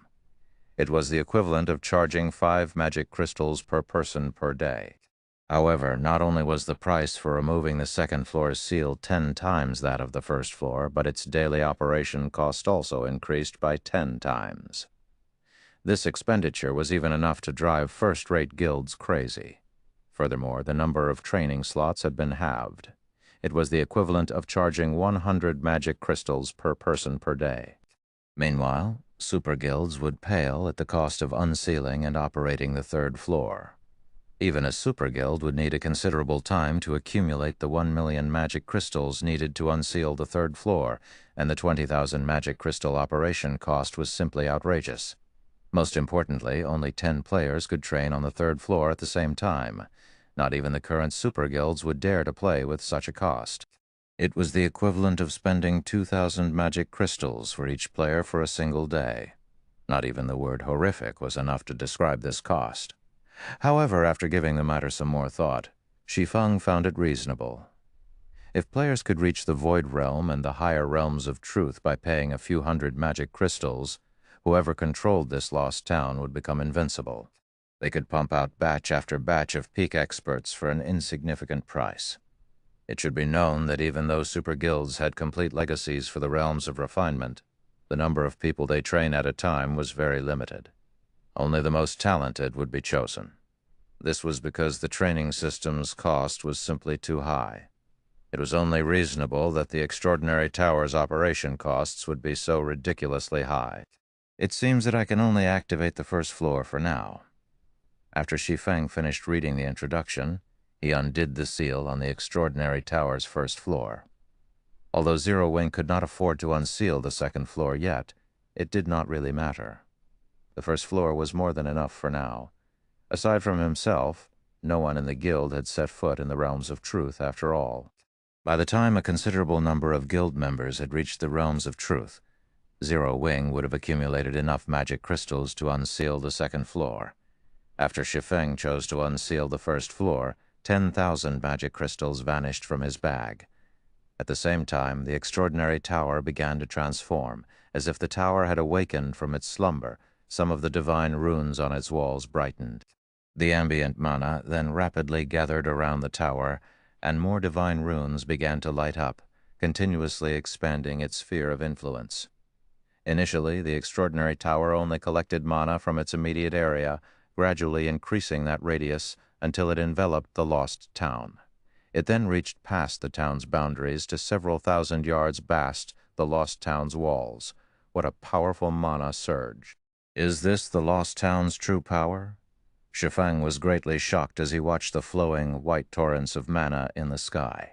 Standing beside the extraordinary tower, Shi Feng could feel the mana density around him rapidly increase. After absorbing mana for a short moment, the mana density around the tower could rival the magic tower, and it continued to rise. 1 minute, 3 minutes, 5 minutes. After around 10 minutes, the mana torrents began to fade. At this point, the divine runes covering the extraordinary tower shone brilliantly, giving the tower a sacred feeling. In addition, the lost town felt as if it had been resurrected as it brimmed with life. Grass, trees, and flowers grew rapidly all over the town. The mana density had also increased, until it slightly surpassed the density in Stone Forest Town. One would find it very hard to believe that just some time ago the lost town had been desolate. And this transformation was only the result of unsealing the first floor. Even Shi Feng struggled to believe what he was seeing. If he undid all 3 of the extraordinary tower's seals, what would he see then? After calming his excited heart, Shi Feng entered the extraordinary tower. As Shi Feng stepped through its doors, he discovered that the tower's interior had undergone quite a few changes. The first floor had felt dull and old during his previous visit, but now it looked impressive. Everything seemed to glow, and Shi Feng felt like he stood in a sports arena's main hall, which could fit tens of thousands of people. Dazzling mana weapons were on display all around him. The sight was mesmerizing. God's Domain's ancient civilizations were truly amazing. When Shi Feng called up the first floor system interface and examined its listed contents, he was ecstatic. He had only been able to visually inspect the dark environment during his previous visit to the tower's first floor. Even so, he had counted over 10,000 mana weapons. Now that he was the lost town's master, he could inspect any information related to the town. What he learned about the first floor made him realize that he still underestimated the strength and foundation of the ancient civilization that had once ruled over this land. Mana weapons were extremely rare in God's Domain, but the first floor hall contained 24,671 of these weapons. There were enough mana weapons here to arm a 20,000-man army. The majority of the mana weapons here were Tier 1, with 1,823 Tier 2 mana weapons and 12 Tier 3 mana weapons. To Shi Feng's surprise, there were even 2 Tier 4 mana weapons in this hall. He was utterly stupefied. Even after learning about the Lost Town's unique ability, Shi Feng had thought that the Demon's Nest quest had been more trouble than it was worth. If Primordial City hadn't activated, he would never have found a way to collect 100 Darkness Stones in time. But now that he had completed the quest and inspected the extraordinary tower's armory, he realized the Demon's Nest quest's reward was far beyond his expectations. Tier 4 mana weapons. Although only Tier 3 players and above could equip these weapons, they'd even perform better than fragmented legendary weapons. And this tower's first floor hall actually contained 2 Tier 4 mana weapons. When the guild's experts eventually reached Tier 3, he could help 2 of them become Apex experts by arming them with these weapons. The upper echelon from an ordinary guild might not realize the benefit of 2 more Apex experts, but Shi Feng did. This meant that Zero Wing could occupy more towns and obtain even more resources. Zero Wing would not have to worry about lacking experts to protect its towns. I can't retrieve them? When Shi Feng tried to collect the Tier 4 mana weapons through the system interface, the system informed him that he had yet to meet the requirement for such an action. To retrieve the two weapons, he had to promote the town to advanced rank. Shi Feng could only shake his head and chuckle. Sure enough, the system won't let players obtain Tier 4 mana weapons so easily. However, Shi Feng wasn't particularly disappointed. Developing the lost town was necessary regardless, and with Zero Wing's current foundations, upgrading the town from a basic town to an advanced town before the guild's experts reached Tier 3 wouldn't be a problem. Following which, Shi Feng retrieved every Tier 3 and Tier 2 mana weapon available. This had been his main goal in visiting the lost town after all. With these mana weapons, the strength of his guild's experts could undergo a qualitative transformation. This was especially true for the players who would wield the Tier 3 mana weapons. After retrieving the mana weapons, Shi Feng followed the spiral staircase to the second floor. Previously, he had been focused on obtaining the magic crystal treasure chest. As a result, he hadn't inspected the tower's second or third floor. Now that he was the lost town's master, however, he had to examine the tower properly. Chapter 1704, Master's Power. Once he arrived on the extraordinary tower's second floor, Shi Feng discovered that it was still as dilapidated as it had been during his first visit. However, the hall had brightened considerably, and now Shi Feng could clearly see the armored ghosts that wandered the floor. As he had left it, the tyrant's soul stood quietly before the spiral staircase leading to the third floor. It's still here? Shi Feng frowned at the tyrant's soul. He had assumed that every monster in the lost town had disappeared when he had taken control of it, but it would seem that wasn't the case. At the very least, the monsters in the extraordinary tower hadn't been affected. He had already experienced the tyrant's soul's strength. Although it was only a level 80 mythic monster, it wielded a saint weapon, a Tier 5 mana weapon. In terms of combat power, even the Demon Ruler Enhanced Mythic ranked Baphomet paled in comparison to the Tyrant's Soul. Trying to defeat such a powerful foe was simply too difficult right now. Yet, if he left the Tyrant's Soul alone, the Soul Doppelganger would continue to hunt him. Although the Soul Doppelgangers wasn't an issue yet, since the most recent had only been a level 70 chieftain, they would grow stronger each day. They might not pose a threat right now, but sooner or later, they would become a problem. The only way to avoid the Soul Doppelganger's constant annoyance was to defeat the Tyrant's Soul. However, slaying the Tyrant's Soul was easier said than done. Just the fact that it was a level 80 mythic monster made it challenging enough, not to mention its saint weapon. Even a 100-man team of Tier 2 experts might fail to take it down, not to mention Shi Feng. No, that's not right. This is the Extraordinary Tower. As the master of the lost town, every construction within the town should be under my control. The tower should not be an exception. Thinking so, Shi Feng opened the Extraordinary Tower's system interface. In God's domain, players had full control of the buildings they owned. This meant that players had access to various functions, such as a building's governing mechanics and removing players from the building. Because of this, players in God's domain wouldn't cause trouble in other guilds and players' private properties, as doing so would put them at an overwhelming disadvantage. Without overwhelming strength, it was impossible to defeat a property's owner inside their own building. The Extraordinary Tower should be considered private property. It wasn't like a guild residence, which was owned by the guild, not an individual. In the case of shared properties like guild residences, the most players could do to ensure the residence's security was hire players and NPC guards to protect it. The residences didn't have an automated function to expel intruders. Sure enough, I can control the tower. Shi Feng rejoiced when he discovered that he could manipulate the Extraordinary Tower's system interface. Immediately, he retrieved the Bible of Darkness and a Summon Guard scroll. Shortly after, a Tier 3 Tomahawk Demon and Anna appeared before Shi Feng. Dealing with the 9 wandering souls would be difficult enough for the level 80, Tier 3 Demon and a Tier 2 NPC like Anna, let alone facing off against the mythic-ranked Tyrant's Soul. The 9 wandering souls were all level 80 Grand Lords, and if they worked together, they could easily overwhelm Anna and the Tier 3 Demon. However, Shi Feng did not mind. He then instructed Anna summon her golden giant and rock guardians.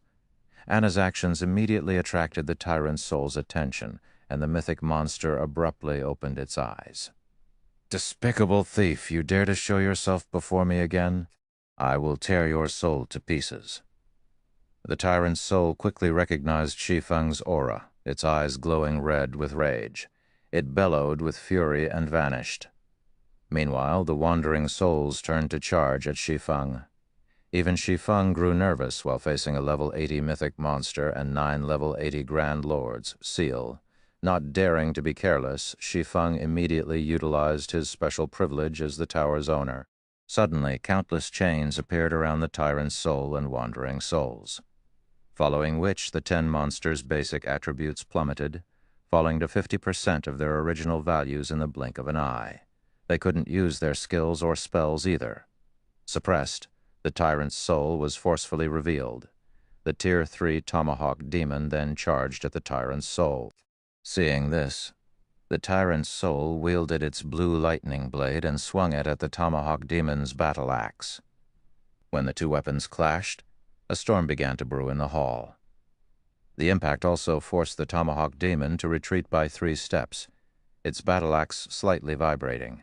Surprisingly, the tyrant's soul had also slid back 4 steps, the lightning blade in its hands instantly shattering. Although the two monsters had only clashed once, the difference in their strengths was obvious. The demon ruler-enhanced Tomahawk Demon definitely triumphed over the tyrant's soul. Fortunately, the 10 rock giants were able to hold back the 10 Grand Lord-ranked wandering souls by themselves. This allowed the golden giant to join the Tomahawk Demon against the tyrant's soul. Meanwhile, Anna continuously bombarded the tyrant's soul with Tier 2 spells. Naturally, Shi Feng didn't hold back either as he charged into the fight. With the Tomahawk Demon and Golden Giant serving as MTs, fighting the tyrant's soul became very easy. Shi Feng was able to deal around 6,000 damage with his normal attacks, while his skills dealt damage in the tens of thousands. Although his damage couldn't compare to Anna and the 2 Tier 3 summoned creatures, who dealt hundreds of thousands of damage, he still helped to shave away the tyrant's soul's HP. Following which, the tyrant's soul received a one-sided beating as its HP continued to drop. 98%. 95%. 90%. Eventually, the tyrant's soul became thoroughly enraged and tried to summon its saint weapon, but despite chanting the incantation, the saint weapon was nowhere to be seen. As a result, it could only watch helplessly as its HP decreased. With its basic attributes heavily suppressed and unable to use its spells and skills, the tyrant's soul was likely the most miserable mythic monster in the game right now. Not even the system had expected Shi Feng to accomplish the near-impossible feat of collecting 100 darkness stones and acquire the Lost Town before dealing with the extraordinary tower's boss. However, as a result of Shi Feng's unconventional way of acquiring the Lost Town, the tyrant's soul couldn't use its abilities. This was especially true for its saint weapon. If the tyrant's soul were at its peak and had the aid of a Tier 5 mana weapon, not even the Tier 4 Valkyrie would be its match. One could just imagine how powerful the tyrant's soul truly was. It was definitely invincible among those of the same level. Unfortunately, the tyrant's soul couldn't use its skills or spells, let alone summon its saint weapon. Although the tyrant's soul had a maximum HP of 210 million even after the suppression, its HP fell steadily under Shi Feng and his minions' assault. 80%, 50%, 20% time passed quickly, and eventually the tyrant's soul's HP fell to 20%. Due to the rough battle, the monster's armor was now in tatters. However, despite losing most of its HP, the tyrant's soul could only use normal attacks. It couldn't even go berserk like normal monsters did, after their HP reached a certain point. Finally, after over 30 minutes, the tyrant's soul's HP fell below the 1%. Shi Feng then activated Divine Providence and arrived beside the mythic monster. His swords transformed into streaks of dazzling light that tore through the tyrant's soul's unguarded side. Flame burst! Damages exceeding many as 60,000 appeared above the tyrant's soul's head, one after another. By the time Shi Feng had exhausted all of Flame Burst's 16 attacks, the tyrant's soul's HP had reached 0. The mythic monster released an agonizing scream before transforming into particles of light and disappearing. To Shi Feng's disappointment, the tyrant's soul had only dropped its dilapidated armor pieces and 2 items. However, Shi Feng heard the sound of a system notification after the tyrant's soul had died, and when he heard its message, he was stunned. System: congratulations, you have slain the tyrant's soul. Rewarding a town-building order. Chapter 1705, Mana Equipment Set. A town-building order. Shi Feng's mind blanked for a moment when he saw the tattered parchment that had abruptly appeared in his hands. Town-building orders were incredibly precious in God's domain. Normally, the item could only be obtained from securing the first kill of a special field boss or epic ranked or higher group quest. A town-building order was far more valuable than a captured town. This was because the town-building order granted players the freedom to build a town in almost any location they desired. They could even construct the town in a neutral map. This was where the town-building order truly shined. Neutral maps didn't have teleportation points, and players had to rely on their own feet to reach these maps. Moreover, very few neutral maps contained towns or cities. In the case of the Orc Empire, capturable towns and cities had only appeared due to an expansion pack. Trying to find a pre-made town to capture in other neutral maps was a dream. Of course, the Orc Empire's natural towns and cities had their flaws. They lacked some of the functions that normal guild towns and cities possessed. For example, they couldn't be promoted. Regardless of how well guilds managed these towns and cities, they would remain at the same rank they started with. Meanwhile, the town constructed with a town-building order didn't have such restrictions. It could be promoted into a city without issues. However, one had to pay a considerably higher price to use a town-building order in a neutral map. It would cost, at the very least, several, possibly dozens of times more than building a town within a kingdom or empire. This was because neutral maps were not considered safe areas. In fact, they were home to many races that were hostile to humans. Naturally, setting up a town in enemy land would be more costly. The higher level the neutral map was, the more it would cost to construct a town there. Most importantly, guild towns and cities in neutral maps would face frequent monster attacks.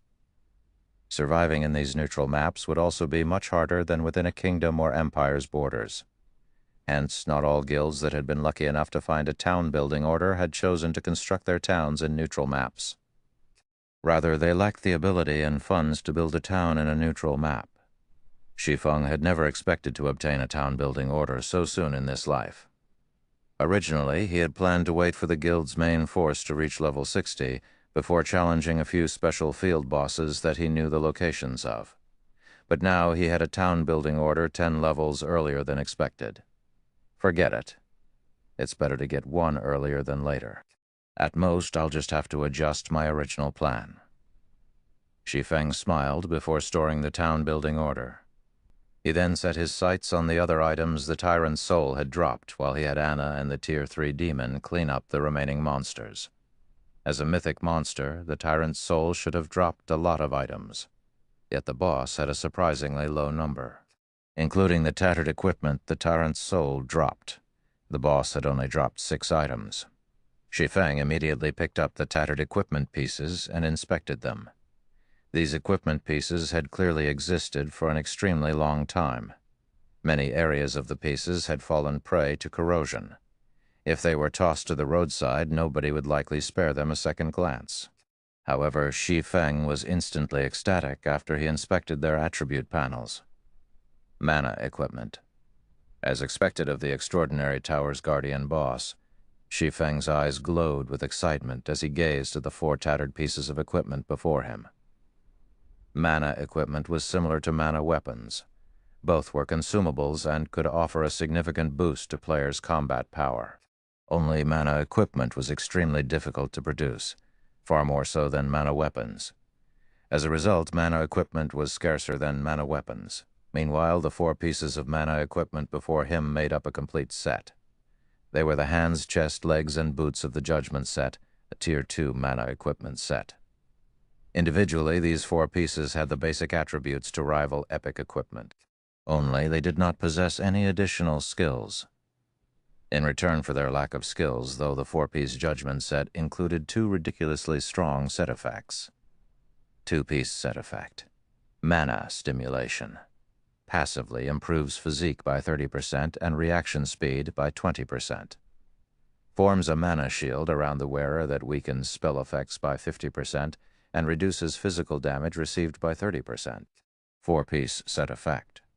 Light of Judgment stimulates the runes on every set piece at the cost of durability. When active, increases all attributes by 800 points, strength by 90%, endurance by 60%, and agility by 60%. Sustaining Light of Judgment reduces 1 durability point from every set piece each minute.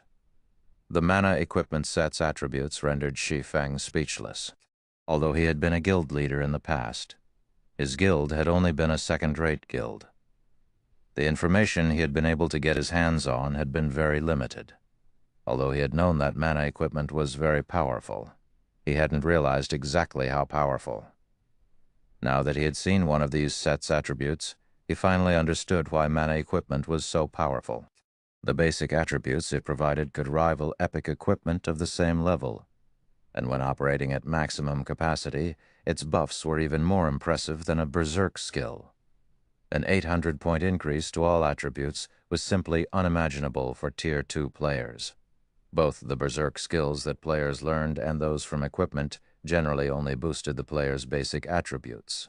In other words, the higher a player's basic attributes were, the more effective their berserk skills would be. Meanwhile, when level 60 Tier 2 experts used a berserk skill, excluding the percentage buffs from weapons and equipment, they would generally gain around 1,300 to 1,500 points to their main attribute. The boost to the other basic attributes was far smaller. Yet Judgment of Light offered a fixed increase of 800 points to every basic attribute. That was the equivalent of a level 60 Tier 2 expert gaining 50% or higher boost to their attributes. After including the percentage buffs Judgment of Light provided, the player's overall improvement would be terrifying. Shi Feng even suspected that he could gain as much strength with Judgment of Light as he did from Heavenly Dragon's power, which was above average compared to other berserk skills. It was a pity that the Judgment set was a class-specific set equipment and could only be used by Guardian Knights. If Kola equipped this set, he should even be able to tank mythic monsters of the same level. Shi Feng began to fantasize as he examined the Judgment set. If Kola wore the Judgment set with his Titan Guard, he'd become the strongest MT in God's domain. Following which, Shi Feng stored the mana equipment set and set his sights on the last 2 items the Tyrant's Soul had dropped. One of them was an old key, while the other was a Tier 4 magic scroll. The Tier 4 magic scroll was a Tier 4 domain scroll, and the key would unlock the magic crystal treasure chest on the tower's top floor. Since he had stolen some of the treasure chest's contents during his last visit, the Tyrant's Soul had learned its lesson and locked it, making it impossible for Shi Feng, or anyone for that matter, to steal any more items. Now that Shi Feng had the key, though, he could open the treasure chest and retrieve the remaining items. Previously, he hadn't had much time to loot the treasure chest, and in the end he had only claimed 5 items. However, every one of those 5 items could even invoke a super guild's envy. Shi Feng and his minions then dealt with the remaining 9 wandering souls and collected 15 pieces of level 70 secret silver and fine gold equipment before he made his way to the tower's top floor. The magic crystal treasure chest hadn't moved from its original position. However, the chest now sported a massive golden padlock. Single glance told Shi Feng had no hope of destroying the lock as he was now, but after using the key, he removed the lock in 5 seconds. Lifting the treasure chest's lid, an aurora of light escaped, which was so dazzling that anyone could see it from anywhere in the lost town. Sure enough, this chest still has a lot of treasures. Shi Feng's heart pounded with excitement as he looked at the 6 items inside the treasure chest. He immediately began to appraise them, one after another. Of the 6 items, 3 were Tier 2 skill books. One was a Tier 2 taboo skill for assassins called Indiscriminate Killing, One was a Tier 2 spell for elementalists called Elemental Mirror, and one was a Tier 2 passive skill for rangers called Precision Shooting. The other 3 items included a Tier 3 mana staff, a magic tower design, and the last was the Guardian Puppet design. It's no wonder why the players and powers that obtained gold magic crystal treasure chests had never said a word about their harvests. So, this is why. Realization dawned on Shi Feng when he saw the Guardian Puppet design.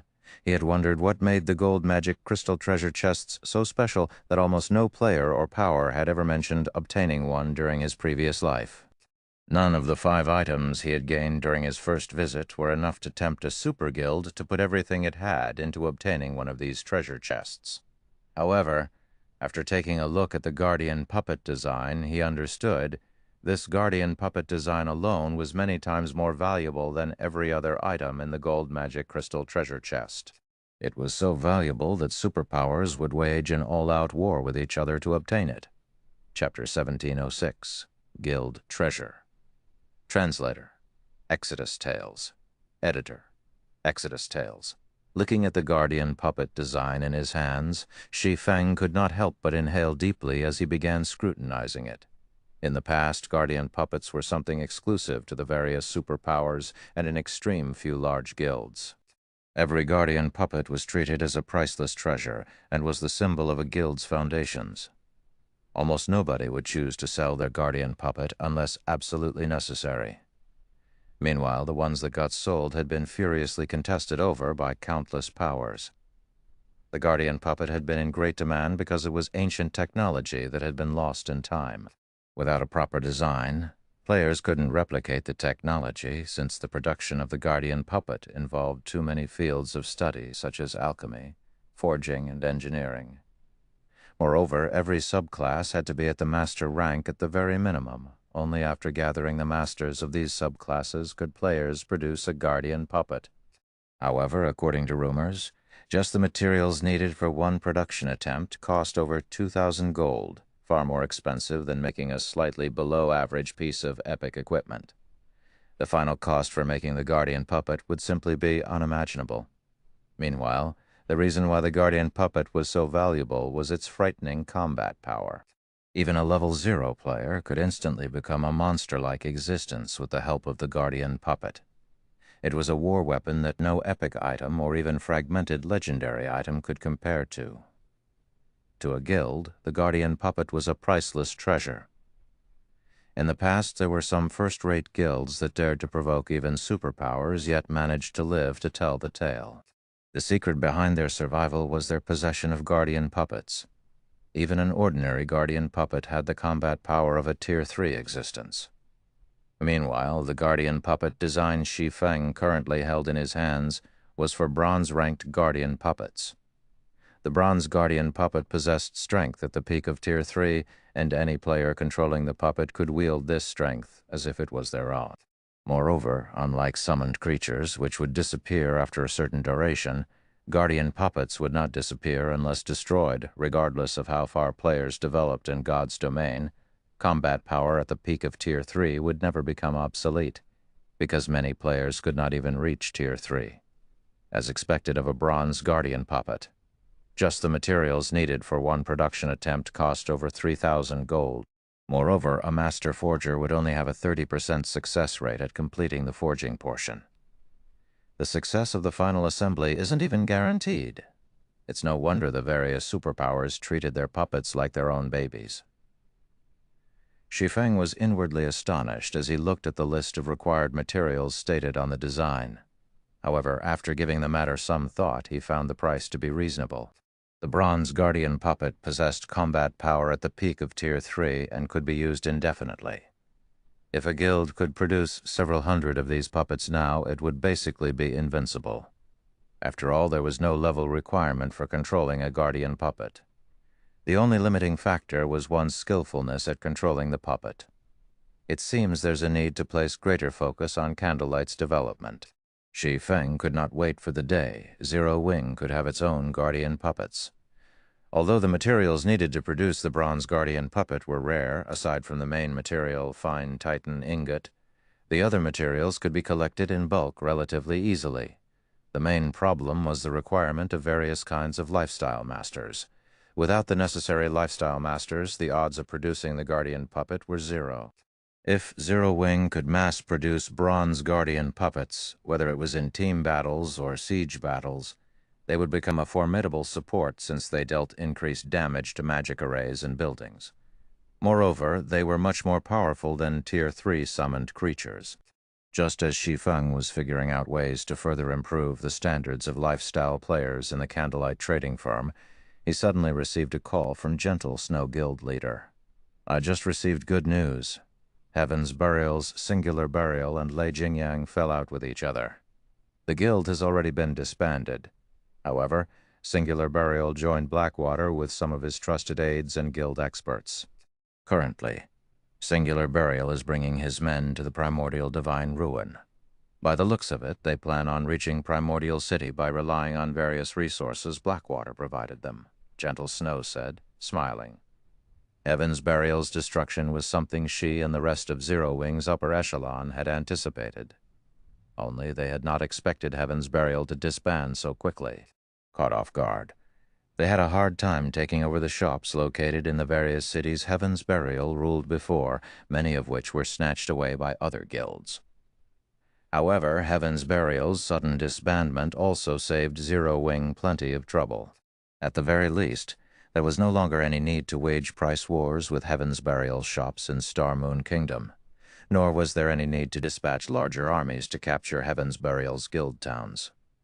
So they've given up on Star Moon Kingdom and are shifting their focus to Primordial City. Shi Feng could not help but chuckle. Looking at Gentle Snow, he asked, "Have you gathered the necessary manpower yet?" "As you've requested, I personally contacted every one of the selected candidates and had them secretly gather at Zero Wing City. Currently, we're just short by a few dozen people before we have the required number," Gentle Snow replied. "Good. Have them gather at Zero Wing City's Candlelight trading firm. I'll head over there myself right now. It's about time we gave Beast Emperor and Singular Burial a little surprise," Shi Feng said with a nod before disconnecting the call. Even now, Gentle Snow still had no idea what Shi Feng intended to do by summoning 1,500 experts. However, she continued notifying the selected experts to gather at Zero Wing City's Candlelight trading firm. Meanwhile, after ending the call, Shi Feng spent 3,000 gold to have the NPCs in the Lost Town construct a guild residence. At the same time, he hired 100 level 150 Tier 2 NPC guards and 1,000 level 150 Tier 1 NPC guards for town defense. With this, the town should have no problems fending off monster attacks in the short term. Once that was done, he took out a guild transfer scroll and teleported to Zero Wing City's residence. After the heaven-defying battle at Stone Forest Town, the number of players visiting Zero Wing City each day had skyrocketed. Now, the city's player population had already shot past the 4 million mark. Just the entrance fees collected each day totaled roughly 22,000 gold. Not to mention, there was still the income from Stone Forest Town, the Candlelight trading firm, and many other enterprises. Now that there was no longer any need to continue placing bounties on Heaven's Burial's members, all that income could be invested into the guild's development. Meanwhile, even after including the guild's various expenses, such as providing guild benefits and the guild's expansion, Zero Wing still saved up around 15,000 gold per day. This income could make any first-rate guild crazy with jealousy. For first-rate guilds, just being able to get their guild to operate normally was already a challenging task. Moreover, the guild benefits they offered their members weren't even comparable to Zero Wing's. It would not be an exaggeration to say that no first-rate guild in God's domain could compete with Zero Wing in terms of wealth. After returning to Zero Wing's residence, Shi Feng first went to the guild warehouse to retrieve some materials obtained from team dungeons and through trading with the various first-rate guilds. Then, he started producing magic array scrolls for the Divine Beast's Descent magic array. Once he completed 2 sets, he took out the 2 remaining elemental sources from his bag and combined them with the magic array scrolls. Suddenly, the 2 sets of magic array scrolls started evolving. Originally, Divine Beast's descent was an intermediate magic array, but after the fusion was completed, the magic arrays exuded an aura that was even more powerful than advanced magic arrays, following which Shi Feng stored the 2 sets of magic array scrolls and left for the Candlelight trading firm. By the time he arrived at Zero Wing City's Candlelight trading firm, Gentle Snow and the others were already waiting for him. Currently, the lounge on the 2nd floor was filled with players, every one of whom was curiously wondering why their vice guild leaders had gathered them here today. However, when they saw Shi Feng, who was currently disguised as Black Flame, enter the lounge, the entire room suddenly fell silent. Guild leader? Why is the guild leader here? Were we gathered here today under the guild leader's orders? Everyone in the lounge could not help but discuss Shi Feng's sudden appearance, excited expressions on their faces. I believe you all must have heard that our brothers stationed over at the primordial divine ruin have been surrounded and killed by evil demons and evil beasts. In fact, Beast Emperor, the person controlling those monsters, has even announced that Zero Wing's members are forbidden from setting foot into the primordial divine ruin, and any who dare do so will be killed without question. Although that place isn't our guild's territory, I feel that we should still make a response. Hence, I have gathered you all here today so that we can prepare a surprise for Beast Emperor and his allies. We are going to destroy every evil beast and evil demon present near the primordial divine ruin. We will let the various major powers know that Zero Wing is not a pushover. When Shi Feng was done speaking, gasps filled the entire venue. Even Gentle Snow and Aqua Rose, who stood beside Shi Feng, could not help but turn to look at their guild leader, both of them thinking that Shi Feng had lost his mind. Destroy every evil beast and evil demon present near the primordial divine ruin. How can such a feat possibly be accomplished? Chapter 1707, Tier 2 Legion. The silence persisted for a short moment before a commotion erupted inside the lounge. Everyone felt that Shi Feng's intentions were too crazy. Setting aside how many evil beasts and evil demons were present around the primordial divine ruin, just the mythic evil beasts and mythic evil demons, there would be more than enough to annihilate their team of 1,500 players. Not to mention, they were attacking in enemy territory, which meant plenty of enemy reinforcements. I'm sure you all are worried and afraid. If you feel that you are not up to it, you may leave. I won't force any of you to take part in this operation. After all, the operation this time is indeed very dangerous. If you wish to take part in it, though, come to me to register. Note that you will also have to sign a confidentiality contract to take part in this operation, Shi Feng said in a calm tone after carefully observing everyone present. The reason why Zero Wing was contesting with other guilds over various resources was to provide its members with better benefits. Meanwhile, the majority of the resources obtained would go to elite and core members of the guild. If the guild's core members were not even willing to put themselves at risk for the guild, then when the guild faced greater pressure in the future, nobody would know what kind of actions these core members would take. Thus, there was naturally no need for the guild to continue nurturing such ungrateful core members. Previously, when Zero Wing was still in its infancy, he could tolerate feeding the guild's elite and expert members without asking much in return.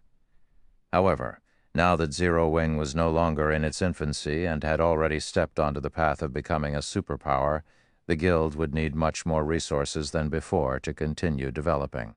His latest acquisition, the Lost Town, only made the guild even more desperate for resources, now. He could neither afford nor tolerate having freeloaders in his guild. Hence, there was a serious need to adjust the way the guild operated. The first thing he was going to change was how benefits were offered to guild members. Guild members' contribution would now also be an important criterion in deciding what kind of benefits they would receive. Strength was no longer the only determining factor. The more a person contributed to the guild, the more returns they would receive. In the past, many large guilds had failed to pay attention to this aspect and simply focused on recruiting strong players without bothering with whether those players were truly loyal to the guild or not. As a result, when the guild faced an insurmountable foe, it crumbled even before the battle had begun. In contrast, some small guilds with average strength were able to unite their members to fight against first-rate guilds and maintain a considerably large territory for themselves. Shi Feng planned to institute the changes starting with this operation. After he was done speaking, everyone present fell into a daze for a while. At this time, Gentle Snow, Aqua Rose, and the other core members in the upper echelon of the guild quickly realized what Shi Feng was trying to do. Hence, they kept their mouths shut and quietly watched from the sides. "We'll definitely get ourselves killed by going over there." "Wonderful. I've been itching to let those bastards know Zero Wing's amazingness." "Guild leader, just give us our orders." For a time, everyone present discussed among themselves. The members of the guild's main force then went up to Shi Feng to register. Only a small number of players that were recently promoted into Dark Gods members hesitated over their decision. After the registration process continued for around a dozen minutes, Gentle Snow and Aqua Rose could not help but breathe out a sigh of relief. Of the 15,500 players they gathered, over 1,400 had registered to join the operation, with only several dozen players declining. However, this situation also served as a stern reminder to the two of them. The players they had gathered here today were all experts who they believed were trustworthy, yet there were still some people that had betrayed their expectations. If they were to conduct such a test for the other expert and elite members, the percentage of those who would abandon the guild during its time of need would most likely be much higher. Meanwhile, many more expert and elite players would be joining the guild in the future. There are over 4,400 people remaining. Shi Feng was quite satisfied with this outcome, which could also be considered the result of the past few selections Zero Wing had conducted. Not to mention, most of the members that chose to abstain from the operation this time were mainly recent recruits. Following which, he turned to look at Aqua Rose and Gentle Snow and said quietly, "From today onward, start restructuring the guild ranks. Regardless if one is an expert member or an elite member, their positions are not fixed. If members fail to obtain a sufficient number of guild achievements and guild contribution points corresponding to their rank each month, they'll be demoted by a rank. I don't care how strong they are, they can be demoted all the way to a guild reserve member and eventually kicked out of the guild." Upon hearing Shi Feng's words, Gentle Snow and Aqua Rose nodded in agreement, both of them thinking that it was about time for them to make new guild regulations. After all, the current Zero Wing was no longer the same Zero Wing as before. Previously, as Zero Wing was lacking manpower and was constantly waging war with other guilds, they had no choice but to offer excellent and tempting benefits with lax conditions in order to keep the guild alive. In contrast, first-rate guilds got to develop in a stable environment for long periods. Not only were their rules and regulations clearly defined, but their contribution and achievement systems were also perfected. This allowed them to prevent freeloaders from appearing in their guilds. After everyone signed the confidentiality contract, Shi Feng distributed Tier 2 mana weapons to all the Tier 1 players present. As for Aqua Rose, Gentle Snow, and the other Tier 2 experts there, Shi Feng handed them Tier 3 mana weapons. This situation stupefied Shadow Sword, who currently wielded the Tier 3 mana weapon Edgeless Blade. He had experienced the strength of a Tier 3 mana weapon for himself. Even if he simply wielded the weapon normally, he could exert power at the Tier 3 standard. If he pushed the weapon to its maximum potential, then he was basically an unstoppable god of slaughter. Meanwhile, for the operation this time, a total of 12 Tier 2 players would be taking part in it. Yet Shi Feng had actually given every one of them a Tier 3 mana weapon. Shadow Sword found this situation to be simply incredible. However, the most frightening matter would still have to be the fact that every one of the Tier 1 experts present received a Tier 2 mana weapon. That was over 1,400 players they were talking about. In other words, at this moment, Zero Wing had essentially gained an additional 1,400 plus Tier 2 experts. With the correct conditions, a 100-man team of Tier 2 experts could definitely raid a mythic boss of the same level. Meanwhile, like Shadow Sword, after Aqua Rose and the others took a look at the attributes of their respective Tier 3 mana weapons, they were similarly dumbfounded. "Guild leader, did you raid the armory of a kingdom? We won't get hunted by some kingdom's army, right?" Blackie could not help but gulp nervously as he looked at the Tier 3 mana staff he held, which completely surpassed his epic rank staff in terms of raw power.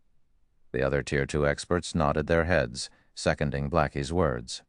They never thought that their guild actually possessed such a hidden hand. Even those in the upper echelon like themselves were utterly clueless about this. Just by holding the Tier 3 mana weapons, they could feel that their combat power had increased drastically. At the very least, the raw power of their attacks should be at the Tier 3 standard already. Although they did not possess the physique and skills of a Tier 3 player, they were still confident that, unless their opponent was fully geared in epic equipment, they could easily stomp on any Tier 2 expert right now. At this moment, Aqua Rose and Gentle Snow finally understood why Shi Feng would try to annihilate the evil beasts and evil demons around the primordial divine ruin with such a small number of players. With so many experts boasting Tier 2 and Tier 3 combat power, they indeed possessed the qualifications to go up against the evil demons and evil beasts near the primordial divine ruin. While everyone was reeling from receiving the mana weapons, Shi Feng took out 4 pieces of equipment and handed them to Kola. Originally, Kola wanted to say that his equipment was plenty excellent already, and that there was no need for a replacement. However, once he inspected what Shi Feng gave him, his eyes nearly fell out of their sockets. Without hesitation, he removed the level 50 fine gold set equipment he was wearing and replaced them with the mana equipment set from Shi Feng. The moment Kola equipped the mana equipment set, the feeling he gave off transformed abruptly. Right now, Kola's aura gave even Aqua Rose and Gentle Snow intense pressure. Not to mention, the mana in the room was also surging toward him. Just standing beside the Guardian Knight felt stifling. Guild leader. What kind of equipment did you give Kola? Did you give him 4 pieces of epic equipment? Gentle Snow asked curiously. At this moment, she could clearly feel that her attributes were inferior to Kola's. However, she currently had a piece of fragmented legendary equipment equipped, so it was simply unbelievable that Kola's basic attributes would be superior to hers. The only explanation she could think of for such a difference was that Kola had just equipped 4 pieces of epic equipment. No. It's Tier 2 mana equipment set. It's something similar to the mana weapons you all are using, Shi Feng replied, shaking his head. He then turned to Kola and asked, "How does it feel after you've equipped it?" Guild leader, this set is simply insane. I feel that I can tank even a mythic boss right now. Kola's eyes glowed with excitement as he looked at the 4 silvery pieces of equipment on him. When the surrounding crowd heard Kola's words, they could not help but gasp. From Kola's expression, they could tell that the Guardian Knight was not joking at all. However, realizing this only served to shock them even more. 4 pieces of mana equipment were actually enough to create an MT capable of tanking a mythic boss of the same level. This situation was simply too frightening. Relax. You'll have plenty of chances to show off later on, Shi Feng said, chuckling. Following which, Shi Feng had Aqua Rose recruit 176 trustworthy summoners from the guild's elite members for the upcoming operation, and had them sign confidentiality contracts as well. Move out. Our target is the primordial divine ruin. It's about time we let our enemies pay the price of blood, Shi Feng commanded after seeing that everyone had gathered. Chapter 1708, Miraculous Hunt. Zero Wing City, 4 Towers of Elements. Due to 4 Towers of Elements' teleportation function, the number of players that gathered at the 4 Towers of Elements increased with each passing day. Many among them belonged to the various adventurer teams and large guilds. This was because teleporting through the 4 Towers of Elements was the fastest way for players to reach the Orc Empire. Using this function, players could save up on over 10 hours of mounted travel time when traveling to the Orc Empire. Aside from being able to teleport into the Orc Empire, players could teleport to leveling maps around Zero Wing City. Although these leveling maps weren't high-resource maps, the easy travel method still made these maps attractive. Because of this, the 4 Towers of Elements weren't any less lively than the city's central district, even though they stood at the edges of Zero Wing City, far from most of the city's attractions. Quite a few player shops had also risen around the towers. Among these player shops stood the Purple Pavilion Trading Firm, a trading firm Shi Feng had been quite familiar with during his previous life. This trading firm was run by none other than Susie, one of Shi Feng's old friends in the past. The Purple Pavilion trading firm's business was doing considerably well, and many adventurer team's players purchased items from its shop. Guild leader, is there a problem with that shop? Gentle Snow asked curiously when she noticed Shi Feng staring at the Purple Pavilion trading firm. The Purple Pavilion trading firm? Following Shi Feng's gaze, Aqua Rose said, "Based on our information, the trading firm is quite impressive. Its owner had rented a shop here before we had even revealed the 4 Towers of Elements teleportation function. The Purple Pavilion's owner also has amazing connections and offers many specialty products from other countries. The Purple Pavilion trading firm has used this opportunity to partner with quite a few well-known adventurer teams and purchase various rare materials from them at below market price. Right now. Excluding the trading firms operated by the various large guilds, the Purple Pavilion trading firm ranks among the top 5 in Zero Wing City. However, based on our investigations, Purple Pavilion doesn't have a powerful backer. As a result, certain major trading firms have begun to take action against Purple Pavilion in secret." When Gentle Snow and the others heard Aqua Rose's explanation, they could not help but view the Purple Pavilion trading firm's owner in a new light. In God's domain, the competition between trading firms was just as intense as that between guilds. In fact, the competition between trading firms was far more intense. This was because guilds weren't the only ones operating trading firms in God's domain. Some independent players and adventurer teams had their own trading firms to earn more resources and coins, funding their personal development. Hence, God's domain had more trading firms than guilds. Thriving in such a competitive environment without a powerful backer was extremely difficult. The fact that the Purple Pavilion trading firm's shop ranked among the top 5 shops operated by non-guild entities in Zero Wing City proved how amazing it was. Aqua, have someone give the various shops in Zero Wing City a warning? I don't care what they do elsewhere, but nobody is allowed to play dirty in Zero Wing's towns and cities. If they're caught doing so, they should prepare to face the consequences." Shi Feng quietly instructed, glancing at some of the players on the street who were clearly stalking the Purple Pavilion trading firm. Part of the development of guild towns and cities relied on the development of the shops in them. If Zero Wing couldn't provide sufficient security and fair competition for the independent merchant players in its towns and cities, these players would eventually refuse to conduct their business in Zero Wing's territories. Understood. Aqua Rose nodded. She immediately arranged for some of her subordinates to warn the various player-operated shops in Zero Wing City. After dealing with this matter, Shi Feng and the others split into multiple groups and teleported to the Orc Empire's border at intervals. For this operation, Shi Feng didn't just have his team members sign the confidentiality contract to keep their mouths shut about the mana weapons to avoid attracting other guilds' attentions. It also forced them to keep the operation itself a secret. Although this method didn't stop spies from simply logging out of the game and notifying their employers, Zero Wing would discover anyone who violated the contract the moment they logged out, since these players had been invited at the same time. Unless these spies wanted to blow their cover and lose all of their progress in the game thus far, they wouldn't dare log out. After arriving in the Orc Empire, everyone gathered in a predetermined location. Once Shi Feng ensured that his team had arrived safely, he had them saddle up and make their way towards the primordial divine ruin.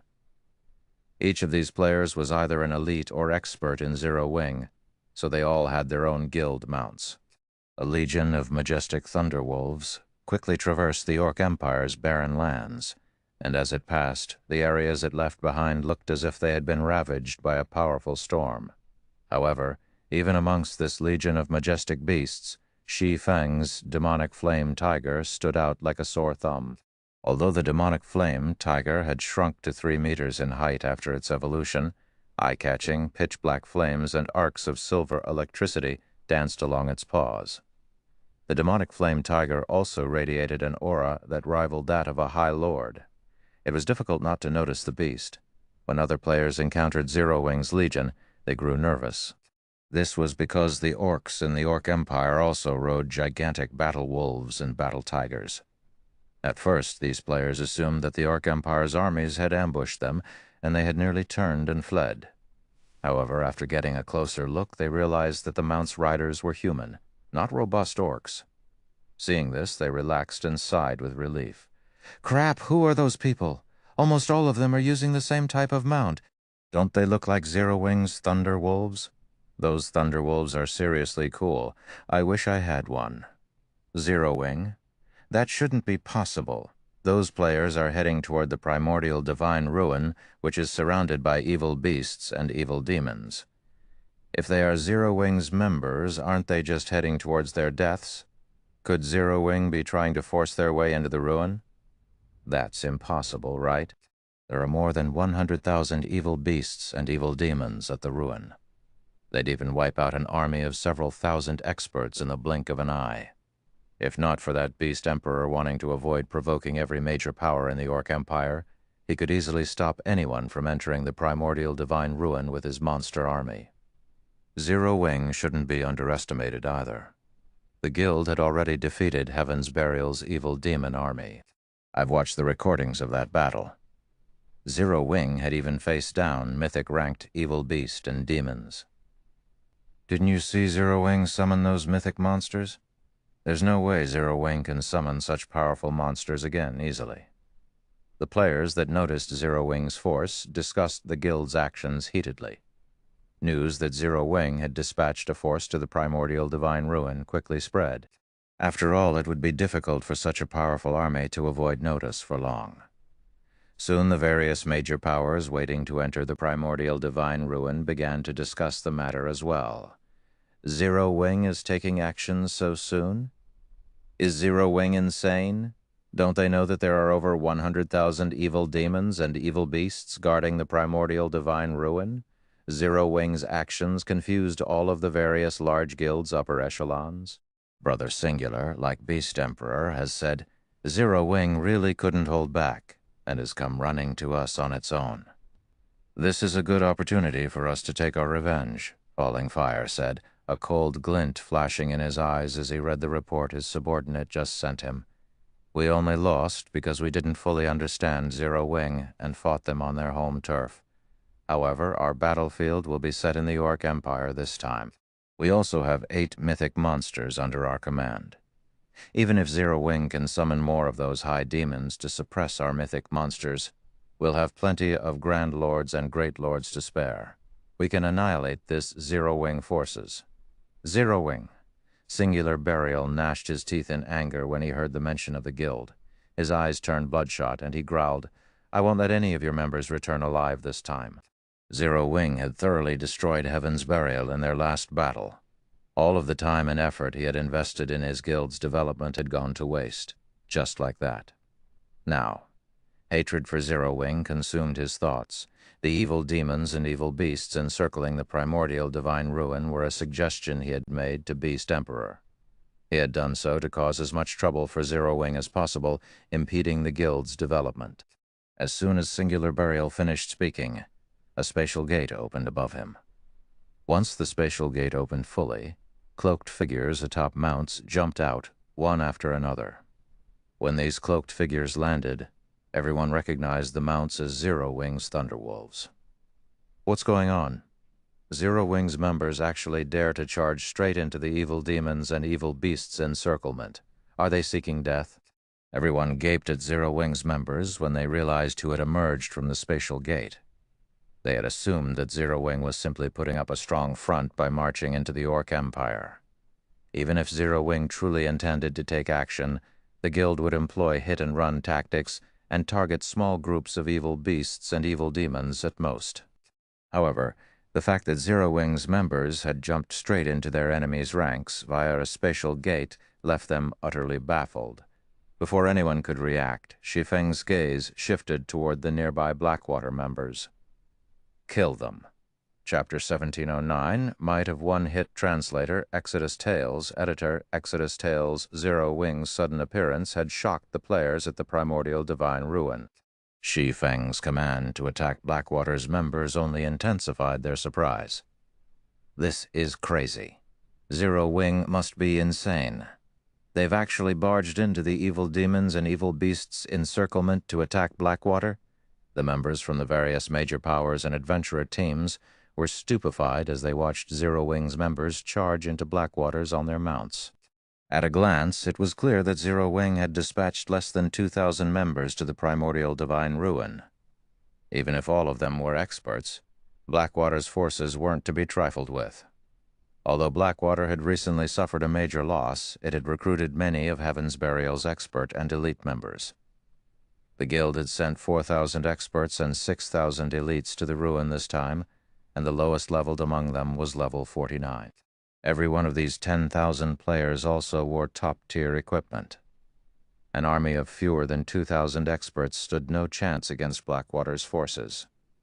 Moreover, the evil demons and evil beasts currently surrounded the primordial divine ruin. It wouldn't be long before these monsters arrived to support Blackwater's army. Zero Wing would have more opponents than just Blackwater's army. They would have to face 100,000 plus monsters as well. While the various large guilds wondered why Zero Wing had enacted such a ludicrous plan, the guild's mounted forces had almost reached Blackwater's members. Bastards! Falling Fire cursed as he commanded his players to fall into formation.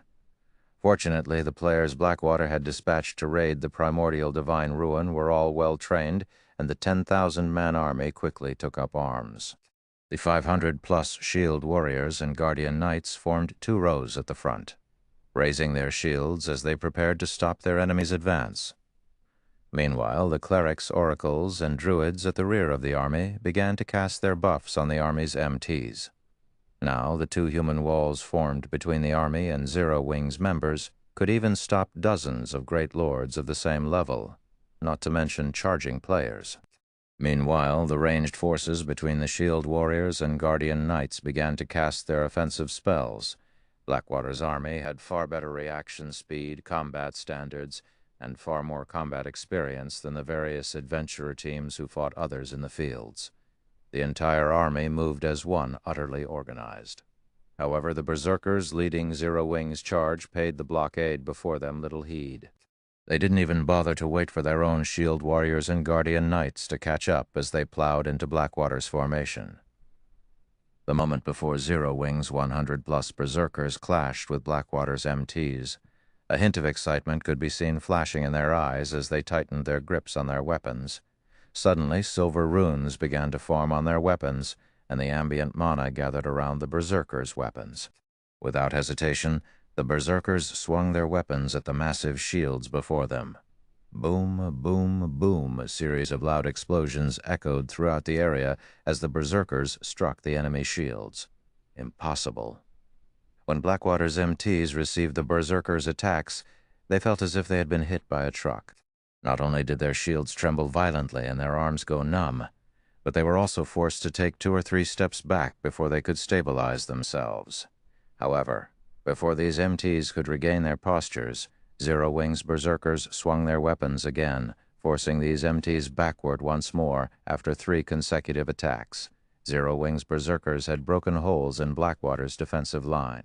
The berserkers then dashed toward the ranged players like frenzied beasts. Zero Wing broke through. The various major powers watching from a distance could not help but gape at the scene. Just 100-plus berserkers had torn apart 2 defensive lines formed by over 500-level 49-plus shield warriors and guardian knights. The clash between these melee players had lasted less than 2 seconds. It was as if Blackwater's shield warriors and guardian knights were made of paper and could barely take a hit. However, the players from these major powers knew that Blackwater's MTs all wore excellent equipment. The weakest piece they'd have on them would be level 45 fine gold rank. MTs of such caliber could easily join the various large guilds' main forces. As for their combat standards, they were all elite and expert players. A blockade of such powerful MTs shouldn't have a problem fending off a charge of dozens of great lords of the same level, yet it had shattered when assaulted by Zero Wing's 100-plus berserkers. No matter how they looked at the situation, they simply could not bring themselves to believe it. What these players didn't know was that although these Zero Wing berserkers were only Tier 1 players, they could unleash Tier 3 power when they maxed out the Tier 2 mana weapons in their hands. Blackwater's defensive lines might be able to stop several dozen great lords of the same level, but it definitely couldn't stop the combined charge of over 100 great lords. Melee units, stop them. Do not let them reach our ranged unit.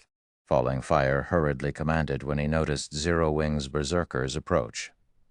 However, before Falling Fire could even finish his words, one melee fighter from Blackwater after another was thrown into the air.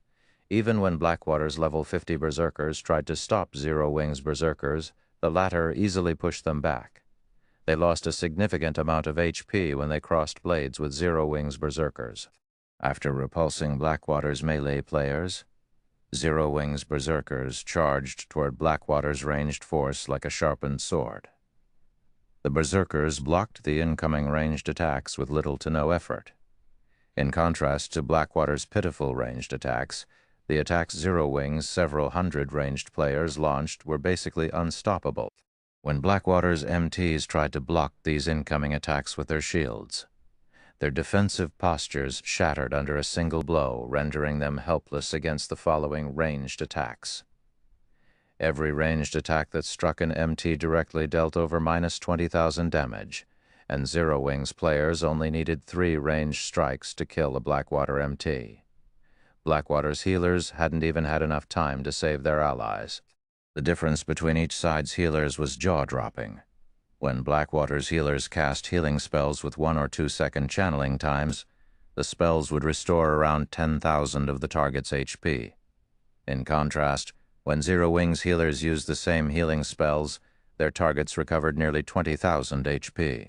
Meanwhile, Blackwater's ranged classes only dealt around minus 10,000 HP when they struck Zero Wing's berserkers on a direct hit, and the best among them only dealt around 13,000 damage.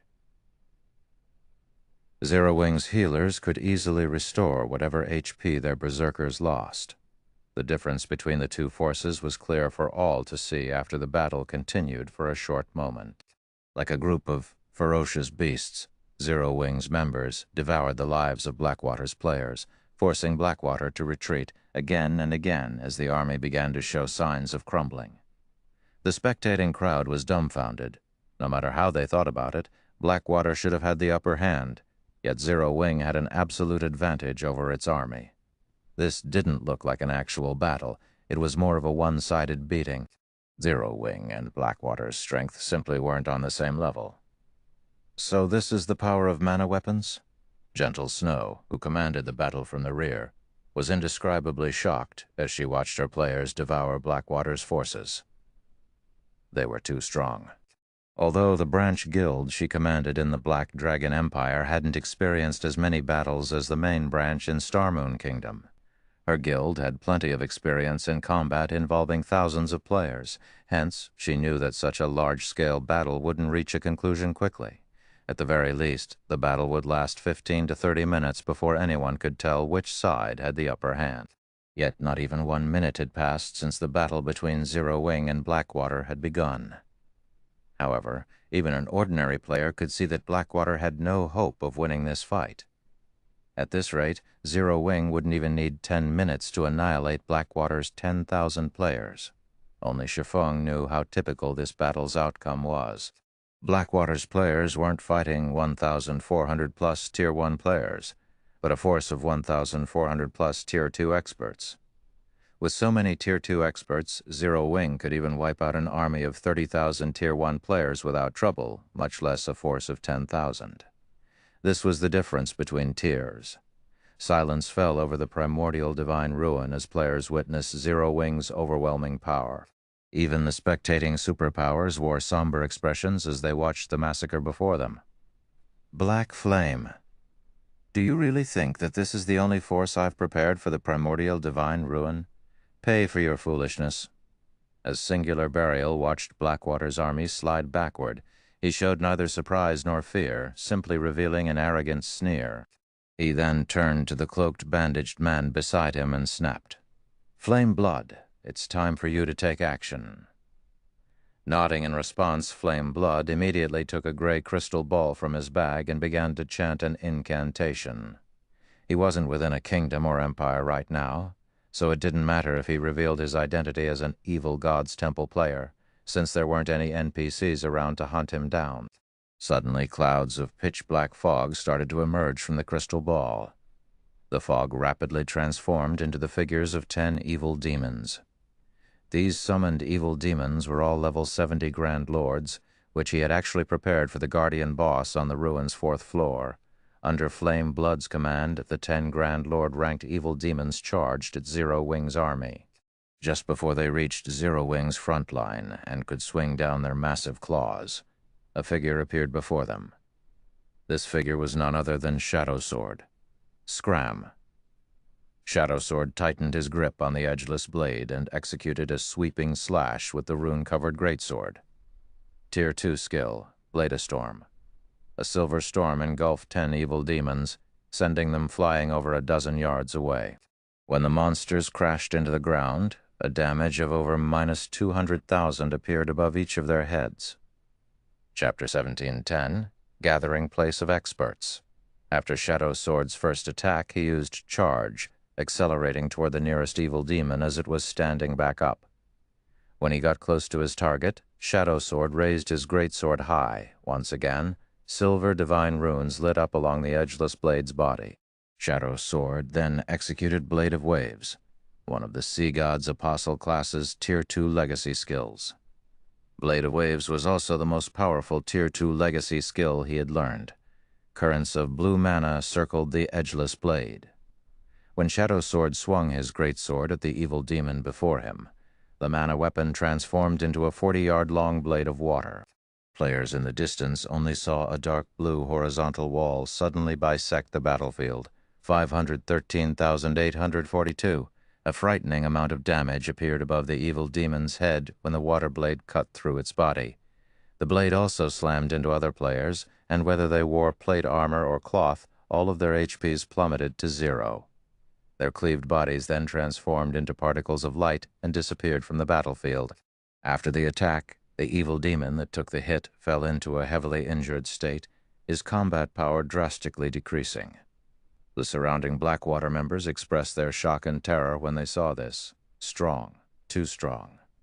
Not only had Shadow Sword repelled 10 Grand Lord-ranked evil demons with one attack, but his follow-up attack had also heavily injured 1 Grand Lord-ranked evil demon and killed over a dozen players. Even Shield Warriors and Guardian Knights had died instantly. How is he so powerful? Confusion filled the experts from the various major powers as they watched Shadow Sword from a distance. Even if Shadow Sword were a Tier 2 berserker and had used a berserk skill, his damage should not have been so frightening. He should have been lucky to hold his ground against a Grand Lord-ranked evil demon. Yet even without activating a berserk skill, Shadow Sword had heavily injured the Grand Lord. This utterly destroyed their understanding of Tier 2 classes' combat power. Damn it, Flame. Split the other evil demons up and have them attack independently. Singular Burial commanded once he saw that the evil demons were no match for Shadow Sword. They had summoned 10 Grand Lord-ranked evil demons, and although they were no match for Shadow Sword, the Berserker couldn't stop them all if they split up. The evil demons Shadow Sword didn't target could continue to slaughter Zero Wing's members. Hearing Singular Burial's command, Flame Blood had the other 9 evil demons circle Shadow Sword. However, as these evil demons began to move, Kola landed between 3 of them and used Justice Roar, forcing all 3 to focus on him and no one else. The 3 taunted evil demons immediately brandished their claws at Kola. Seeing this, Kola grinned as he raised the one-handed axe in his right hand. Like Shadow Sword's edgeless blade, silver runes illuminated the weapon. Taking a step forward, Kola used Holy Slash. Silver Flash sliced at the 3 evil demons' extended claws. The moment Kola's axe met the monster's claws, the evil demons felt as if a current of electricity shot through them, leaving their arms numb.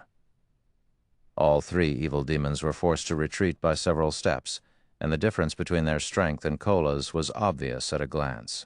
Meanwhile, Gentle Snow, Fire Dance, Flying Shadow, Yi Wumian, Turtle Dove, and Rampant Blade suppressed the other 6 Grand Lord-ranked evil demons. The 6 Tier 2 players halted the evil demons' advance, preventing the monsters from targeting Zero Wing's Tier 1 players. The spectating powers were stunned to see all 10 Grand Lord-ranked evil demons suppressed. Who are these people? The various major powers and adventurer team's members were curious and awed as they watched Shadow Sword and his companions. They immediately began to look into the identities of these Tier 2 players from Zero Wing. The various large guilds and adventurer teams present were no strangers to Grand Lord-ranked monsters, but they usually needed 100-man teams to raid such monsters. Yet Shadow Sword and the others actually soloed the evil demons. Moreover, they had the upper hand in the battle. This was simply unbelievable. The moment these various powers received their investigations' results, they were flabbergasted. Aside from Gentle Snow, the other Tier 2 players were practically unknown in God's domain. Although these players had shown up in Zero Wing's past battles, none of them had ever displayed such frightening power. Because of this, the players from these major powers and adventurer teams began to wonder if Shadow Sword and the others had deliberately hidden their strength all this time. But after today, there was no doubt that these players would become famous in God's domain. Their performance today was simply too shocking. While Shadow Sword and the other Tier 2 players suppressed the Grand Lord, ranked evil demons, Zero Wing's other members were free to slaughter Blackwater's players without worry. Aqua Rose, Blackie, Violet Cloud, and Alluring Summer in particular struck like humanoid defense turrets. All four of them wielded Tier 3 mana staffs, which allowed their spells' power to rival Tier 3 spells against Tier 1 players. These spells were one-shot, one-kill attacks. Not even blocking these spells could save the targeted players. When the four used AoE spells, each of their attacks could slay dozens of players. Of those present, only Blackwater's Tier 2 experts barely survived Aqua Rose and the others' attacks. However, none of them could approach the forecasters either, since doing so would be suicidal. As he watched the one-sided battle, Singular Burial's complexion turned ashen, and the corner of his eyes twitched. He had visited the primordial divine ruin this time with his closest aides and experts that had originally belonged to Heaven's Burial. These players were supposed to serve as the foundation of his rise through Blackwater. Now that Zero Wing's members had massacred his subordinates, his chances of rising in his new guild had significantly decreased. Although he wanted to do something to stop the massacre, he had enough trouble with the level 50 youth before him. No matter how he struggled, he couldn't get past the youth's defense. To make matters worse, his opponent was only a Tier 1 berserker, while he was a bona fide Tier 2 ranger. Yet the berserker's Tier 1 skills had actually repelled his Tier 2 skills. This maddened Singular Burial. On the other hand, Yu Ziping, also known as Silent Blade, grew increasingly excited as he fought Singular Burial. He had never felt this wonderful before. The combination of a Tier 2 mana weapon and the level 50 magic light set had granted him an absolute advantage in basic attributes over his opponent. From time to time, he even caught Singular Burial by surprise when he used his mana weapons ability. In addition, through his battle with Singular Burial, someone who had entered the refinement realm long ago, Yu Ziping was able to recognize many of his flaws. If not for his advantage in basic attributes and Tier 2 mana weapon, the enemy ranger would have likely killed him already. Guild leader, these people from Zero Wing are too powerful. At this rate, we'll be wiped out before the evil beast army arrives. Daybreak Fog, who was similarly entangled in a fierce battle, told Singular Burial anxiously through a private chat. Hearing Daybreak Fog's worry, Singular Burial glanced at Blackwater's members who were continuously slaughtered. Suddenly, a sense of helplessness doused the killing intent burning in his heart. However, just as Singular Burial was about to respond, he noticed a black figure weaving across the battlefield and killing Blackwater's experts with inhuman speed. The figure moved so quickly that by the time Blackwater's experts noticed someone before them, a blue flash filled their vision. Once the blue flash disappeared, the targeted experts collapsed lifelessly to the ground. Black flame. Singular Burial bellowed with rage, a gut-twisting envy filling his heart as he watched the rapidly moving black figure. Zero Wing was clearly a guild that had been established without a background or backers, yet the guild had gained one powerful expert after another. Fire Dance, Shadow Sword, Flying Shadow, Cola, Violet Cloud, Alluring Summer, even super guilds sought to recruit these experts, yet they had gathered in Zero Wing. Moreover, the unknown berserker youth before him also possessed immense talent. Singular Burial could not understand why so many obscure experts had gathered in Zero Wing, yet he had failed to recruit even one such expert for himself. While Singular Burial screamed his lungs out, Shi Feng vanished from the battlefield. In the next moment, Shi Feng reappeared before Singular Burial. "Singular Burial, your era has ended," Shi Feng growled as he swung down his sacred sword. Although Singular Burial had responded quickly, Shi Feng's appearance had been too abrupt. Even though he had immediately thought of using the Ranger class's escape skill to put some distance between himself and Shi Feng in the face of the Tier 2 taboo skill, Instant Strike, he was a split second too slow to get away. After receiving the one attack, Singular Burial's HP, which was over 50,000, instantly fell to 0. Chapter 1711, Blackwater Defeated. When Singular Burial reluctantly collapsed and dropped an icy blue longbow on the battlefield, the surrounding Blackwater members were dumbfounded and turned to stare at Shi Feng.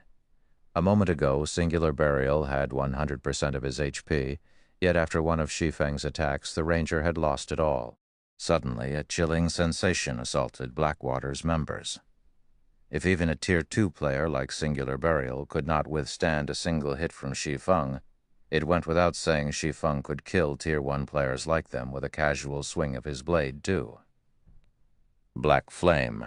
Falling Fire's expression darkened as he glared at Shi Feng. His combat standard was recognized as one of the best in Blackwater. There were only a handful of people in the guild that he had to admit were superior. However, despite having such a high combat standard, not even he was confident in keeping up with and blocking the attack Shi Feng had used against Singular Burial.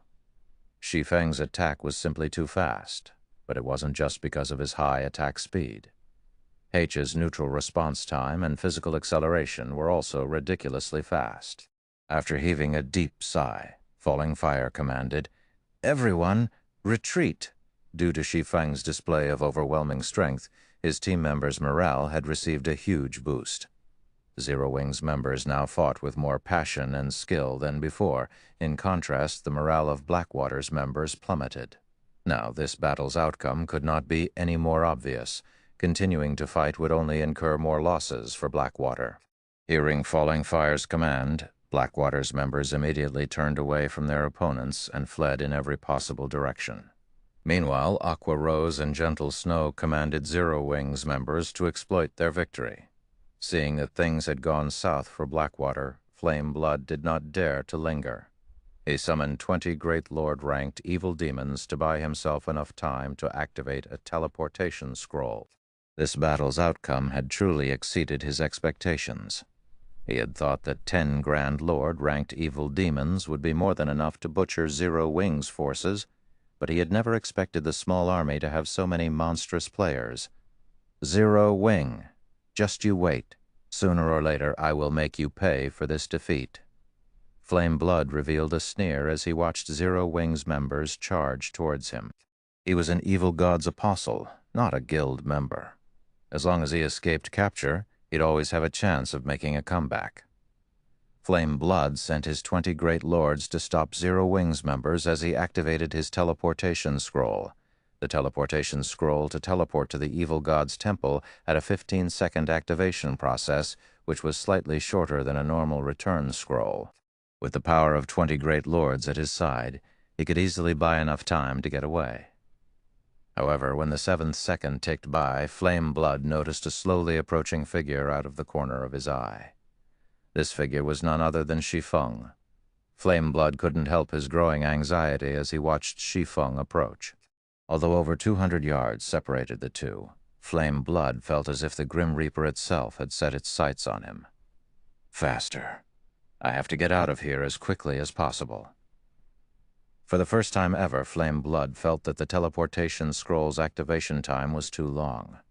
Although Shi Feng's approach appeared slow, in reality he was extremely fast. In just 3 seconds he had halved the distance between him and Flame Blood. Seeing this, Flame Blood had no choice but to split 6 of the Great Lord-ranked evil demons from the group, ordering them to hinder Shi Feng's advance. However, no matter what kind of attacks the Great Lord-ranked evil demons used, Shi Feng avoided them easily. The evil demons couldn't slow Shi Feng down in the slightest. When only 2 seconds remained before Flame Blood's teleportation scroll activated, Shi Feng was still over 30 yards away from the cleric. Seeing this, Flame Blood breathed a sigh of relief. "Black Flame, I'll get even with you sooner or later." There was no way Shi Feng could cross the distance between them unless he could use the same move he had employed to take out Singular Burial earlier. However, the area around Flame Blood abruptly darkened, and the mana that fed the teleportation array beneath his feet froze instantly. A moment later, the teleportation array began to disappear. No, how is this possible? Shock and despair flashed in Flame Blood's eyes when he realized that his teleportation scroll was no longer an option. Before Flame Blood could react, Shi Feng shook off the 6 great lords chasing him and appeared before the cleric. "Get even with me?" Glancing at the cloaked and bandaged cleric before him, Shi Feng chuckled and said, "You'll have to be able to get away before that can happen. Black Flame, your forces are now trapped, surrounded by Beast Emperor's evil beast army. If you kill me, Beast Emperor definitely won't let you off the hook." Flame Blood hissed as he looked at the smiling swordsman before him. Fearfully, he continued, "If you want to leave this place alive, I'm your only hope." Flame Blood knew full well what Shi Feng was capable of. After all, he had personally witnessed Shi Feng capture Abandoned Wave and send the man to the War God's temple. To evil God's apostles like himself and Abandoned Wave, getting sent to the War God's temple was game over. Flame Blood deeply regretted his actions. Had he known something like this would happen, he would never have followed Singular Burial to the primordial divine ruin. Now that he had been silenced, it was practically impossible to escape Shi Feng's clutches. His only hope of getting out of this predicament lay with Beast Emperor's evil beast and demon army. Although Zero Wing's members were absurdly strong, they would definitely fall against 100,000 plus evil beasts and evil demons. The fact that Zero Wing had so effortlessly slaughtered Blackwater's members proved that all of the members in this force were the guild's core members. If these core members were annihilated, it would deal a massive blow to Zero Wing. "You're my only hope?" Shi Feng could not help but laugh. "Aren't you thinking too highly of yourself?" To Beast Emperor, evil God's apostles were like his own limbs. Each one taken from him was a permanent loss. However, since Beast Emperor had dared to cut off Zero Wing's path to fortune, Shi Feng had to teach Beast Emperor what it felt like to lose a limb to his blades. Saying so, Shi Feng activated Abyssal Bind and restricted Flame Blood's movements. He then retrieved a mobile jail from his bag and started to activate it. "Black Flame, are you trying to die? I'm one of Beast Emperor's evil, God's apostles. Capturing me will only increase Beast Emperor's desire to destroy Zero Wing." Flame Blood began to panic when he saw Shi Feng activate the mobile jail. He had never thought that Shi Feng would be so daring. If he were to be sent to the War God's temple, he truly would be finished. Just as Shi Feng was about to entrap Flame Blood in the mobile jail, a phantom appeared beside the cleric. This phantom took the form of an indifferent middle-aged man in luxurious dark gray robes. The man wielded a wooden staff that exuded murky black mist in his right hand, and a pitch-black crown adorned his head. The man radiated an indescribably majestic feeling. Beast Emperor? When Shi Feng saw this middle-aged man, the only person that came to his mind was Beast Emperor. However, he was not absolutely certain, as he had never actually seen Beast Emperor's true appearance before. "That's right. I am Beast Emperor. This should be our second meeting," Beast Emperor said, smiling. "I won't mince words with you. Release Flame Blood and hand over the evil God's Eye in your possession. Do so, and I'll let your forces leave the Orc Empire safely. Refuse, and neither you nor your subordinates will leave the Empire. Your souls will become nourishment for my evil demons." As soon as Beast Emperor finished speaking, the players at the primordial divine ruin noticed a large group of evil beasts and demons approach on the distant horizon. An NPC elder stood above a gigantic evil beast, radiating intense evil energy. Even though the old man was thousands of yards away, everyone outside of the primordial divine ruin could feel his horrific aura. "I admit that you are quite powerful, but even if you lock Flame Blood away in the mobile jail, you won't necessarily be able to leave the Orc Empire with him. As long as I kill you, I can free Flame Blood. I will only give you 10 seconds to consider my offer," Beast Emperor said, his expression calm as he looked at Shi Feng. "A mythic NPC," Shi Feng guessed after glancing at the NPC in the distant sky. Revealing a faint smile, he said, "Like your subordinate, you think too highly of yourself. I will send Flame Blood to the War God's Temple." Chapter 1712, The Man Closest to Attaining a Domain. Although Shi Feng's tone had been dull, the nearby players could all feel the unyielding determination in his voice. "Crazy bastard. How can a guild leader like you exist?" As Flame Blood glared at Shi Feng, he felt his mental state crumble. Just how much did Shi Feng hate him?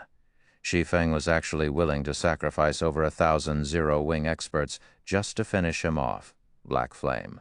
"This is your final chance. You can't take on a mythic NPC.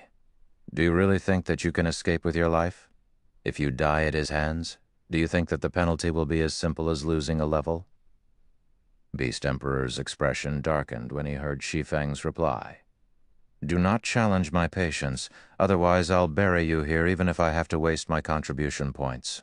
If the evil god's apostles' slots weren't so incredibly precious to his future, and the fact that Shi Feng had a small chance of getting away, he wouldn't have wasted so many words on the swordsman. He simply would have sent his evil beasts and evil demons to slaughter Zero Wing's members and devour them. "Challenge your patience?" Shi Feng could not help but laugh at Beast Emperor. "How many times has your evil god's temple targeted Zero Wing's territories? You've even gone as far as to hunt down my guild members. Have you ever considered Zero Wing's patience?" Saying so, Shi Feng swung his sword at Flame Blood, lowering the cleric's HP to a critical level. He then activated the mobile jail and entrapped the bound cleric. "You!" Beast Emperor gnashed his teeth in rage as he watched Flame Blood disappear into the mobile jail. Suddenly, the evil beasts and evil demons standing on the distant horizon released deafening roars. They then charged toward the primordial divine ruin. The various powers' upper echelons wore somber expressions as they watched the 100,000-plus evil beasts and evil demons surge towards them. These evil beasts and evil demons were far from just random monsters. Every one of them was level 60 or higher, and the majority of them were chieftain rank and above. Only a small number were elites and special elites. Moreover, 8 of them were mythic ranked. Such a force was more than enough to destroy a town, not to mention an army of fewer than 2,000 experts. When the evil beasts and evil demons began their charge, the NPC elder flew into the sky and waved his staff. Suddenly, a beam of gray light shot out of the staff and toward the clouds above the old man. When the beam of light was roughly 100 yards above the NPC, it burst. Ripples of gray light spread across the sky, turning the once blue view a dull gray. It looked as if evil energy had enveloped the entire world. What's going on? Why can't I use my return scroll? Wait, that's not right. I can't use my instantaneous teleportation scroll either. Isn't that NPC too powerful? He's actually sealed off this entire region. Zero Wing is definitely dead now. Utter shock filled the spectating powers at the primordial divine ruin as they watched the NPC elder fly towards the ruin. With their ability to teleport stolen from them, Zero Wing's only way of escaping this location was to rely on their own 2 feet. However, trying to break through the blockade of 100,000-plus evil beasts and evil demons was practically impossible. The players from the various major powers also began to worry for their own safety. Like Zero Wing's members, they were now trapped here, and their fate was no longer in their own hands. If Beast Emperor wanted to, he could definitely have every player at the primordial divine ruin killed. Big Sis Melody, what is going through Black Flame's mind? He's actually willing to trade Zero Wing's 1,000-plus experts to capture a single player. Does he hate Beast Emperor that much? A girl standing amidst the sacred temple's team asked curiously as she watched Shi Feng, who was arranging Zero Wing's army into a defensive formation. The girl had long, curly, light blue hair and a lithe but curvy body. She wielded an emerald staff and was clad in white silken robes. Although this girl looked quite weak and delicate, she had actually reached level 51. Even in the sacred temple, her level put her at the very top of the guild, though her aura was far more frightening than the girl's level. However, the intensity of her aura was not just a result of her powerful basic attributes. Her tier and life rating also contributed. When the sacred temple's surrounding experts looked at this girl, awe and reverence filled their gaze. This girl was the sacred temple's new prodigy, Blue Jade, and she had even received high praise from the guild leader, stating that she even had the potential to command a domain in the future. Precisely because of her talents, Blue Jade had been dispatched to the primordial divine ruin so that she could improve further in Primordial City. I don't know what Black Flame is thinking, but you should pay close attention to his fights. The secret pavilion has recognized Black Flame as the person closest to grasping a domain. Watching him should help you quite a bit, Quiet Melody said as she looked at Shi Feng. Isn't Miracle Dragon the person closest to reaching the domain realm? Blue Jade asked in astonishment. Miracle Dragon is old news. The various superpowers have already recognized Black Flame as the person closest to reaching the domain realm, Quiet Melody patiently explained. The techniques Black Flame has displayed thus far are simply amazing. He has even defeated domain realm experts. The various superpowers have even wondered whether or not he has already obtained a domain. But after a detailed investigation, they concluded that he's only as strong as domain realm experts. He doesn't actually have a domain yet, though he is extremely close to obtaining one. He can actually rival domain realm experts without a domain. He's actually that powerful? Blue Jade was skeptical about Quiet Melody's claim. If Shi Feng were so impressive, he should recognize his situation for what it was. Yet, Shi Feng had made the most unbelievable decision, provoking Beast Emperor instead of saving his companions' lives. While Quiet Melody and Blue Jade discussed Shi Feng, the other power's upper echelons grew nervous. Beast Emperor's monster army was getting closer, and now it was less than 1,000 yards away. 2 level 80 mythic evil demons and 6 level 80 mythic ranked evil beasts led the monster army. Just looking at these monsters, even from so far away, made these players shudder. Against such a powerful army of monsters, Zero Wing's forces would likely face annihilation, even if the guild had tens of thousands of experts and hundreds of thousands of elite players present. Even if Zero Wing could summon 3 more high demons, there was no escaping its fate. Although the Baphomets Zero Wing had summoned were indeed incredibly strong, the army of evil beasts and evil demons the guild faced this time was much stronger. There were plenty of great lords and grand lords in this force. By the time the high demons defeated the mythic evil demons and mythic evil beasts, the great lords and grand lords would have devoured Zero Wing's members already. Black Flame. Pay for your foolishness, Beast Emperor, who followed the situation at the primordial divine ruin from ancient Rock City's evil god's temple, sneered. He had spent 7,000 evil god's temple contribution points for the mythic NPC to seal the primordial divine ruins map. This seal prevented players from both teleporting out and physically crossing the map's borders. The evil god's temple contribution points were no less precious than the war god's temple merit points. With 7,000 merit points, players could purchase a high-quality, epic item from the war god's temple, yet he had spent so many points just to prevent Shi Feng's escape. Although the sealing barrier was not particularly strong, it would not be easy to break out of either. During the time it took for Zero Wing to destroy the barrier, his evil beasts and evil demons could annihilate the guild's army several times over. The 100,000-plus evil demons and evil beasts grew closer to Zero Wing's army, and seeing this, the guild's members couldn't help but grow nervous. They felt stifled as they watched the monsters approach. The auras the monsters radiated becoming increasingly frightening. However, when less than 200 yards separated both sides, a magic barrier appeared and enveloped Zero Wing's army. This barrier was the result of none other than the movement-type defensive magic array. "Good, summoners, summon the divine beasts," Shi Feng commanded as he stared at the monster army before him. Chapter 1713, Divine Dragon's Might. When the divine beasts' descent magic arrays activated, two pillars of golden light rose from inside the movement-type defensive magic array.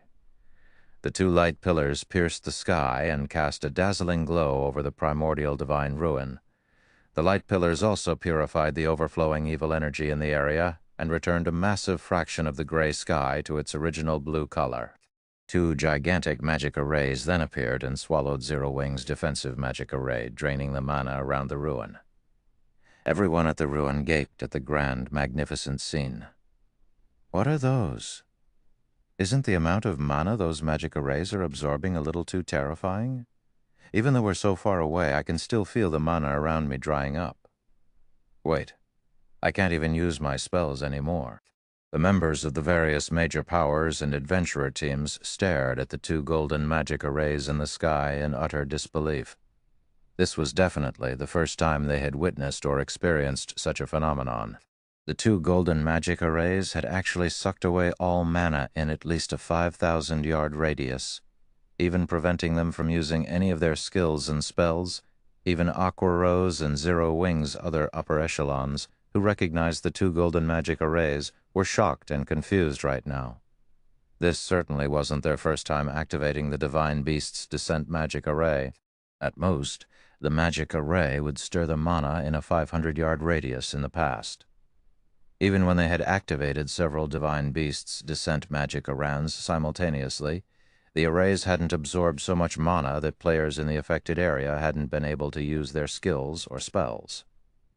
Yet not only did the two Divine Beast's Descent magic arounds affect 5,000-yard radius, but they had also devoured almost all of the mana in the affected area.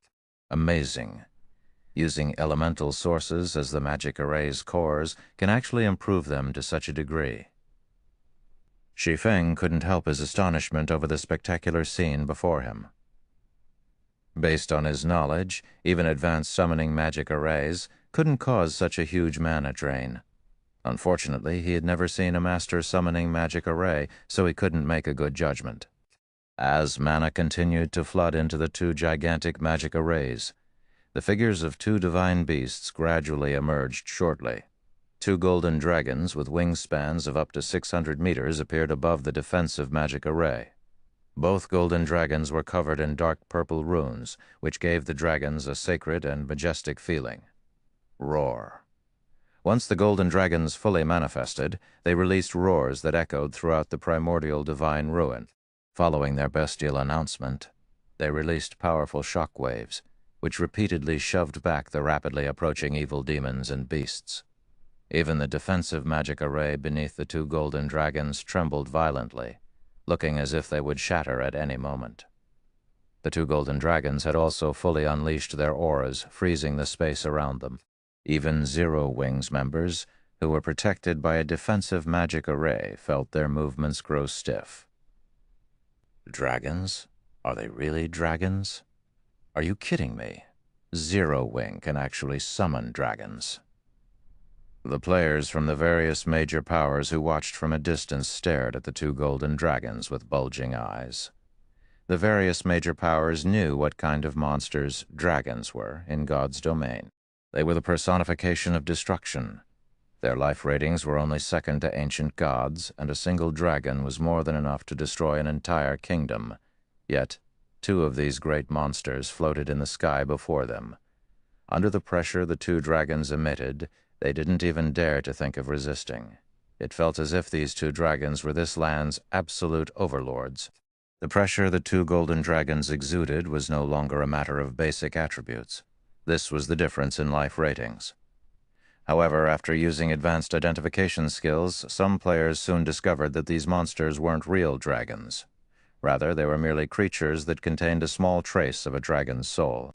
Divine magic dragon, elemental creature, archaic species, mythic, level 80, HP 600 millions. 600 millions. Although the divine magic dragons weren't real dragons, they still surprised Shi Feng. These two divine magic dragons actually possessed domains, which was also why their mere presence affected the space around them so drastically. Go, it's time for the slaughter.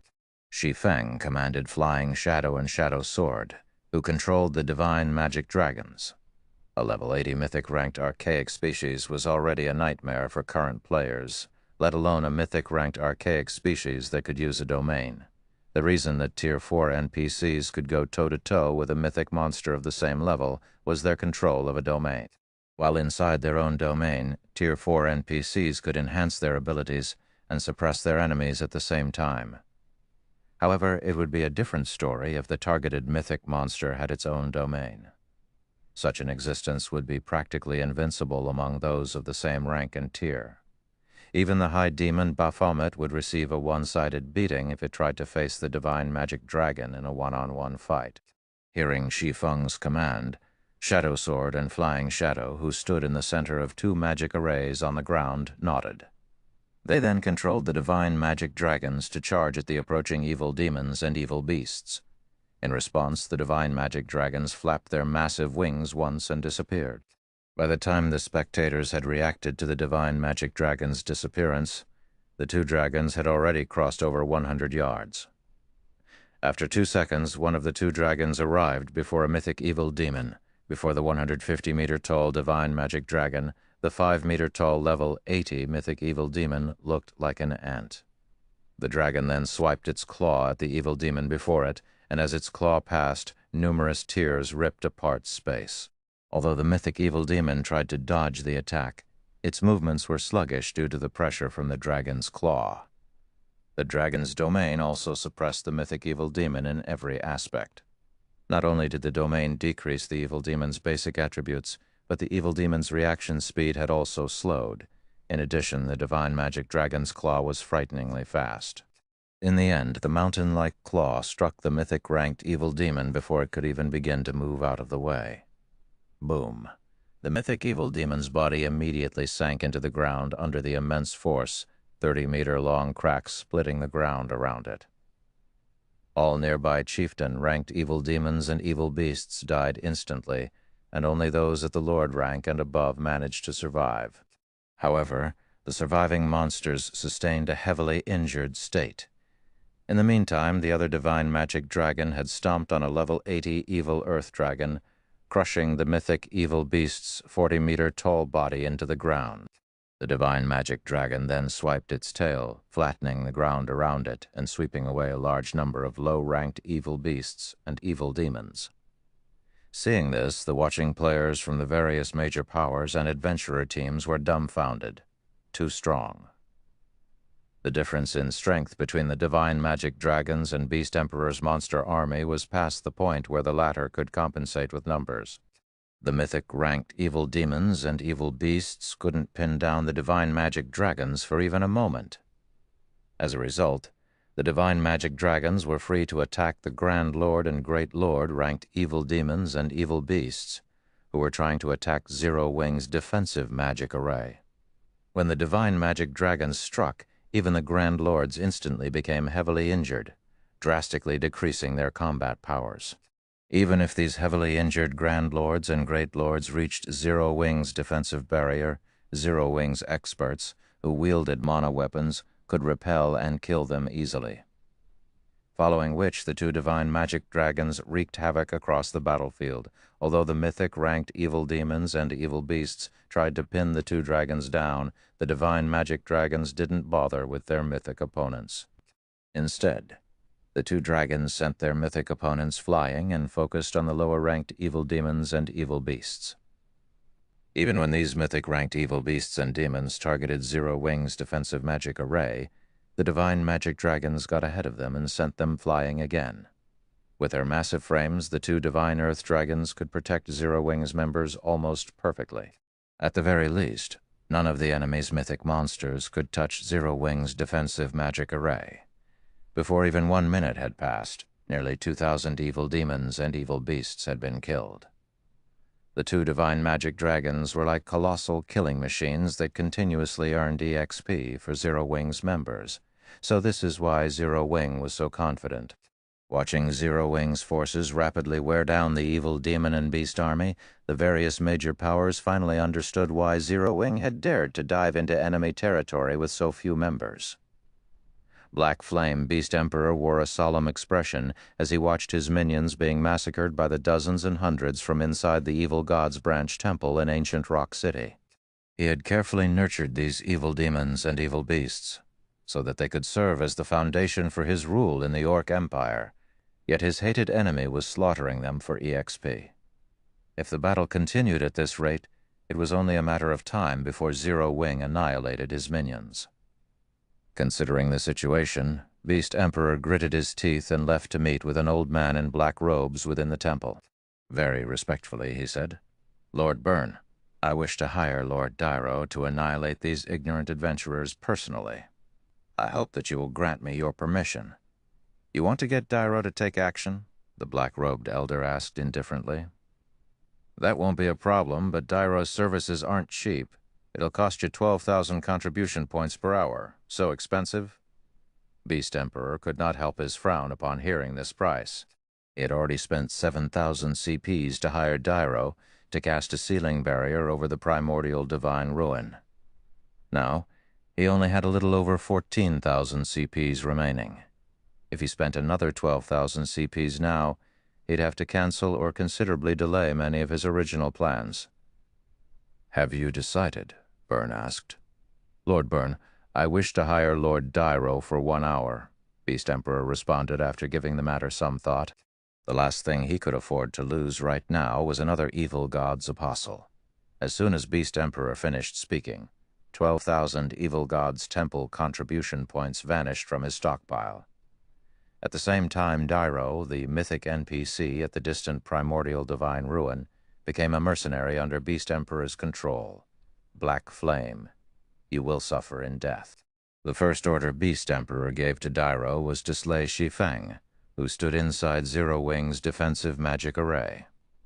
Meanwhile, back at the primordial divine ruin, Dyro, who quietly stood atop a flying evil beast, abruptly opened his eyes. Suddenly, the mana around him vanished, and a powerful surge of evil energy replaced it. Dyro's horrific aura reached across the primordial divine ruin, making the players present to grow nervous and keep a close eye on the NPC. Dyro lightly tapped his foot on the evil beast beneath him. The flying evil beast then let out a low screech as it slowly descended toward Shi Feng. "Impossible! This mythic NPC can actually participate in the battle?" Gentle Snow and Aqua Rose's expressions darkened when they saw the NPC elder approach. Hurriedly, Aqua Rose shouted, "Shadow Sword, ignore the mythic monsters for now and stop that NPC." Hearing Aqua Rose's command, Shadow Sword promptly nodded. He, too, realized the severity of the situation. Unlike the mythic-ranked evil demons and evil beasts, allowing a mythic NPC to get within attack range would be no laughing matter. Immediately, Shadow Sword controlled his divine magic dragon to charge at Dyro. Scram. Shadow Sword then directed his divine magic dragon to slap at the NPC elder. Chapter 1714, Fighting a Mythic NPC. This Beast Emperor can actually convince a mythic NPC to join the fray. Is this a joke? That's a Tier 4 NPC we're talking about. The various major powers and adventurer teams members at the primordial divine ruins stared with wide eyes as they watched Dyro descend to the battlefield, their hearts palpitating in fear and shock. None of these players were strangers to Tier 4 NPCs. Tier 4 NPCs ruled over every major NPC city in the various kingdoms and empires, and anyone who had met such an NPC would know just how powerful they were. In God's domain, players were able to face monsters of a higher tier due to having more skills, spells, and combat techniques. With this advantage, players could exploit powerful monsters' weaknesses and defeat them, despite having lower basic attributes. However, NPCs had no such weaknesses. Unlike monsters, both the quality and quantity of NPCs' skills and spells was far superior to players. They were capable of executing many complex combination attacks with these skills and spells, making them far more difficult to deal with than monsters. To make matters worse, although NPCs' basic attributes were lower than monsters of the same rank and tier, they were still overwhelmingly higher than players. After Dyro opened his eyes, the pressure he gave off made him feel like an entirely different entity than before. The evil energy Dairo radiated was so incomparably dense that the evil energy corroded the space around him. Players over 2,000 yards away could clearly feel this man's aura. If players felt as if they had been submerged in a pool of water as the mythic evil demons and mythic evil beasts' auras had washed over them, then Dairo's aura felt as if they had been dumped into a pit of quicksilver. They couldn't help but shudder as they bathed in this NPC's aura. These players finally understood just how terrifying a Tier 4 NPC was. If this NPC Elder wanted to, he could definitely kill every player at the primordial divine ruin, and they wouldn't be able to do anything to stop him. As the various powers and adventurer teams members were in shock over Dairo's aura, a massive figure suddenly appeared before Dairo. This figure was none other than the divine magic dragon under Shadow Sword's control. As soon as it reached its target, the divine magic dragon's mountain-like claw descended on the mythic NPC. However, despite having even enough power to send mythic monsters of the same level flying, Dairo ignored the claw and allowed it to land. Boom! The evil bat Dairo rode shot to the ground like a bullet. The instant the evil bat crashed, the impact formed a crater with a 70-yard radius in the ground. Despite the evil bat being a level 80 Grand Lord, the single attack had heavily injured it. Now, even flight was impossible for the evil bat. Where's the NPC? Shadow Sword examined the bottom of the crater in confusion. He only spotted the evil bat in the crater. Dairo was nowhere to be found. Shadow Sword couldn't even sense the NPC's horrific aura. It was as if the old man had vanished. A second later, a figure appeared in the evil bat's original location, which was none other than Dairo. The old man was in the midst of chanting an incantation, having already written numerous lines of divine runes. As Dairo continued to cast his spell, a magic array formed behind him, absorbing a tremendous amount of evil energy from its surroundings. Short moment later, the space before the array ruptured, creating a black hole that absorbed every form of energy available in its vicinity. Sensing the growing strength of the magic array's aura, Shadow Sword's expression darkened. He could easily tell how powerful Dairo's spell would be. It was definitely stronger than Tier 4 large-scale destruction spells. If this spell struck the divine magic dragon he controlled, the attack would undoubtedly send the dragon flying. If that happened, Dairo would have an opportunity to attack the movement-type defensive magic array, and the consequences would be unimaginably dire. Die! Shadow Sword swiftly used the Tier 4 skill, 5 Thunder Fingers, aiming the cone attack at Dairo. As the divine magic dragon's claw sped towards the NPC, countless arcs of electricity extended from the tip of its digits and reached for Dairo. However, as if he had prepared for this attack, Dairo lightly tapped the butt of his staff at the air before him. In response, a gray, threefold magic array appeared before the old man, protecting him from the dragon's attack. Tier 4 defensive spell, Dark Hunt. Double speed casting? Everyone gaped in shock as they watched Dairo, who was still casting his first spell. The magical class players were especially stupefied. Double speed casting was a feat that many magical class players worked to achieve. Unfortunately, very few magical class experts could actually do it. Moreover, the higher a spell's tier was, the more difficult it would be to double cast, not to mention double speed casting. Even Tier Peak experts had great difficulty double speed casting 2 Tier 2 spells, yet Dairo could cast 2 Tier 4 spells simultaneously. The NPC's spellcasting was already on par with Peak experts. Dairo's threefold magic array instantly stopped the incoming arcs of electricity. None of the arcs had managed to deal any damage. Seeing that Dairo was about to complete his first spell, Shadow Sword hurriedly directed his divine magic dragon to attack the NPC from another direction. Dark Hunt could only block attacks from one direction. It was useless against attacks from other angles. However, just when the divine magic dragon's claw was about to reach Dairo, the NPC disappeared once again. This time he reappeared 100 yards away from the attacking dragon. Tier 3 spell, advanced movement. Crap! Supplementary casting. The magical class experts' minds were blown when they saw Dairo appear 100 yards away from the divine magic dragon. Advanced movement was not a particularly rare spell. It was actually a common spell that Tier 3 magical class NPCs used. What was truly astounding was the way Dairo had used the spell. In a way, supplementary casting was similar to double casting, but rather than channeling two spells at the same time, one could abruptly cast the second spell midway through casting their first spell when supplementary casting. This technique was even more difficult than double-speed casting. Meanwhile, before the Divine Magic Dragon could reach Dairo to launch another attack, the NPC finished writing the last line of divine runes for his spell. Sneer twisted Dairo's wizened face. "Do you think you can stop me, the dark wizard Dairo with a lowly summoned creature?" Dairo said as he looked at Shi Feng as he made a wave with his staff. Suddenly cracks in space began to split the sky. Boundless evil energy then flooded out of these cracks and gathered at the tip of Dairo's staff. After gathering enough evil energy, Dairo created 21 pitch-black spears around him with another wave of his staff. Silver arcs of electricity crackled along these spears. Tier 4 Curse Destruction Spear. "Go!" Dairo waved his hand. The 21 pitch-black spears flew towards the Divine Magic Dragon. As the product of a Tier 4 curse, each pitch-black spear carried a frightening amount of power. When Shadow Sword tried to attack the spears with the Divine Magic Dragon, repelling one spear actually pushed the dragon back slightly. The strength within the pitch-black spears was actually on par with the dragon's. Although both sides had equal strength, there were 21 pitch-black spears.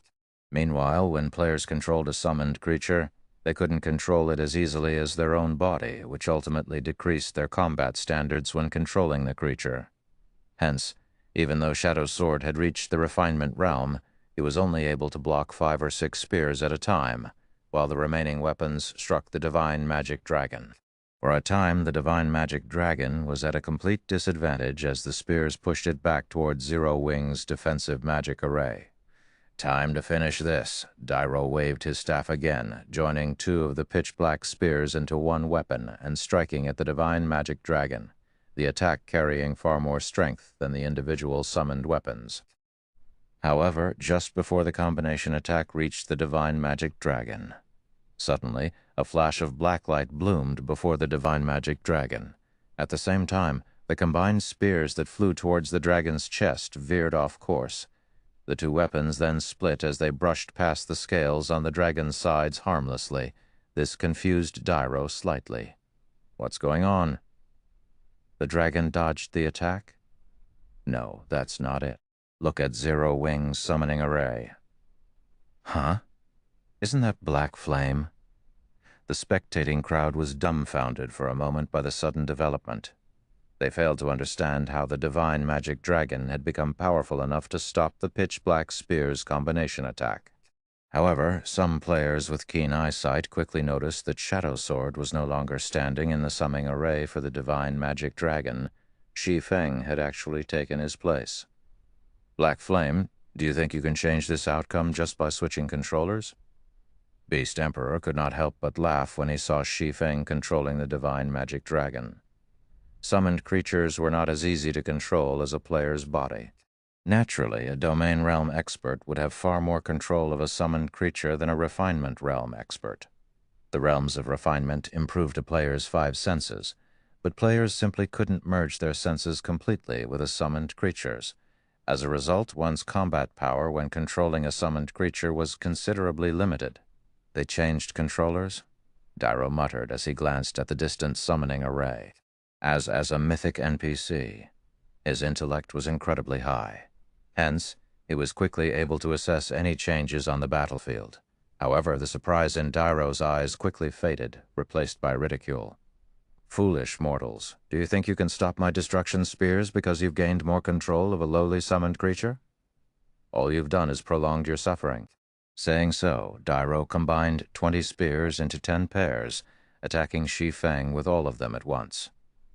Seeing the 10 incoming attacks, Shi Feng executed Sword's Orbit with the Divine Magic Dragon's claws.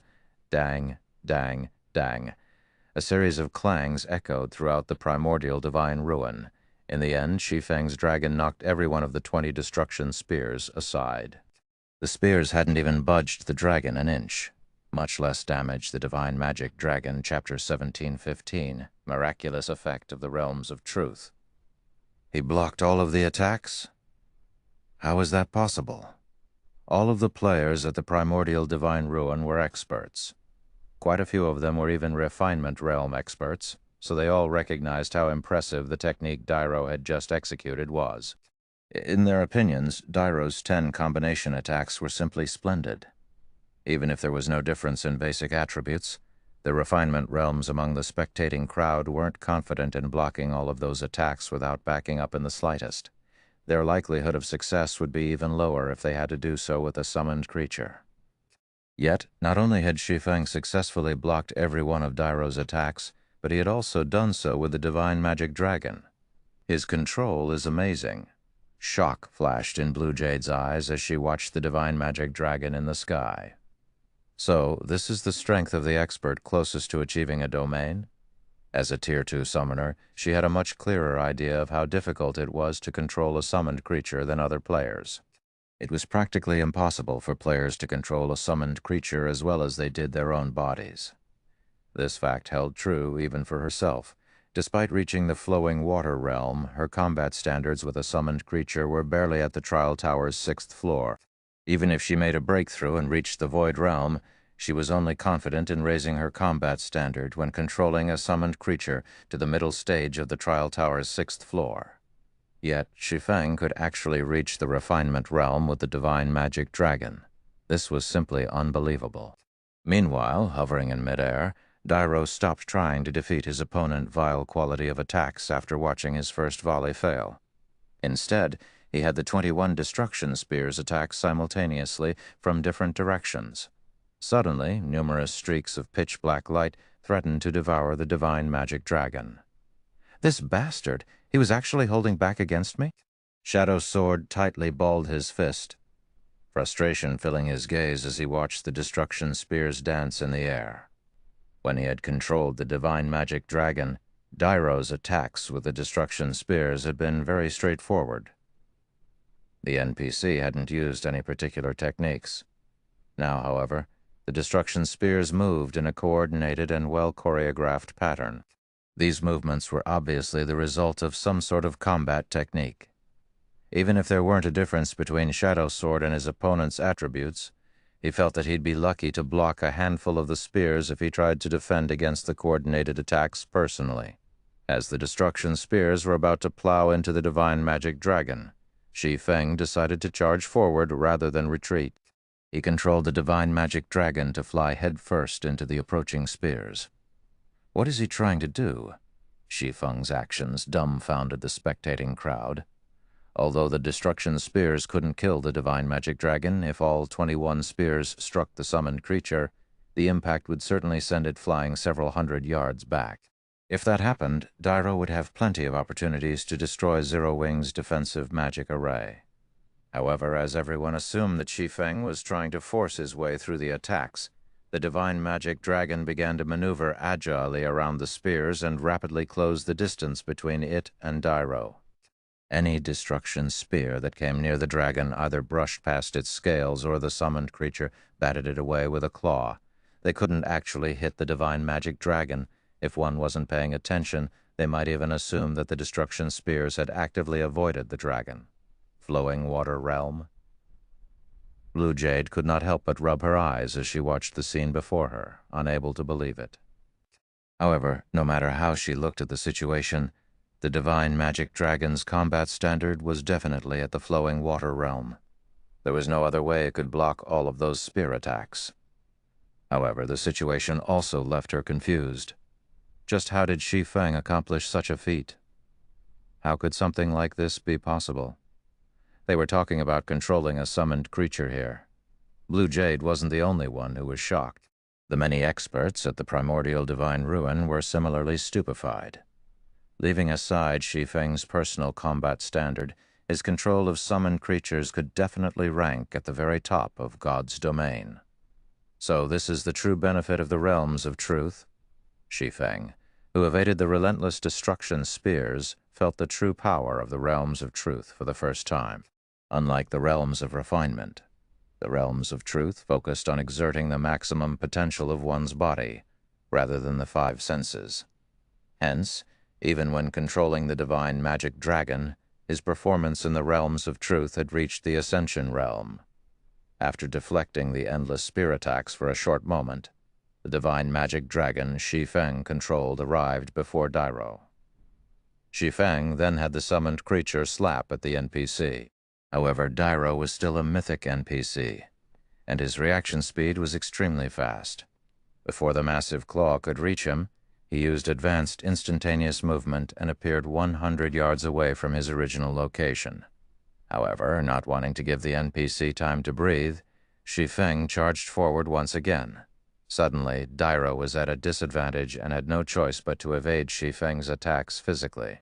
While evading, Dairo continued to chant incantations and write divine runes. Although Shi Feng realized what the NPC was doing, he couldn't do anything about it. 5 seconds, 10 seconds, 20 seconds. After chanting for a total of 24 seconds, Dairo abruptly stopped and sneered at the divine magic dragon before him. "Fall into eternal darkness," Dairo shouted before twirling the staff in his right hand. Suddenly, the sky darkened, and 36 gigantic magic arrays appeared around the divine magic dragon. Pitch-black chains then emerged from the magic arrays, binding the dragon. The chains then bound the divine magic dragon in a gigantic pitch-black ball, Tier 4 curse, dark prison. Although the divine magic dragon was powerful, not even a monster, if its caliber would be able to struggle free from a Tier 4 curse's restrictions. After all, a Tier 4 curse had the power to rival Tier 5 spells. Crap. The divine magic dragon has been tied up. Shadow Sword's expression darkened when he saw Dairo fly towards Zero Wing's defensive magic array after casting the Tier 4 curse.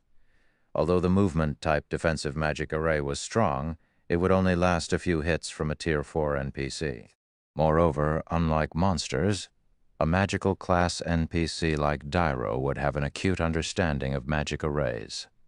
Breaking through a defensive magic array would be child's play for Dairo. Once the defensive magic array was gone, the remaining evil demons and evil beasts would be more than enough to annihilate Zero Wing's army several times over, even if Dairo didn't get involved. "Black Flame, your time is up." Beast Emperor revealed a victorious grin as he watched Dairo move closer to Zero Wing's defensive magic array. He had been slightly concerned that the divine magic dragon would be too much for Dairo to handle. But at the end of the day, a Tier 4 NPC was still a Tier 4 NPC. Although Dairo was no match for the divine magic dragon in a direct confrontation, he would have no trouble binding it for a short time, just long enough for Dairo to wipe out a bunch of Tier 2 players. This made Zero Wing's members in the defensive magic array nervous elsewhere. 2 mythic evil beasts had managed to force their way past Flying Shadow's divine magic dragon. The 2 mythic evil beasts then coordinated with Dairo. It was obvious that they planned to break through the defensive magic array with a single attack. The watching players could already picture the defensive magic array shattering under the 3 Tier 4 existences' combined assault when Dairo and the 2 mythic evil beasts were less than 100 yards away from the barrier around Zero Wing's members. "It seems Zero Wing is doomed this time," Quiet Melody said, sighing. Although this battle had been a close one, Zero Wing still wasn't strong enough. She had never imagined that not only would Beast Emperor convince a Tier 4 NPC to take action for him, but that the NPC would also wield so many Tier 4 curses. So, this is the true strength of a Tier 4 NPC. Despite watching Dairo and the 2 evil Earth Dragons approach, Shi Feng didn't reveal any signs of fear or despair. Instead, he quickly gave Shadow Sword control of the divine magic dragon as he took out the Tier 4 domain scroll that he had obtained after killing the tyrant's soul. When he activated the Tier 4 domain scroll, a blue light rippled away from him, extending to a 1,000-yard radius. Suddenly, all enemies within range of the domain skill were suppressed. Because of this, Dairo, who had already been suppressed by the divine magic dragon's domain skill, lost even more attributes and reaction speed. Now, He only had 80% of his original basic attributes. Against a Tier 4 NPC like Dairo, the effects of the Tier 4 domain scroll were quite astonishing. Unfortunately, Dairo was still unstoppable for players. After activating the domain scroll, Shi Feng took a summon guard scroll from his bag and summoned Anna. Why is the guild leader summoning his personal guard? Aqua Rose, Gentle Snow, and the Zero Wing's other members were confused to see Anna join the battlefield. They were no strangers to Anna. She, without a doubt, had the most frightening growth potential of any personal guard they had seen in the game. In one-on-one combat, she could even defeat opponents of a higher tier. However, Anna was only a Tier 2 NPC. Even if Dairo's attributes and reaction speed were suppressed, Anna still had no hope of taking him down. However, as Zero Wing's members doubted Shi Feng's sanity, Shi Feng retrieved a crimson potion from his bag and handed it to Anna. After receiving the potion, Anna removed the lid on the bottle and drank it without hesitation. Players weren't the only ones who could use potions in God's domain. NPCs could as well. The crimson potion was none other than the Grandmaster-ranked growth potion Shi Feng had obtained after killing Baphomet. When consumed, the potion would forcefully elevate the user by 1 tier. After consuming the potion, Anna's physique began to transform. The surrounding ambient mana flooded into her, and as it did, golden divine runes began to decorate Anna's body, adding a hint of holiness and beauty to her appearance. Anna's aura had also undergone a heaven-defying transformation. If her previous aura was like flowing water, her new aura felt like the endless ocean. If one paid close attention, they would notice that Anna was no longer a Tier 2 NPC, but a bona fide Tier 3 NPC. How was this possible? Even the various major powers and Beast Emperor had noticed Anna's transformation, let alone Zero Wing's members. After all, her rise from a Tier 2 NPC to Tier 3 had caused quite the commotion. All right, let's begin the second round. Shi Feng smiled at the approaching Dairo, Chapter 1716, Tier 3, Anna, a Tier 3 personal guard. Beast Emperor, who watched the battle through a crystal ball in the evil god's branch temple, was slightly surprised when Anna appeared beside Shi Feng. However, his surprise quickly turned into a sneer as he said, "Do you really think that a measly Tier 3 personal guard can stop a Tier 4 NPC?" To put it simply, personal guards were hired NPCs in God's domain. However, since they were enhanced through a contract, personal guards' basic attributes were slightly higher than ordinary NPCs of the same level. Although Anna had been promoted to Tier 3, she was only slightly stronger than other Tier 3 NPCs. She might be invincible against current players, but she was still far from being able to contend with Tier 4 existences.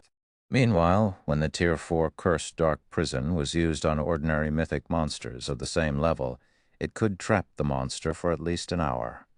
Although the Divine Magic Dragon was extremely powerful, Beast Emperor guessed that the Dark Prison should hold it for at least 20 minutes. Although no one could damage the sealed monster during that time, it couldn't do anything either. Meanwhile, relying on a Tier 3 personal guard to distract a Tier 4 NPC like Dairo was a joke. Beast Emperor wasn't the only one who thought so. Every player at the Primordial Divine Ruin agreed with the sentiment. Although only one tier separated Tier 3 and 4, the gap between the tiers' strength increased with each subsequent tier. In front of a Tier 4 NPC, a Tier 3 NPC didn't even qualify to buy time. As Dairo and the 2 level 80 Evil Earth Dragons drew closer, Anna began to chant an incantation from within Zero Wing's defensive magic array. With her left hand, she swiftly drew line after line of divine runes in the air. Shortly after, 2 colossal magic arrays, one white and one black, appeared beside Anna. The ambient mana then began to flow towards the arrays, and Zero Wing's members could feel the mana density increase around them by several times. Double speed casting. That personal guard is quite good. She actually knows how to double speed cast. It's a pity that she's going to die here today. When the various major powers' upper echelons saw Anna double speed cast, envy gripped their hearts. While NPCs were indeed powerful, there were significant differences between them. Magical class NPCs capable of double casting were already extremely rare, not to mention NPCs capable of double speed casting. This was also why they had been so surprised to learn that Dyro could both double speed cast and supplementary cast. If a personal guard grasped these techniques, they would have an advantage over other NPCs when they reached higher tiers. Take Dyro, for example. Despite Dyro clearly being no match for the divine magic dragon under Shi Feng's control, the NPC could rely on his techniques to mitigate the divine magic dragon's attacks and even entrap it.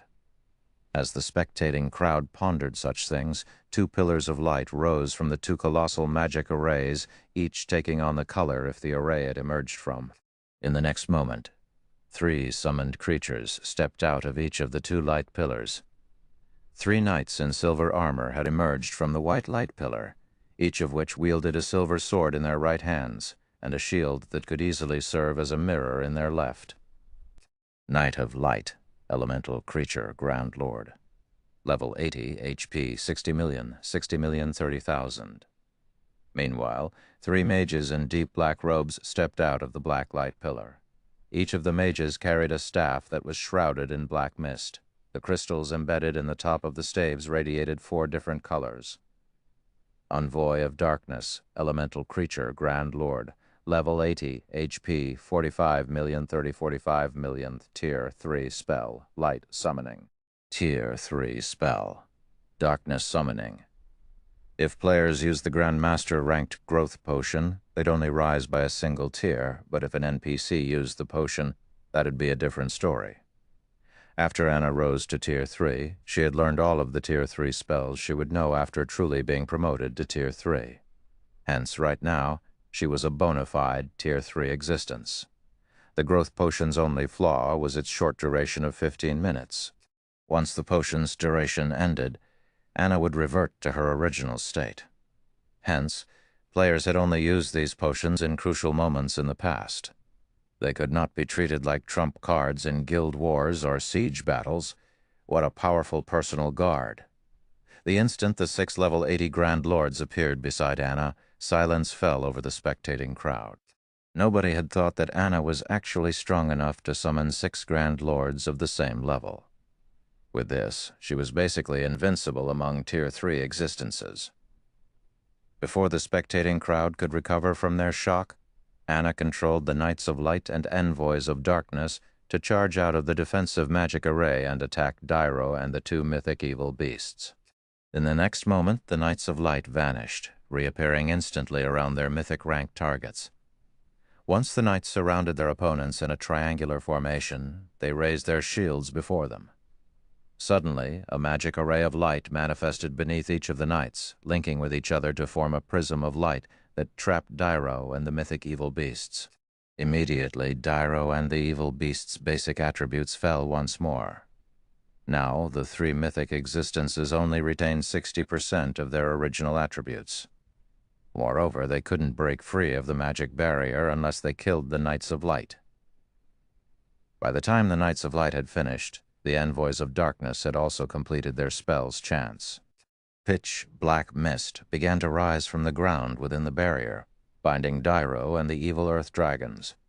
Although the mist did not reduce the 3 mythic existences' basic attributes in the least, it did reduce their reaction speed and movement speed by 50%. By the time the Knights of Light and Envoys of Darkness had further suppressed Dyro and the mythic evil beasts, Anna had finished chanting the final verse of her incantation.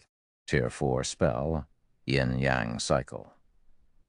Under her command, a dual-colored magic array appeared in the sky and 36 gigantic swords emerged, 18 of which were a silvery white, while the other 18 were an abyss black. These 36 swords then descended on Dyro and the 2 evil earth dragons. Despite seeing the approaching swords, the 2 mythic evil beasts showed no intention of dodging the weapons. Instead, they swiped their claws at the incoming attacks. However, the moment one of the evil beast's claws met one of the silver swords, the impact flung its claw backward, bending its arm at an awkward angle. When the other evil beast touched a black sword, the sword passed through its claw and struck the evil earth dragon, dealing over -1 million damage. As the 36 swords fell one after another, The two mythic evil beasts screamed in pain and their HPs plummeted. Although the two evil beasts wanted to escape, the falling swords pinned them in place. Naturally, Dairo didn't dare to block any of these swords. Rather, he used spells to help him evade the attacks. He didn't have any spare energy to strike at the Knights of Light, much less attack Zero Wing's defensive magic array. Even after another 10 seconds of this bombardment, Dairo and the two evil earth dragons still couldn't free themselves from Anna's assault. Not only had they failed to land a single hit on Zero Wing's defensive magic array, but the two evil earth dragons' HP also continued to decrease. Are my eyes playing tricks on me? Is that woman really a Tier 3 personal guard? Everyone watched Dairo and the mythic evil beasts struggle with shocked expressions. Although Shi Feng's domain scroll had suppressed Dairo and the evil beasts, significantly reducing their combat powers, a mere Tier 3 NPC shouldn't have any hope against them by herself. Yet Shi Feng's personal guard successfully faced them alone. Aside from the word strong, the spectating crowd truly had no other way to describe Anna. Despite Anna standing alone, her skills made her look like a team of NPCs. So, this is the strength of an epic personal guard? Shi Feng was just as shocked to see Anna overwhelm Dairo and the two evil beasts. He had never thought that Anna could really go up against Tier 4 existences at Tier 3. With Anna's constant intervention, even after over a minute, Dairo couldn't attack the Knights of Light. In fact, the Tier 4 NPC's HP had even begun to decrease as he failed to keep up with Anna and the Envoys of Darkness's attacks. As he watched, Beast Emperor's eyes became bloodshot. However, he still wasn't particularly worried about this situation. With how powerful the potion Anna had consumed was, the potion's effects should not last very long. Once the potion's effects ended, Anna would have no power over Dairo. 1 minute, 3 minutes, 5 minutes. However, contrary to everyone's expectations, Anna remained powerful throughout the entire battle. She showed no signs of weakening in the least. After Forbidden Domain's cooldown had ended, Shi Feng cast the skill on Dairo's dark prison without hesitation. The giant ball of pitch-black chains shattered instantly. The 36 pitch-black magic arrays around the ball also disappeared. Once the trapped divine magic dragon regained its freedom, it resumed its attacks against Dairo. The divine magic dragon had already possessed higher attributes than the Tier 4 NPC, but after Shi Feng had suppressed Dairo with his Tier 4 domain scroll and the Knights of Light's Prism of Light, Dairo was only slightly stronger than Grand Lords of the same level. As a result, the difference between the divine magic dragon and Dairo became even more obvious. Furthermore, Shi Feng's Forbidden Domain had also affected the Dark Wizard, and he couldn't use any of his spells. After freeing the trapped divine magic dragon, Shi Feng quickly switched places with Shadow Sword again and controlled the summoned creature to swipe at Dairo with its claw. Boom! Since the mythic NPC couldn't use any of his spells, he had to rely on his physical prowess to block the attack. However, even though he had stopped the attack with his staff, Dairo's basic attributes were too much lower than the divine magic dragon's. As a result, he still took the full brunt of the attack and received over -2 million damage. To Dairo, whose maximum HP was only at 60 million right now, that blow had taken 1/30th of his HP.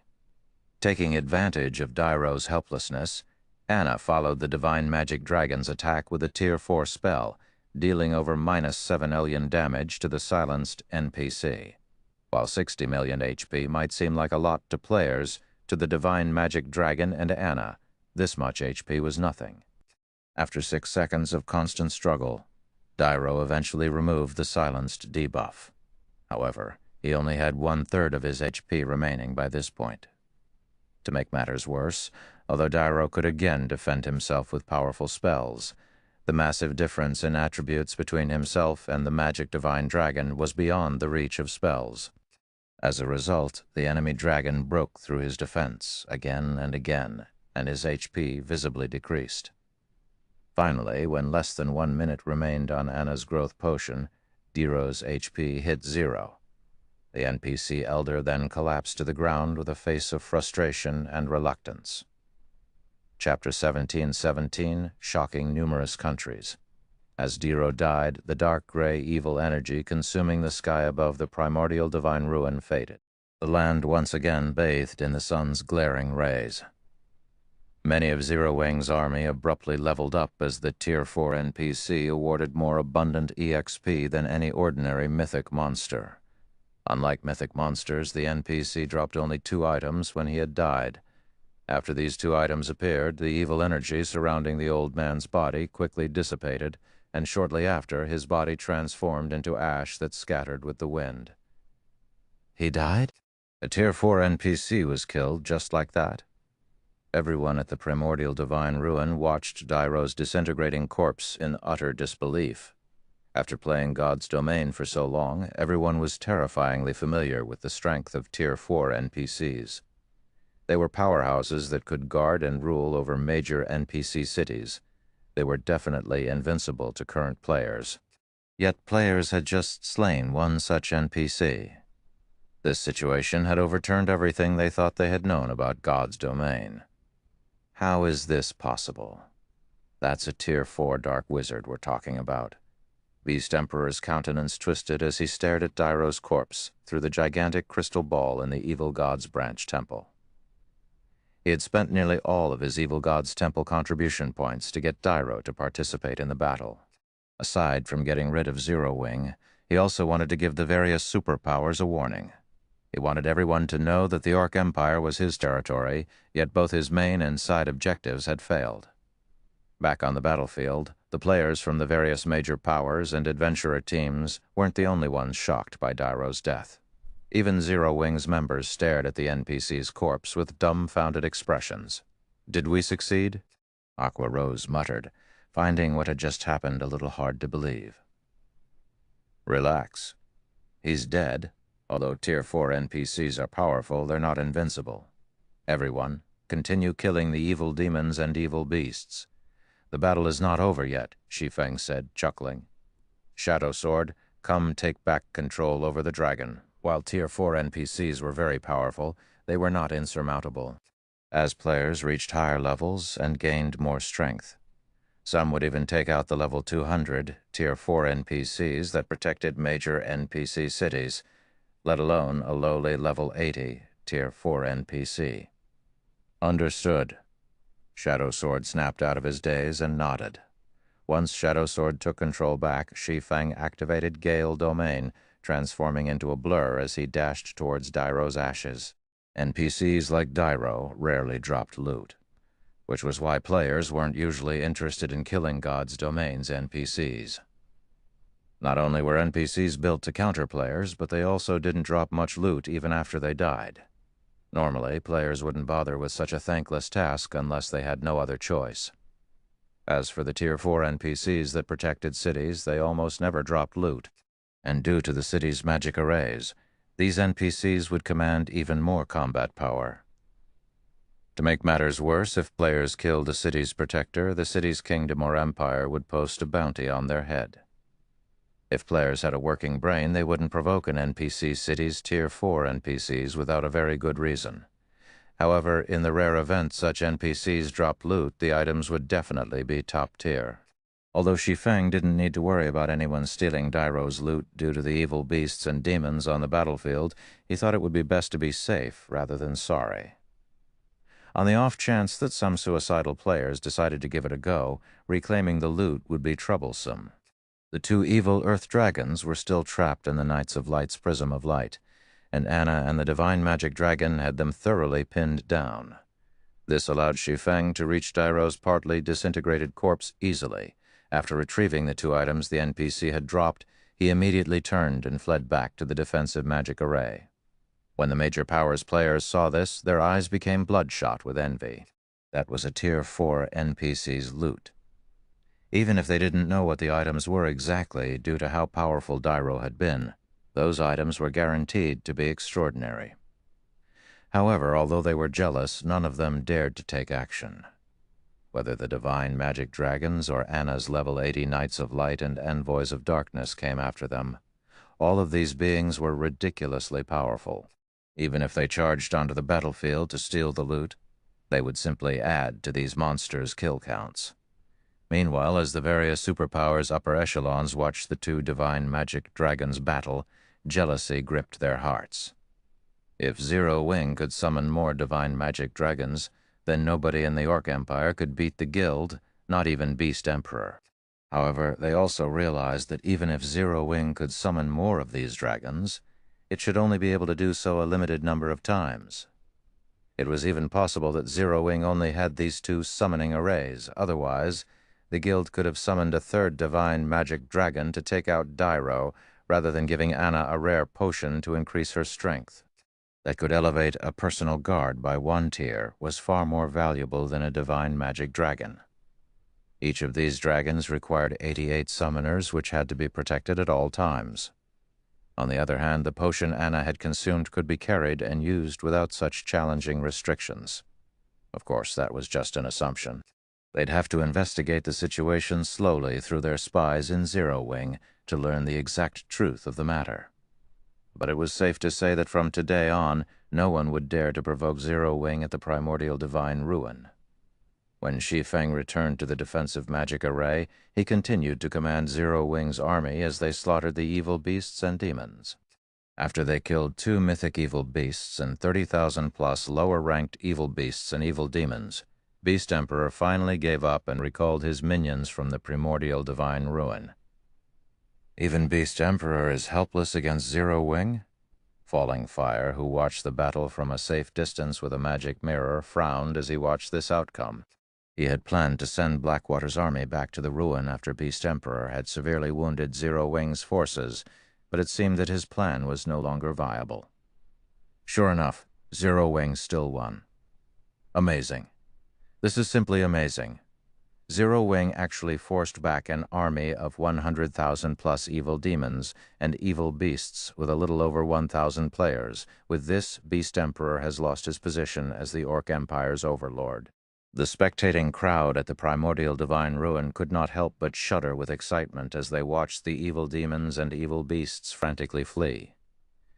Zero Wing had come to the primordial divine ruin with fewer than 2,000 players, yet not only had it defeated Blackwater's 10,000-strong army, but it had also pushed back a force of 100,000+ monsters. In the midst of the battle, Zero Wing had even killed a Tier 4 NPC and 2 Tier 4 evil beasts. The watching players finally understood just how powerful Zero Wing was. The various superpowers, in particular, felt a sliver of fear as they watched the Guild. At the very least, they didn't want to make an enemy of Zero Wing within the Orc Empire's boundaries. After all, nobody could say for certain that Zero Wing couldn't summon more divine magic dragons. As the battle ended, news of Zero Wing's shocking victory at the primordial divine ruin quickly spread to the kingdoms and empires neighboring the Orc Empire. Meanwhile, this news didn't only reach the ears of the various large guilds, as even ordinary players learned of the battle. The news had reached so many players because many of the players at the primordial divine ruin were from adventurer teams as well. Many of these adventurer teams' members began to upload the videos they had recorded of the battle to their respective countries' forums. Crap, is this really a battle between players? Why does it feel more like a battle between NPCs? Quick, look, isn't that a Tier 4 NPC? What? Zero Wing even managed to kill a Tier 4 NPC. Due to this masterpiece of a battle, Zero Wing's fame in the various kingdoms and empires rose significantly.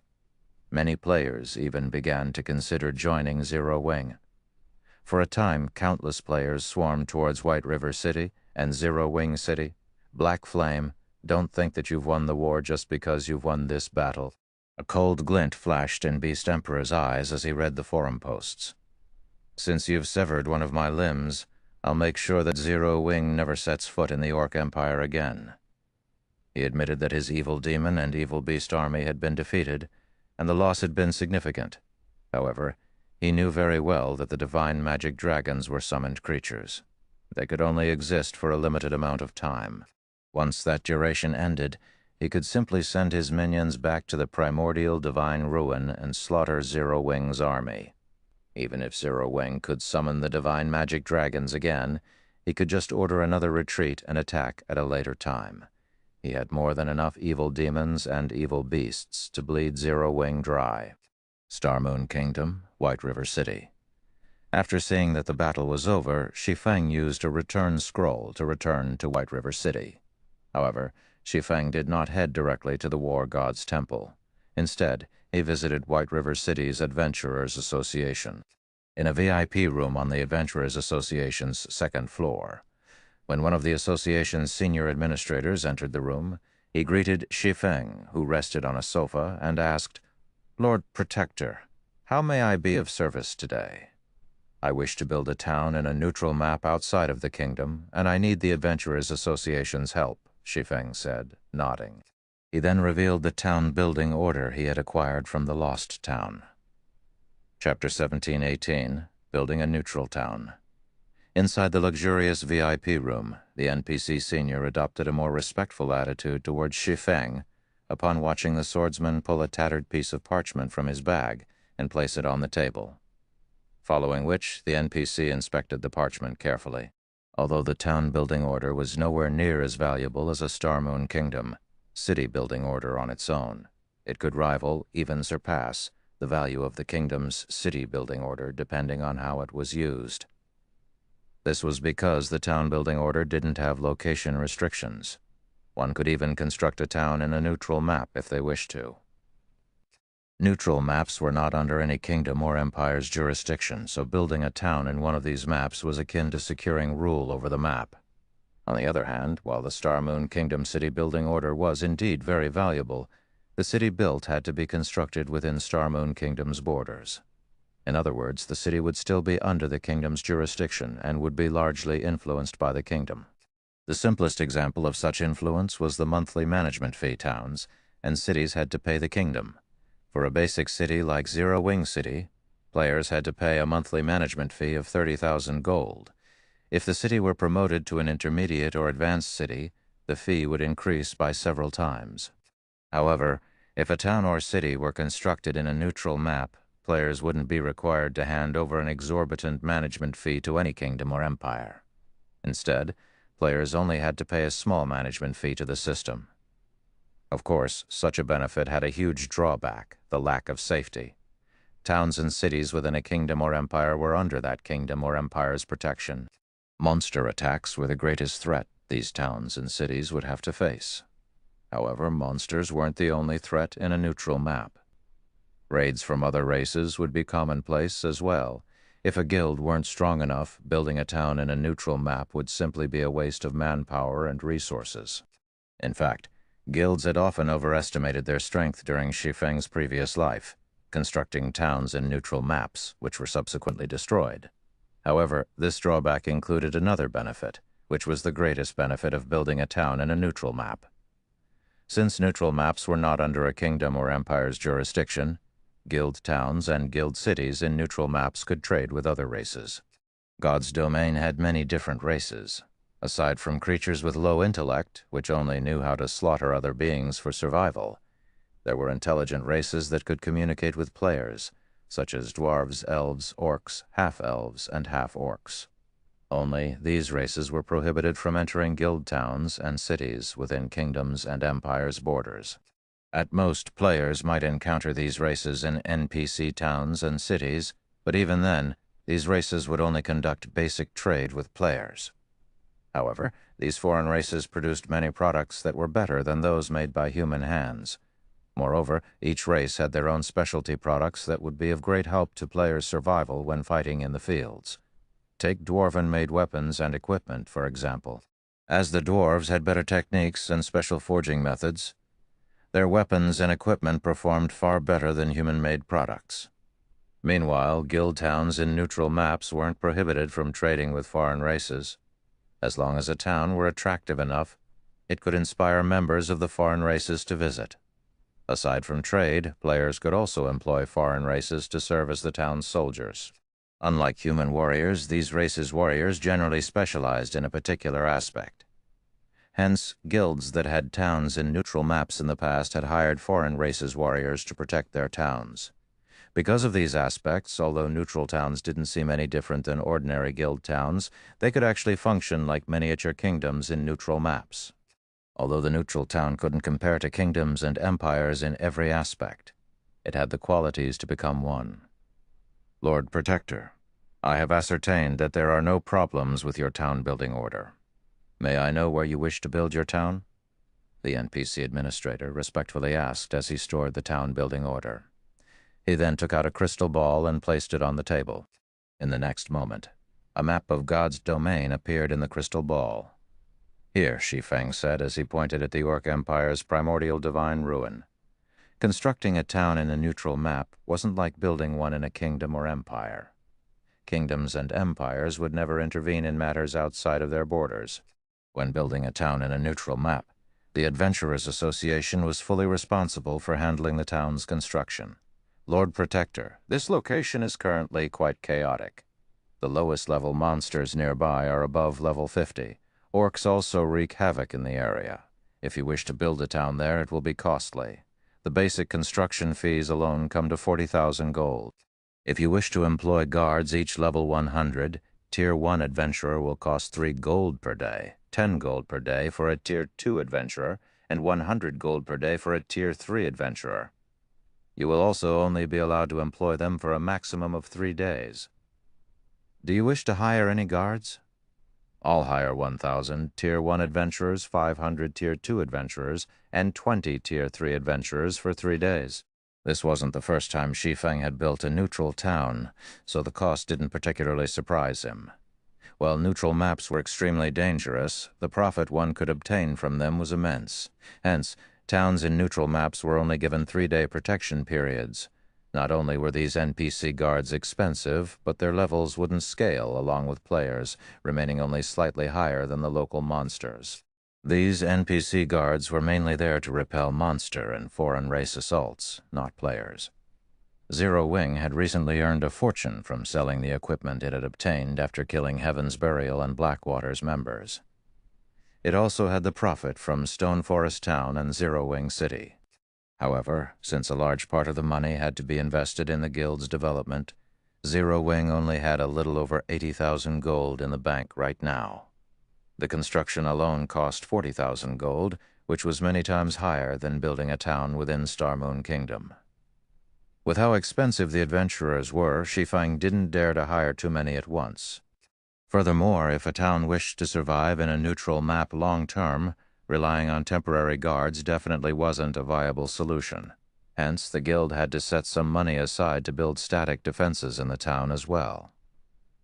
All right, your total bill comes to 70,000 gold. No discounts are available at this time, the NPC administrator said, nodding. Once you complete the payment, the Adventurers Association will send our people to the chosen location within 1 minute. It will take them roughly 20 minutes to complete the town's construction. 20 minutes? The senior administrator's explanation surprised Shi Feng a little. He had never thought that the town's construction would take so long. When the Adventurers Association constructed a town in a nearby neutral map, it normally completed the construction within 10 minutes. Unlike cities, towns had fewer facilities and structures after all, but his town required twice as long to construct. One could just imagine how dangerous the area around the primordial divine ruin was right now. However, Shi Feng did not give the matter much thought. He handed 70,000 gold to the NPC and departed from the Adventurers Association. He then headed to the War God's Temple to earn himself some merit points. While Shi Feng was on his way to the War God's Temple, he received a call from Aqua Rose. Guild leader, another problem has cropped up at the primordial divine ruin. As soon as we left the ruin, Beast Emperor sent his evil beasts and evil demons to surround the ruin again. We still can't send our elite members to garrison in the ruin, Aqua Rose reported with a somber expression. She hadn't expected Beast Emperor to be so shameless making such a move. One of Beast Emperor's subordinates has also contacted us, informing us that he won't stop harassing us at the primordial divine ruin unless we release Flame Blood. Although Beast Emperor's actions were shameless, Zero Wing couldn't do anything about it. Zero Wing only had 2 magic arrays that could summon divine magic dragons, and both had been used during the previous battle. Now that Zero Wing had nothing to counter the evil beast and demon armies, sending in a player army would be suicidal. He's prepared to fight to the bitter end?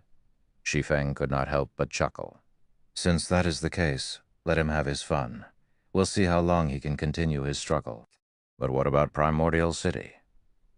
Aqua Rose could tell that Shi Feng was determined to destroy Beast Emperor thoroughly. However, Primordial City played a key role in helping Zero Wing's members reach Tier 2. Just ignore him, Shi Feng said. For now, gather every architect in the Candlelight trading firm and have them gather in the guild residence. Then contact Melancholic and tell her to prepare these materials for me. I'll need them in a moment. After saying so, Shi Feng disconnected the call and quietly waited for his horse carriage to reach the war god's temple.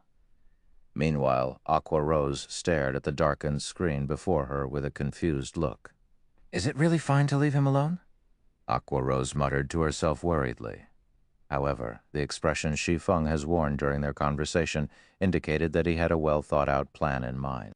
Immediately, she shook her worries out of her mind and sent Beast Emperor's subordinate a reply. Once that was done, she started to gather the necessary manpower and notified Melancholic Smile to collect the necessary materials. Ancient Rock City. Good. Very good. When Beast Emperor received Aqua Rose's reply via his subordinate, his complexion turned frighteningly ashen, and killing intent radiated from his entire body. He had never thought that Shi Feng would be mad enough to fight him to the bitter end. Just as Beast Emperor was about to declare a war of annihilation on Zero Wing, the sound of a system notification reached his ears. System announcement.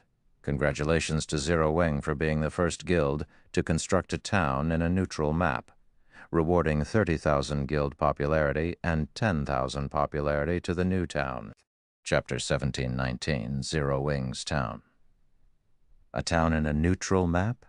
Beast Emperor stared at the system announcement, stunned. He wasn't unfamiliar with a town's construction. After all, many guilds had constructed towns within the various kingdoms and empires before. However, the building a town in a neutral map held an entirely different meaning. Neutral maps lacked teleportation points. Players could only rely on their own power to travel to neutral maps. If a guild constructed a guild town in a neutral map, its guild members could guild transfer scrolls to teleport to said town once it had a guild residence, saving plenty of travel time. Moreover, unlike a captured town which had a fixed location, the owner could construct their town wherever they wished. Neutral maps were rich in resources, but the various major powers had only captured pre-made towns thus far.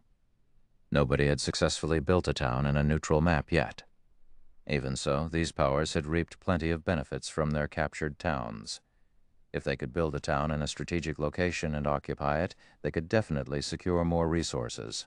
Meanwhile, at the Orc Empire's primordial divine ruin, the players from the various major powers and adventurer teams who were preparing to fight for the ruin's entry slots were watching towards the southwest, an indescribable shock filling their gazes. Suddenly, a town had popped up in the highlands southwest of the primordial divine ruin. Combined with the previous system announcement, any fool would realize that this constructed town belonged to Zero Wing. Am I dreaming? How is this possible? Zero Wing is so awesome. The guild even had the means to construct a town here. Looking at the fully formed town, the various large guilds at the primordial divine ruin looked on with envy. Meanwhile, the eyes of the various adventurers glowed with excitement. Having a town so close to the primordial divine ruin was a dream. The primordial divine ruin was an important resource, which the various major powers competed for. These powers had even expended endless manpower and resources just to get more members into the ruin. Now that Zero Wing had built a town beside the primordial divine ruin, the guild would have a massive advantage over the other powers when competing for entry slots.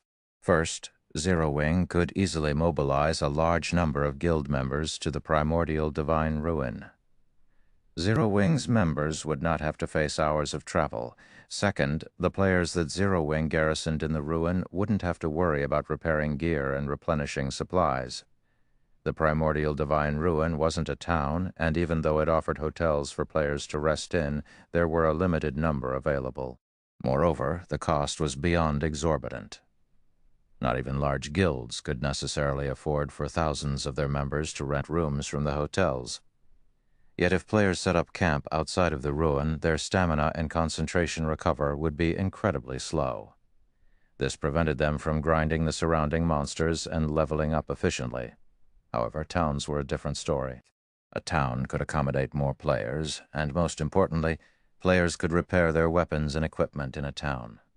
Although the primordial divine ruin had restaurants and hotels, it didn't have any smithies. Hence, players would have to return to their respective towns and cities to repair their gear after grinding around the ruin for some time. With these two advantages, Zero Wing could secure a powerful position in the competition over the primordial divine ruin's resources. While the various large guilds were furious over Zero Wing building a guild town next to the ruin, the various adventurer teams were elated. The participating adventurer teams were still far weaker than the various large guilds in the competition for entry slots. After all, unlike adventurer teams, the various large guilds had many members under their command and could afford to garrison their members in the primordial divine ruin in shifts without affecting their total combat power within the ruin. However, now that a town had been built next to the primordial divine ruin, the various adventurer teams could use it as a temporary base, staying close to the ruin long term. With this, the various adventurer teams could compete with the various large guilds on a more even playing field. Meanwhile, news of Zero Wing's new town in the Orc Empire quickly spread to the neighboring kingdoms and empires. For a time, the various large guilds and independent experts were all talking about Zero Wing. Zero Wing's rise is certain now. Not only does the guild have the advanced combat rooms and a guild city, but it also has built a town right beside the Orc Empire's primordial divine ruin. That's right, I heard that many independent experts have chosen to join Zero Wing to better develop themselves.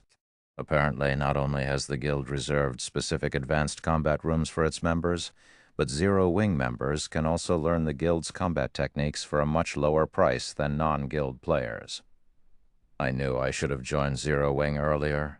Many independent experts from the various kingdoms and empires neighboring the Orc Empire were tempted to join Zero Wing after learning about the guild's latest achievement.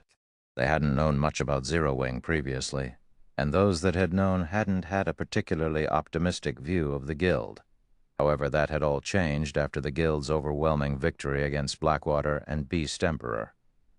Now that Zero Wing had constructed a guild town beside the primordial divine ruin, even a fool could tell that the guild had a very high chance of becoming a super first-rate guild in the future. Many expert players targeted super first-rate guilds. If one could become an internal member of such an organization, they'd be able to live a life free of worry in the real world. However, super first-rate guilds had plenty of expert players, and only a limited number of people could become internal members. Hence, the competition within super first-rate guilds was intense. However, if players joined a guild that had the potential to become a super first-rate guild, even if they were only ordinary experts, they still had a high chance of becoming an internal member. Thinking about the potential benefits, many of the various kingdoms and empires experts hurried toward Star Moon Kingdom. For a time, more players gathered before Zero Wing's residence in White River City and Zero Wing City, allowing the guild to recruit another large batch of elite and expert players. Meanwhile, when Aqua Rose, who was gathering the architects Shi Feng had requested, found out about Zero Wing's new town, realization dawned on her. She was also instantly overjoyed. Now that Zero Wing had a guild town beside the primordial divine ruin, the guild would have a much easier time collecting combat techniques and entering Primordial City. Most importantly, the town would bring in a massive amount of income for Zero Wing. Nowadays, a large number of players grinded and leveling in the Orc Empire. All of these players were elites and experts from the various kingdoms and empires, and they all had plenty of resources. Meanwhile, there were only a few guild towns in the Orc Empire. Furthermore, Ancient Rock City, which had been a hub for players, had become an evil demon nest. This further limited the number of rest areas for players. Now that a new guild town had popped up beside the primordial divine ruin, tons of expert and elite players would swarm the town. Giving Zero Wing access to all sorts of rare resources, the guild's new town would likely be even more profitable than Stone Forest Town. And for Zero Wing's members, this was a golden opportunity to visit the Orc Empire to grind. Their leveling efficiency in the neutral map would definitely be faster than grinding in Star Moon Kingdom. Meanwhile, Shi Feng, who sat in an advanced horse carriage as he headed towards White River City's war god's temple, remained wholly ignorant of the commotion Zero Wing's new town had caused. All he knew was that his new town's construction had been completed. The system had also notified him that he needed to inspect the town and complete the handover procedures. However, Shi Feng wasn't focused on his newest town, but on the contents of his bag. While he had been embroiled in battle, he hadn't had the chance to inspect his harvest. Now that things had settled down, he had to go through the items. After all, he had obtained much from the battle at the primordial divine ruin. Not only had Zero Wing's army killed a large number of Blackwater experts, but it had also taken down 2 mythic evil beasts and a mythic ranked NPC among the top-tier equipment Blackwater's experts had dropped. The best had to be the magic weapon from Singular Burial. The magic weapon was a longbow called Firmament Striker. Magic weapons were even rarer than epic weapons. They were also much stronger than epic weapons. Unfortunately, wielding a magic weapon came with some severe risks. The 2 mythic-ranked evil beasts had also dropped splendid items. The monsters had dropped a growth-type epic-ranked mage robe and an evil energy potion recipe, an advanced alchemy recipe. The evil energy potion was a precious potion that, when consumed, increases players' strength attribute by 15% and gave its user a certain amount of evil energy resistance for 2 hours. Naturally, the potion's main material was evil energy crystals. However, these items did little to hold Shi Feng's attention, as he was most eager to find out what the mythic NPC Dero had dropped. Mythic NPCs rarely dropped items, but when they did, the items were definitely top tier. Following which, Shi Feng retrieved the 2 items Dero had dropped from his bag. He then appraised them with omniscient eyes. Chapter 1720, Evil God's Inheritance. When Shi Feng started appraising the 2 items Dero dropped, the mana density inside the closed carriage rapidly increased. Like 2 hungry beasts that had just woken up, the 2 items absorbed the ambient mana around them ravenously. This situation surprised Shi Feng somewhat. He had never thought that the 2 items Dero dropped would be so amazing. Right now, the mana density in the carriage was slightly above even that of Stone Forest Town. The mana absorption process eventually stopped after about 10 seconds. The situation inside the carriage then quickly reverted to its original state. Previously, the 2 items Shi Feng obtained had been sealed, which gave them the appearance of purplish gold crystal balls and made it impossible to discern their identity. In fact, the only information Shi Feng got when he tried inspecting the items was their name, sealed crystal ball, and nothing else. Meanwhile, upon seeing the 2 unsealed items, Shi Feng could not help but be stunned. Of the 2 items, one was a broken longsword and the other was a gemstone that radiated 5 different colored glows. Evil God's Inheritance, one-handed sword. A treasured sword that the evil god once used. However, the sword was destroyed in a battle, shattered into 3 pieces. Although the evil god's treasured sword was destroyed, the power of the evil god contained inside it remains intact. As long as one gathers all 3 fragments, it is possible for the sword to regain its past glory. This piece is the broken hilt of the sword. By permanently sacrificing 10 points of all attributes, the user may execute 1 slash with the sword. Although this sword has been severely damaged, it can still exert 1/10 of its original power. When this fragment is within 1,000 yards of other fragments, the fragments will resonate with each other, drops upon death. Cannot be traded. Limit gemstone, epic consumable, can be embedded into a weapon or equipment to permanently improve it. Can be used on only epic-ranked items or below. Shi Feng shuddered involuntarily as he looked at the descriptions of these 2 items, his eyes glowing with excitement. Although he had long since known that the loot of a Tier 4 NPC would be extraordinary and certainly superior to epic items, he had never imagined that Dero would drop these 2 items.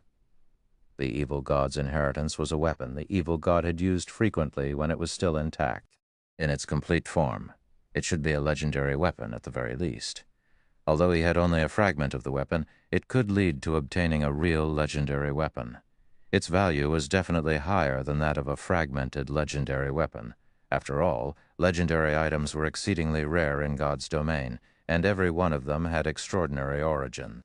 Not to mention, most of the clues players found that were related to legendary items were usually fake. Meanwhile, the most valuable aspect about the evil god's inheritance was the fact that it could be used. Even though it was capable of exerting only 10% of its original power, that was 10% of a legendary weapon's power, not something a fragmented legendary weapon could hope to compare to. Only the price to use the weapon was a little steep, let alone other players. Even Shi Feng would feel a sting if he had to pay 10 points in all attributes just to swing the weapon once. As for the other item Dairo dropped, it was something Shi Feng had only ever heard about before. During his previous life, the Limit Gemstone had appeared in an auction hosted by a super guild. However, the Limit Gemstone sold back then wasn't supplied by the hosting super guild. Instead, it was an item some other player had put up for trade. When this item appeared during the bartering session of the auction, it had immediately caused an uproar at the auction venue. After all, the best weapon and equipment that peak experts could get their hands on back then were only epic rank. Fragmented legendary items were still far out of their reach. To them, an item capable of improving epic weapons and equipment was far more valuable than even epic weapons. In the end, the Limit Gemstone had been traded for 1 epic weapon and 3 pieces of top-tier dark gold equipment of that time. Back then, nobody had a strong opinion on this price. It was neither too expensive nor too cheap. Only some time later did everyone find out that the buyer of the Limit Gemstone had ended up making a huge profit. The Limit Gemstone turned out to be even more amazing than everyone thought it to be. Just like its name implied, it improved a weapon or equipment to its maximum limit, not just slightly. From then onward, whenever a Limit Gemstone appeared, it would sell for astronomical prices, even as much as 3 epic items. Back then, however, Shi Feng was only qualified to use the Limit Gemstone as a topic of conversation. Actually owning one had been far beyond him. He never dreamed that he would obtain one himself in this life. It can upgrade only weapons and equipment at the epic rank or below. As Shi Feng looked at the resplendent gemstone in his hand, he could not help but think of the sacred sword Killing Ray.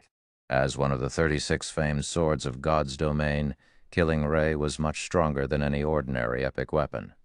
Moreover, it also had immense growth potential as it was one of the fragments of Solomon's sword, one of God's domain's 10 great legendary weapons. Since it was once part of a legendary weapon, the quality of the materials used to forge Killing Ray went without saying. One could say that it was the best item to improve with a Limit Gemstone. Immediately, Shi Feng unsheathed Killing Ray and placed the Limit Gemstone on the flat of the sword, following which the sound of a system notification entered his ears. System, do you wish to embed the Limit Gemstone in Killing Ray? Embed it, Shi Feng agreed decisively. Suddenly, the 5-colored gemstone liquefied and spread itself across Killing Ray. Short moment later, the sacred sword was encased entirely in a layer of 5-colored liquid, as if the long sword had just put on a 5-colored sheath, following which the glow from the 5-colored liquid intensified, so much so that Shi Feng couldn't look at the sword directly. After several seconds, the phenomenon subsided, and Killing Ray reverted to its original state. At this moment, however, several divine runes graced the sword's body, adding a hint of divinity to the sacred sword. As Shi Feng wielded Killing Ray, he felt a pleasant feeling like never before. Right now, aside from his impression that the sacred sword was more powerful than before, Shi Feng sensed that his compatibility with it had improved substantially. Now Killing Ray felt more like an extension of his arm rather than a weapon. He could clearly perceive the layers of air the sacred sword was cutting through. In addition, golden arcs of electricity were sparking along the edges of the sword. Even after the sacred sword had moved away, arcs of electricity still lingered in the space it occupied before, vaporizing the air and anything else that came across them. Amazing. It is actually capable of causing continuous damage to places I've attacked before. Is this the true power of Killing Ray? Shi Feng was astonished as he looked at Killing Ray. Epic weapons and equipment were extremely rare in God's domain. Those that had hidden effects were even rarer. These hidden effects went unstated in the attribute panel and did not appear to be salient. However, only players that had wielded these kinds of weapons and equipment before would realize how significant these hidden effects actually were toward improving one's combat power. In fact, they were much more important than the attributes listed in the attribute panel. Take Fire Dance's 1,000 transformations, for example. The hidden effect the fragmented legendary weapon possessed was simply heaven-defying. No matter what kind of attacks Fire Dance faced, she could easily block it by executing a random swing with her short sword. It was as if the entire space around her was within the attack trajectory of her weapon. It was simply impossible to predict her trajectory with 1,000 transformations. Due to 1,000 transformations' hidden effect, even if Fire Dance's combat standards were lacking, she could still hold her ground against Apex experts.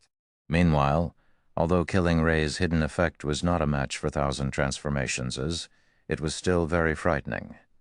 Being able to cause damage to places he had attacked before would undoubtedly increase his DPS significantly.